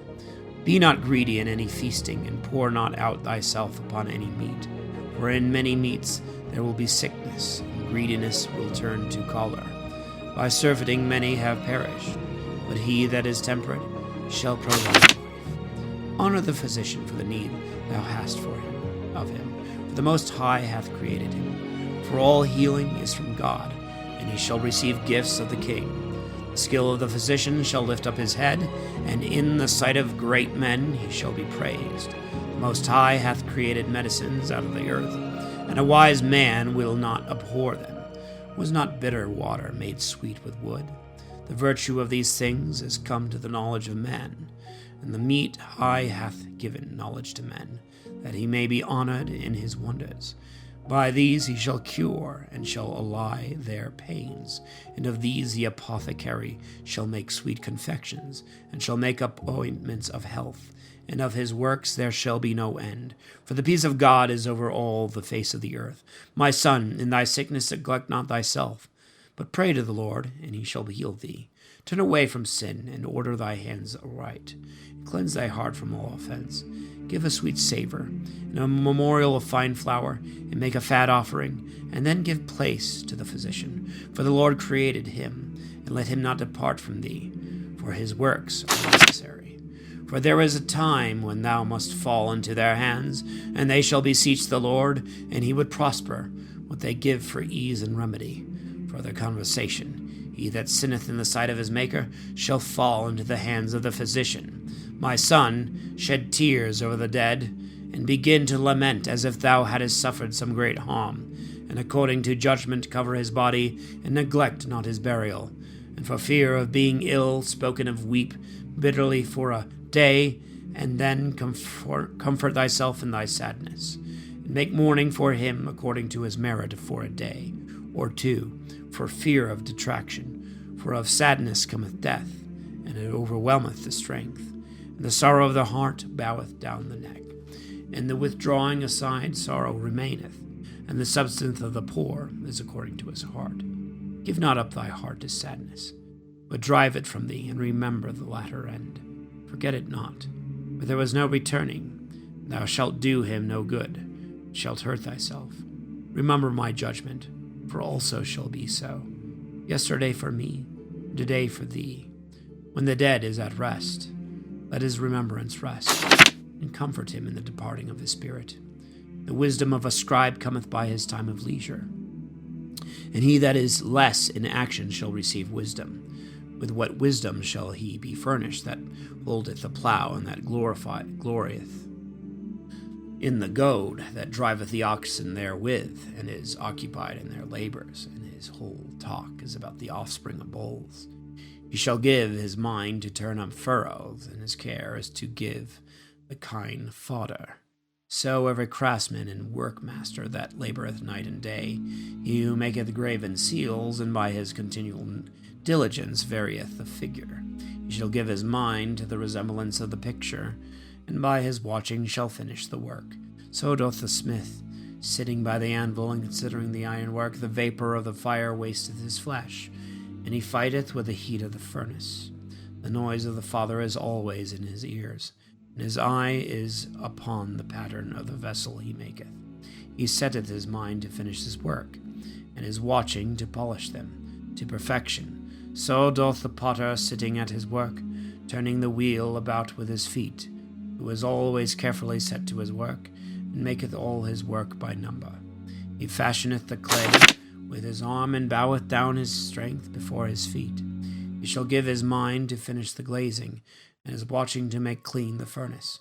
All these trust to their hands, and every one is wise in his own heart. Without these a city is not built, and they shall not dwell nor walk about therein, and they shall not go up until the assembly. Upon the judge's seat they shall not sit, and the ordinance of judgment they shall not understand, neither shall they declare discipline and judgment, and they shall not be found where parables are spoken. But they shall strengthen the state of the world, and their prayer shall be in the work of their craft, applying their soul and searching in the law of the Most High. The wise men will seek out the wisdom of all the ancients, and will be occupied in the prophets. He will keep the sayings of renowned men, and will enter withal into the subtleties of parables. He will search out the hidden meanings of proverbs, and will be conversant in the secrets of parables. He shall serve among great men, and appear before the governor. He shall pass into strange countries, for he shall try good and evil among men. He will give his heart to resort early to the Lord that made him, and he will pray in the sight of the Most High. He will open his mouth in prayer, and will make supplication for his sins. For if it shall please the great Lord, he will fill him with the spirit of understanding, and he will pour forth the words of his wisdom as showers. And in his prayer he will confess to the Lord, and he shall direct his counsel, and his knowledge, and his secrets shall he meditate. He shall show forth the discipline he hath learned, and shall glory in the law of the covenant of the Lord. Many shall praise his wisdom, and it shall never be forgotten. The memory of him shall not depart away, and his name shall be in request from generation to generation. Nations shall declare his wisdom, and the church shall show forth his praise. If he continue, he shall leave a name above 1,000, and if he rest, it shall be to his advantage. I will yet meditate, that I may declare, for I am filled as with a holy transport. By a voice he saith, Hear me, ye divine offspring, and bud forth as the rose planted by the brooks of waters. Give ye a sweet odor as frankincense. Send forth flowers as the lily, and yield a smell, and bring forth leaves and grace, and praise with canticles, and bless the Lord and his works. Magnify his name, and give glory to him with the voice of your lips, and with the canticles of your mouths, and with harps, and in praising him you shall say in this manner, All the works of the Lord are exceedingly good. At his word the waters stood as a heap, and at the words of his mouth the receptacles of waters. For at his commandment favor is shown, and there was no diminishing of his salvation. The works of all flesh are before him, and there was nothing hid from his eyes. He seeth from eternity to eternity, and there was nothing wonderful before him. There was no saying, What is this, or what is that? For all things shall be sought in their time. His blessing hath overflowed like a river, and as a flood hath watered the earth, so shall his wrath inherit the nations that have not sought after him. Even as he turned the waters into a dry land, and the earth was made dry, and his ways were made plain for their journey, so to sinners they are stumbling blocks in his wrath. Good things are created for the good from the beginning, so for the wicked, good and evil things. The principal things necessary for the life of men are water, fire, and iron, salt, milk, and bread of flour and honey, and the cluster of the grape, and oil, and clothing. All these things shall be for good to the holy. So to the sinners, the ungodly, they shall be turned into evil. There are spirits that are created for vengeance, and in their fury they lay on grievous torments. In the time of destruction they shall pour out their force, and they shall appease the wrath of him that made them. Fire, hail, famine, and death, all these were created for vengeance. The teeth of beasts, and scorpions, and serpents, and the sword, taking vengeance upon the ungodly into destruction. In his commandments they shall feast. They shall be ready upon earth when need is, and when their time is come they shall not transgress his word. Therefore from the beginning I was resolved, and I have meditated, and thought on these things, and left them in writing. All the works of the Lord are good, and he will furnish every work in due time. It is not to be said, This is worse than that, for all shall be well approved in their time. Now therefore with the whole heart and mouth praise ye him, and bless the name of the Lord. Great labor is created for all men, and a heavy yoke is upon the children of Adam, from the day of their coming out of their mother's womb, until the day of their burial into the mother of all. Their thoughts and fears of the heart, their imagination of things to come, and the day of their end. From him that sitteth on a glorious throne, unto him that is humbled in the earth and ashes. For him that weareth purple, and beareth a crown, even to him that is covered with rough linen. Wrath, envy, trouble, unquietness, and the fear of death, continual anger and strife, and in the time of rest upon his bed. The sleep of the night changeth his knowledge a little, and as nothing is his rest, and afterward in sleep, as in the day of keeping watch. He is troubled in the vision of his heart, as if he had escaped in the day of battle. In the time of his safety he rose up, and wandereth, that there is no fear. Such things happen to all flesh, from man even to beast, and upon sinners are sevenfold mere. Moreover, death and bloodshed, strife and sword, oppressions, famine and affliction and scourges. All these things are created for the wicked, and for their sakes came the flood. All things that are of the earth shall return to the earth again, and all waters shall return to the sea. All bribery and injustice shall blotted out, and fidelity shall stand forever. The riches of the unjust shall be dried up like a river, and shall pass away in noise like a great thunder and rain. While he openeth his hands he shall rejoice, but transgressors shall pine away in the end. The offspring of the ungodly shall not bring forth many branches, and make a noise as unclean roots. upon the top of a rock, the weed growing over every water, and at the bank of the river shall be pulled up before all grass. Grace is like a paradise in blessings, and mercy remaineth forever. The life of a laborer that is content with that what he hath shall be sweet, and in it thou shalt find treasure. Children in the building of a city shall establish a name, but a blameless wife shall be counted above them both. Wine and music rejoice the heart, but the love of wisdom is above them both. The flute and the psaltery make a sweet melody, but a pleasant tongue is above them both. Thy eye desireth favor and beauty, but more than these green substance. Friend and companion meeting together in season, but above them is both is a wife with her husband. Brethren are a help in the time of trouble, but mercy shall deliver more than they. Gold and silver make the feet stand sure, but wise counsel is above them both. Riches and strength lift up the heart, but above these is the fear of the Lord. There was no want in the fear of the Lord, and it needeth not to seek for help. The fear of the Lord is like a paradise of blessing, and they have covered it above all glory. My son, in thy lifetime be not indignant, for it is better to die than to want.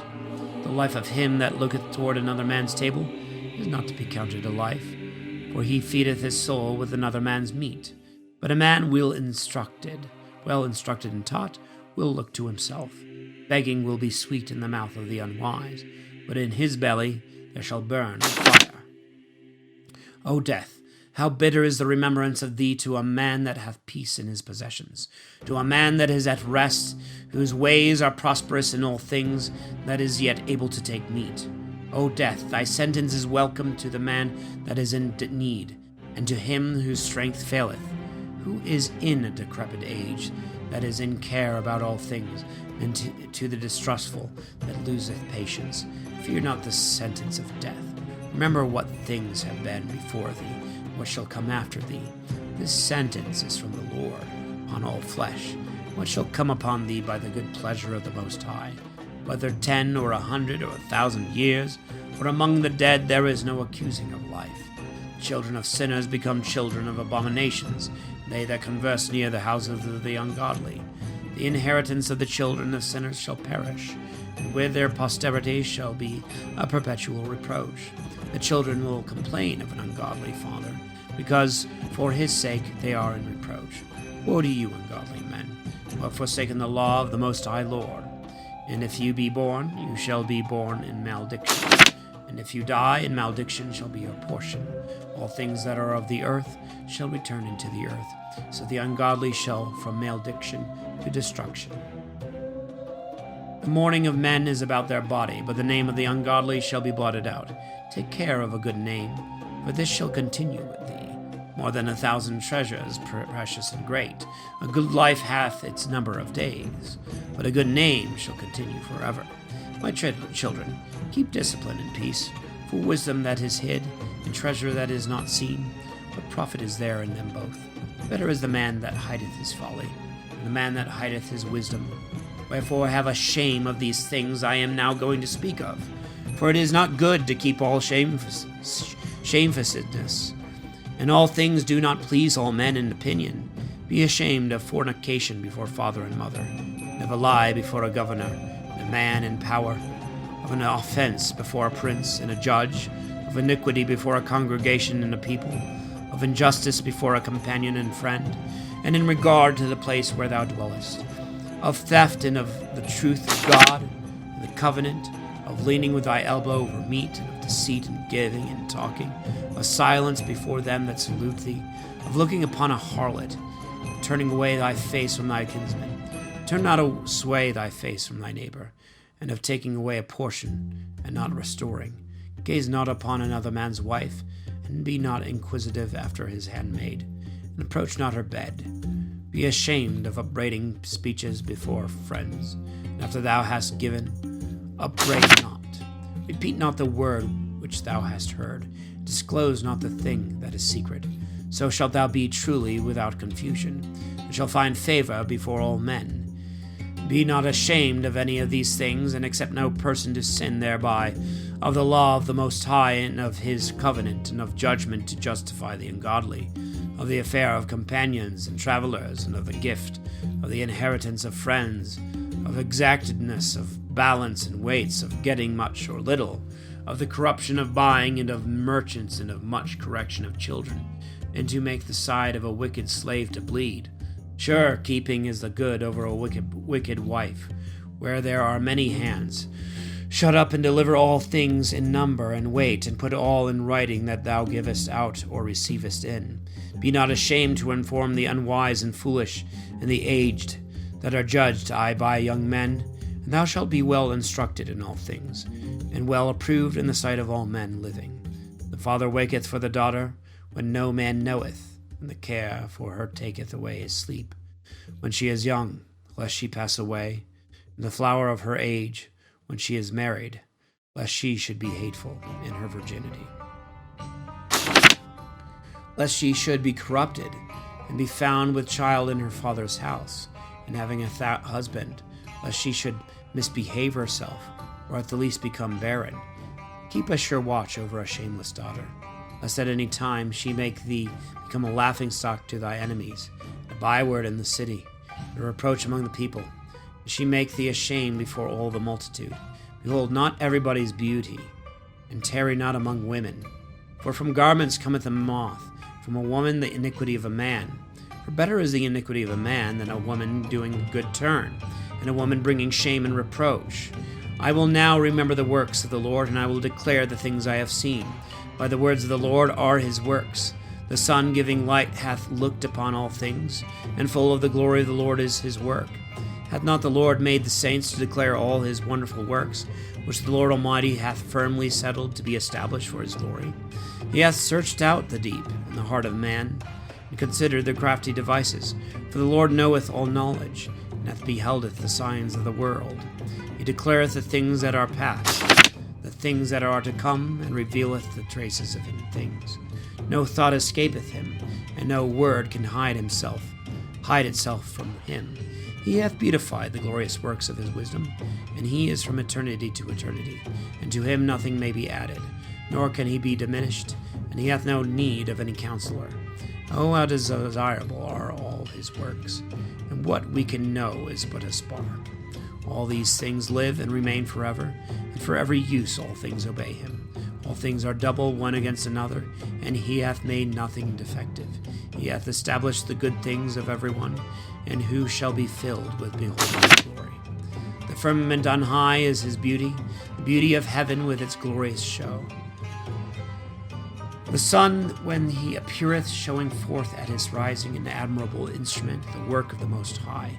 At noon he burneth the earth. Who can abide his burning heat? As one keeping a furnace in the works of heat. The sun 3 times as much burneth the mountains, breathing out fiery vapors, and shining both his beams. He blindeth the eyes. Great is the Lord that made him. At his words he hath hastened his course.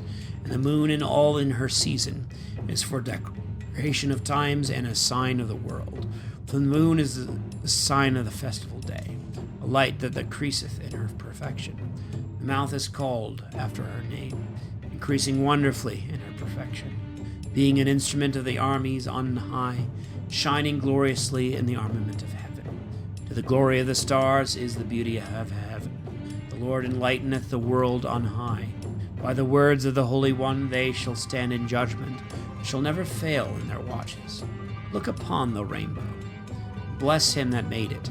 It is very beautiful in its brightness, and encompasseth the heaven about with the circle of its glory. The hands of the Most High have displayed it. By his commandment he maketh the snow to fall apace, and sendeth forth swiftly the lightnings of his judgment. Through this are the treasures opened, and the clouds fly out like birds. By this greatness he hath fixed the clouds, and the hailstones are broken. At his sight shall the mountains be shaken, and at his will the south wind shall blow. The noise of his thunder shall strike the earth, so doth the northern storm, and the whirlwind. And as the birds lightning upon the earth, he scattereth snow, and following thereof is as the coming down of locusts. The eye admireth at the beauty of the witness thereof, and the heart is astonished at the shower thereof. He shall pour frost as salt upon the earth. And when it freezeth, it shall become like the tops of thistles. The cold north wind bloweth, and the water is congealed into crystal. Upon every gathering together of waters it shall rest, and shall clothe the waters as a breastplate, and shall devour the mountains, and burn the wilderness, and consume all that is green as with fire. At present remedy of all is the speedy coming of a cloud, and a dew that meeteth it. By the heat that cometh shall overpower it. At his word the wind is still, and with his thought he appeaseth the deep, and the Lord hath planted islands therein. Let them that sail on the sea tell the dangers thereof, and when we hear with our ears, we shall admire. There are great and wonderful works, a variety of beasts, and of all living things, and the monstrous creatures of whales. Through him is established the end of their journey, and by his word all things are regulated. We shall say much, and yet shall want words, but the sum of our words is he. He is all. What shall we be able to do to glorify him? For the Almighty himself is above all his works. The Lord is terrible and exceedingly great, and his power is admirable. Glorify the Lord as much as ever you can, for he will yet far exceed, and his magnificence is wonderful. Blessing the Lord, exalt him as much as you can, for he is above all praise. When you exalt him, put forth all your strength, and be not weary, for you can never go far enough. Who shall see him and declare him, and who shall magnify him as he is from the beginning? There are many things hidden from us that are greater than these, for we have seen but a few of his works. But the Lord hath made all things, and to the godly he hath given wisdom. Let us now praise men of renown, and our fathers in their generation. The Lord hath wrought great glory through his magnificence from the beginning, such as have borne rule in their dominions, men of great power and endued with their wisdom, showing forth in the prophets the dignity of prophets, and ruling over the present people, and by the strength of wisdom instructing the people in most holy words, such as by their skill sought out musical tunes, and published canticles of the Scriptures. Rich men in virtue, studying beautifulness, living at peace in their houses, all these have gained glory in their generations, and were praised in their days. They that were born of them have left a name behind them, that their praises might be related. And there are some of whom there is no memorial, who are perished as if they had never been, and are become as if they had never been born, and their children with them. But these were men of mercy, whose godly deeds have not failed. Good things continue with their seed. Their posterity are a holy inheritance, and their seed hath stood in the covenants. And their children, for their sakes, remain forever. Their seed and their glory shall not be forsaken. Their bodies are buried in peace, and their name liveth unto generation. Let the people show forth their wisdom, and the church declare their praise. Enoch pleased God, and was translated into paradise, that he may give repentance to the nations. Noah was found perfect, just, and in time of wrath he was made a reconciliation. Therefore was there a remnant left to the earth. When the flood came, the covenants of the world were made with him, that all flesh should no more be destroyed with a flood. Abraham was the great father of the multitude of nations, and there was not found the like to him in glory, who kept the law of the Most High, and was in covenant with him. And in his flesh he established the covenant, and in temptation he was found faithful. Therefore by an oath he gave him glory in his posterity, that he should increase as the dust of the earth, and that he would exalt his seed as the stars, and they should inherit from sea to sea, and from the river to the ends of the earth. And he did in like manner with Isaac, for the sake of Abraham his father. The Lord gave him the blessing of all nations, and confirmed his covenant upon the head of Jacob. He acknowledged him in his blessings, and gave him an inheritance, and divided him his portion in 12 tribes. And he preserved for him men of mercy, that found grace in the eyes of his flesh. Moses was beloved of God and men, whose memory is in benediction. He made him like the saints in glory, and magnified him in the fear of his enemies, and with his words he made prodigies to cease. He glorified him in the sight of kings, and gave him commandments in the sight of his people, and showed him his glory. He sanctified him in his faith, and meekness, and chose him out of all flesh. For he heard him and his voice, and brought him into a cloud. And he gave him commandments before his face, and a law of life and instruction, that he might teach Jacob his covenant, and Israel his judgments. He exalted Aaron his brother, and like to himself of the tribe of Levi, he made an everlasting covenant with him, and gave him the priesthood of the nation, made him blessed in glory. And he girded him about with a glorious girdle, and clothed him with a robe of glory, and crowned him with a majestic attire. He put upon him a garment to the feet, and breeches, and as ephod, and he compassed him with many little bells of gold all round about, that as he went there might be a sound and a noise made that might be heard in the temple, for a memorial to the children of his people.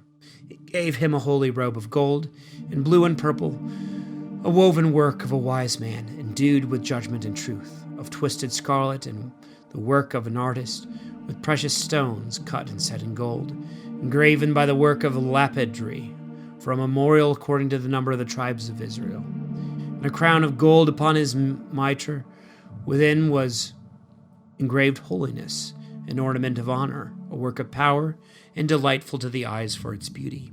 Before him there were none so beautiful, even from the beginning.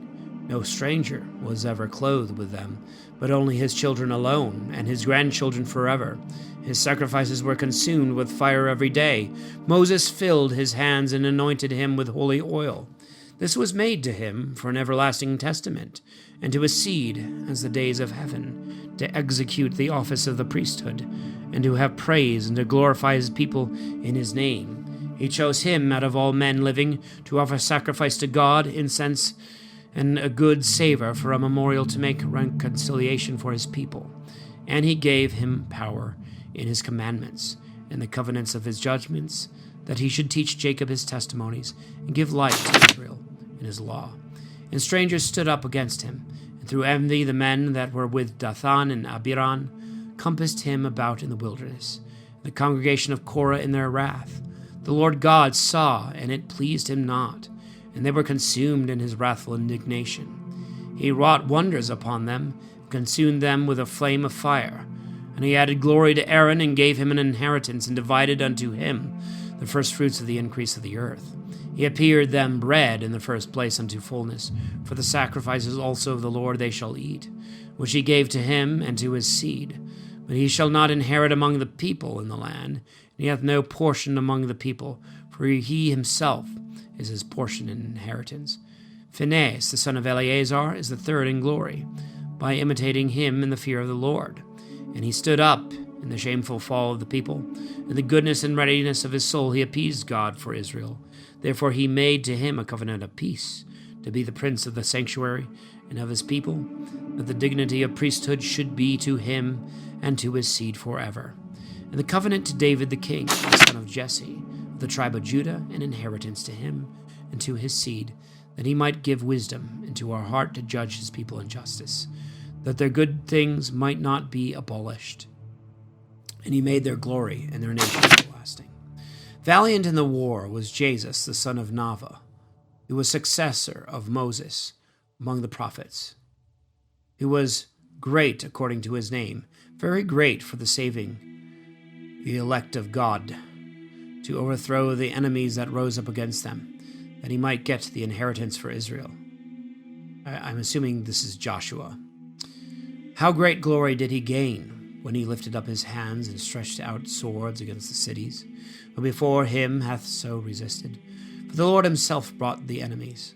Was not the sun stopped in his anger, and one day made as two? He called upon the Most High Sovereign when the enemies assaulted him on every side, and the great and holy God heard him by hailstones of exceedingly great force. He made a violent assault against the nation of his enemies, and in the descent he destroyed the adversaries, that the nations might know his power, that it is not easy to fight against God. And he followed the Mighty One, and in the days of Moses he did a work of mercy, he and Caleb the son of Jephunneh, in standing against the enemy, and withholding the people from sins, and appeasing the wicked murmuring. And they too, being appointed, were delivered out of the danger from among the number of 600,000 men on foot, to bring them into their inheritance, into the land that floweth with milk and honey. And the Lord gave strength also to Caleb, and his strength continued even to his old age, so that he went up to the high places of the land, and his seed obtained it for an inheritance, that all the children of Israel might see that it is good to obey the holy God.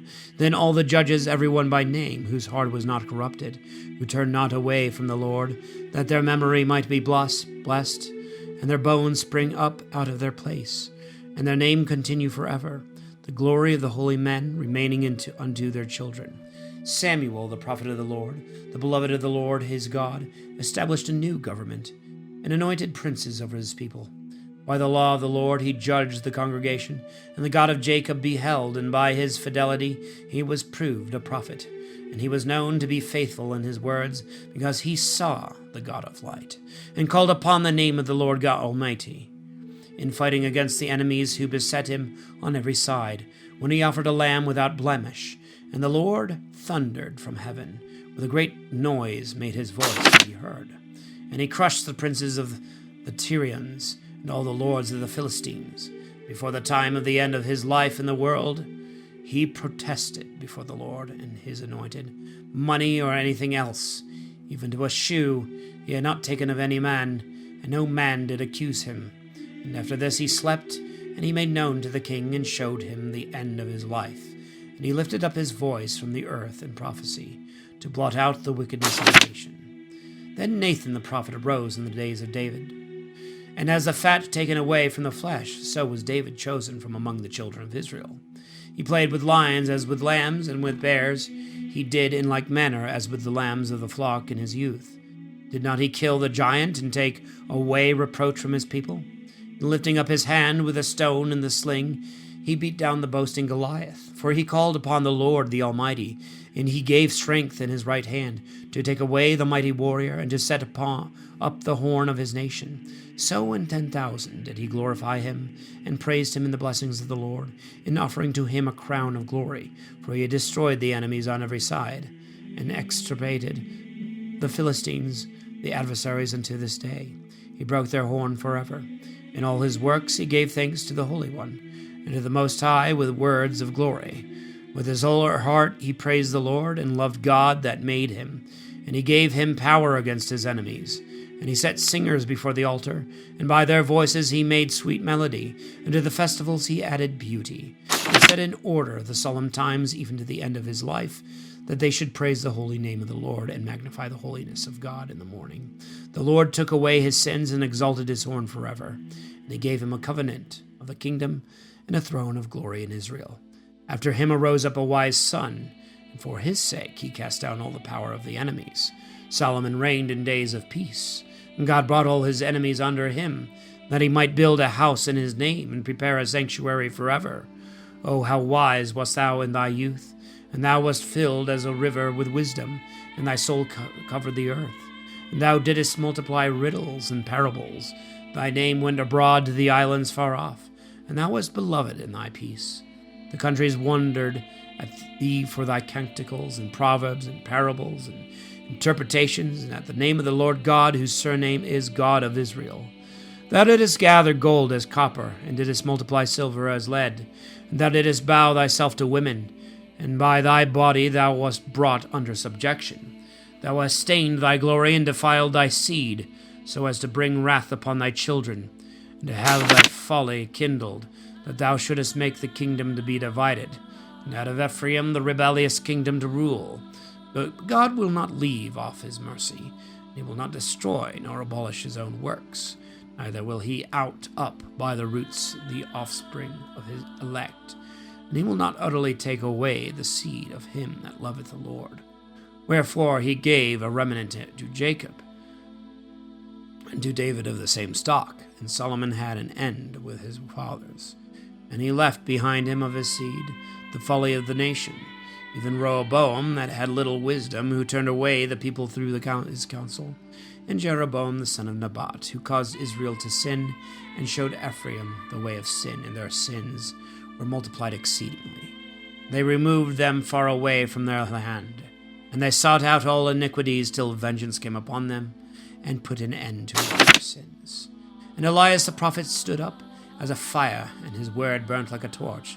He brought famine upon them, and they that provoked him in their enemy were reduced to a small number, for they could not endure the commandments of the Lord. By the word of the Lord he shut up the heaven, and he brought down fire upon heaven thrice. Thus was Elias magnified in his wondrous works. And who can glorify like to thee, who raisest up dead man from below, from the lot of death, by the word of the Lord God, who broughtest down kings to destruction, and brokest easily their power in pieces, and the glorious from their bed, who heard his judgment in Sinai, and in Horeb, the judgments of vengeance, who anointest kings to penance, and maddest prophets successors after thee, who wast taken up in a whirlwind of fire, in a chariot of fiery horses, who ought registered in the judgments of times to appease the wrath of the Lord, to reconcile the heart of the Father to the Son, and to restore the tribes of Jacob. Blessed are they that saw thee, and were honored with thy friendship.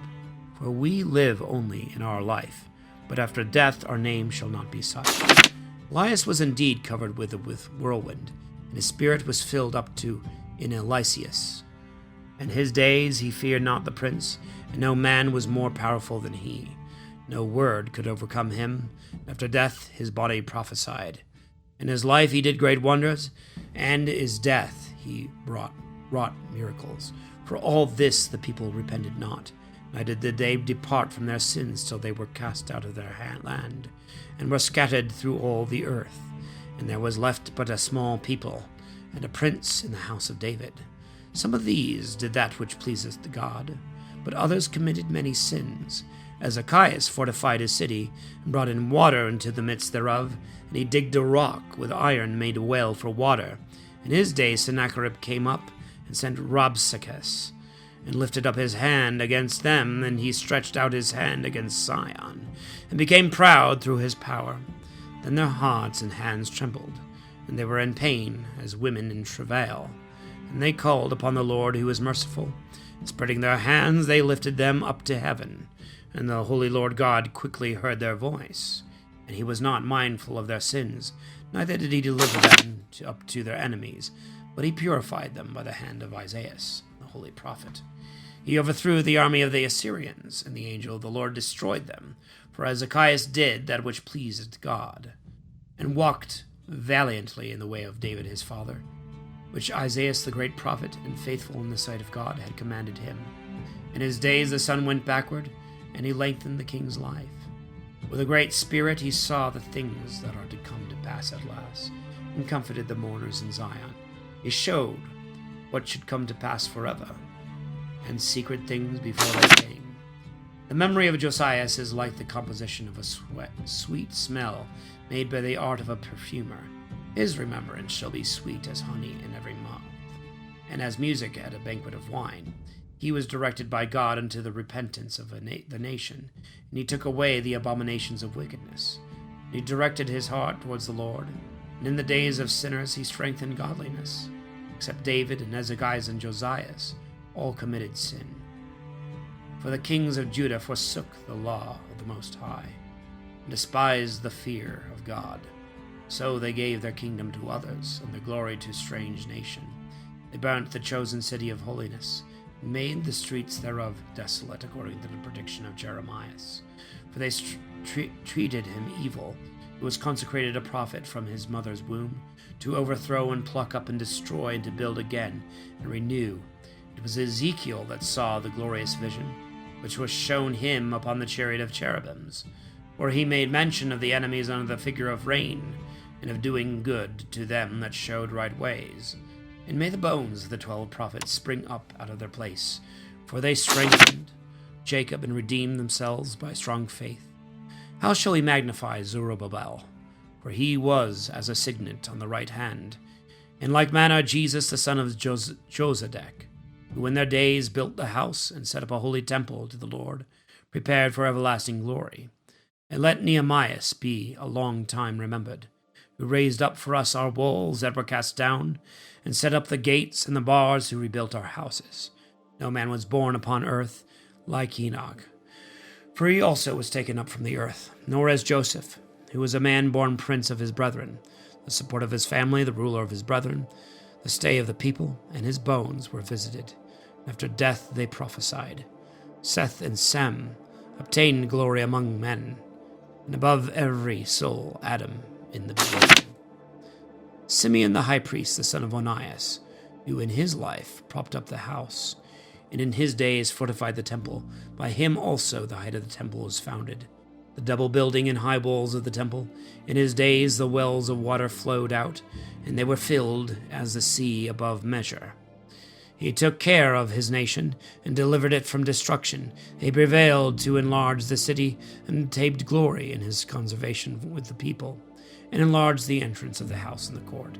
He shone in his days as the morning star in the midst of a cloud, and as the moon at the full.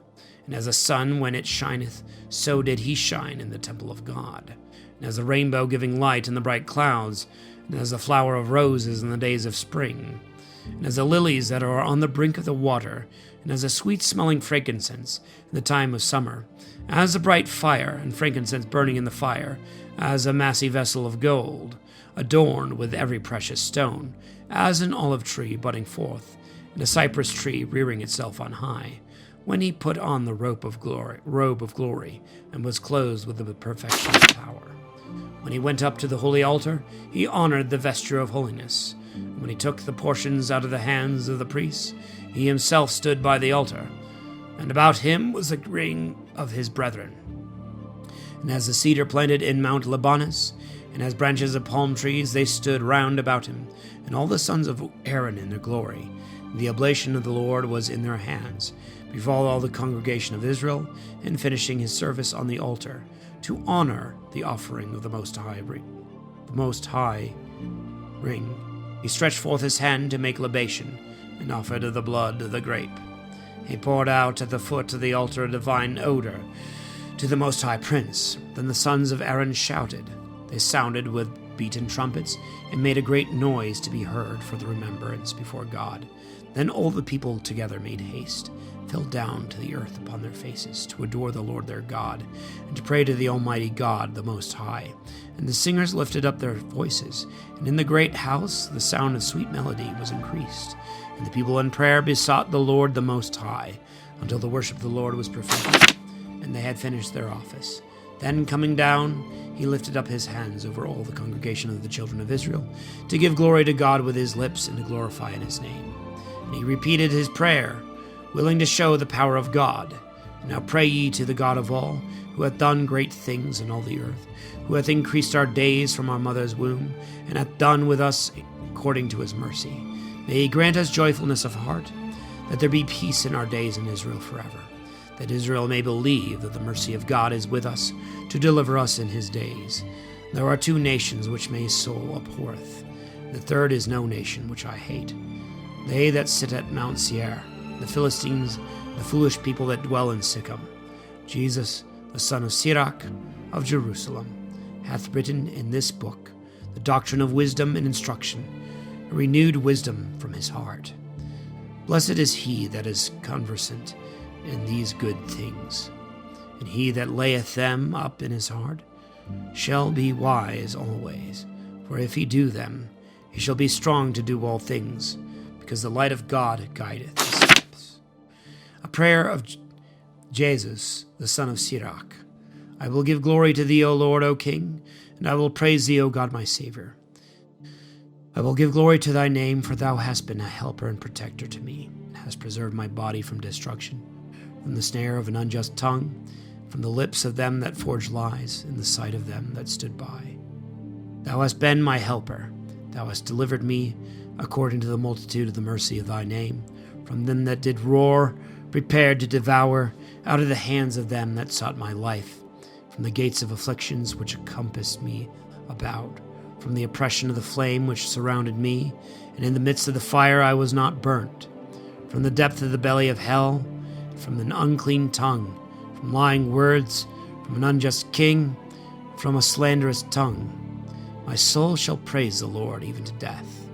My life was drawing near to hell beneath. They compassed me on every side. There was no one that would help me. I looked for the succor of men. There was none. I remember thy mercy, O Lord, and thy works, which are from the beginning of the world. How thou deliverest them that wait for thee, O Lord, and savest them out of the hands of the nations. Thou hast exalted my dwelling place upon the earth, and I have prayed for death to pass away. I called upon the Lord, the Father of my Lord, and he would not leave me in the day of my trouble. And in the time of the proud, without help, I will praise thy name continually, and will praise it with thanksgiving. My prayer was heard, and thou hast saved me from destruction, and hast delivered me from the evil time. Therefore I will give thanks and praise thee, and bless the name of the Lord. When I was yet young, before I wandered about, I sought for wisdom openly in my prayer. I prayed for her before the temple, and unto the very end I will seek after her. She flourished as a grape soon ripe.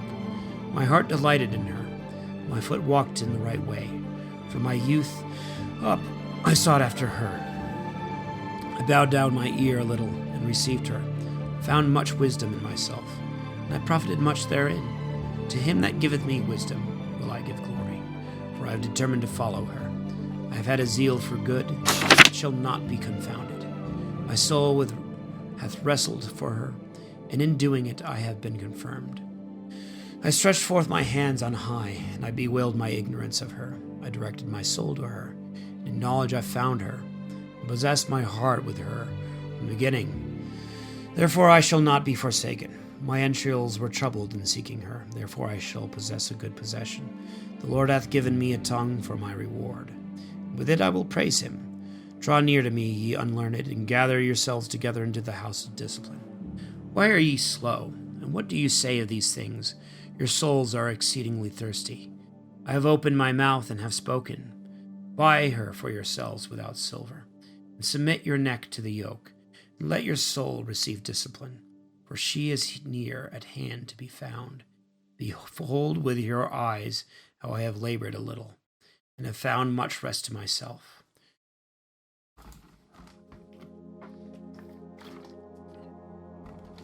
Receive ye yet discipline as a great sum of money, and possess abundance of gold by her. Let your soul rejoice in his mercy, and you shall not be confounded in his praise. Work your work before the time, and he will give you your reward in his time. All right, so we finally finished the book of Sirach. That was much longer than I expected, but it was good reading. It's a great book. Wow. I think that might be my favorite book of the Apocrypha so far. Well, it's getting late here for me, so I'm going to have a good night, good rest. May God be with you all. May he bless you all. May he bless your day, whether it be the morning or the evening. May you walk in wisdom. God bless.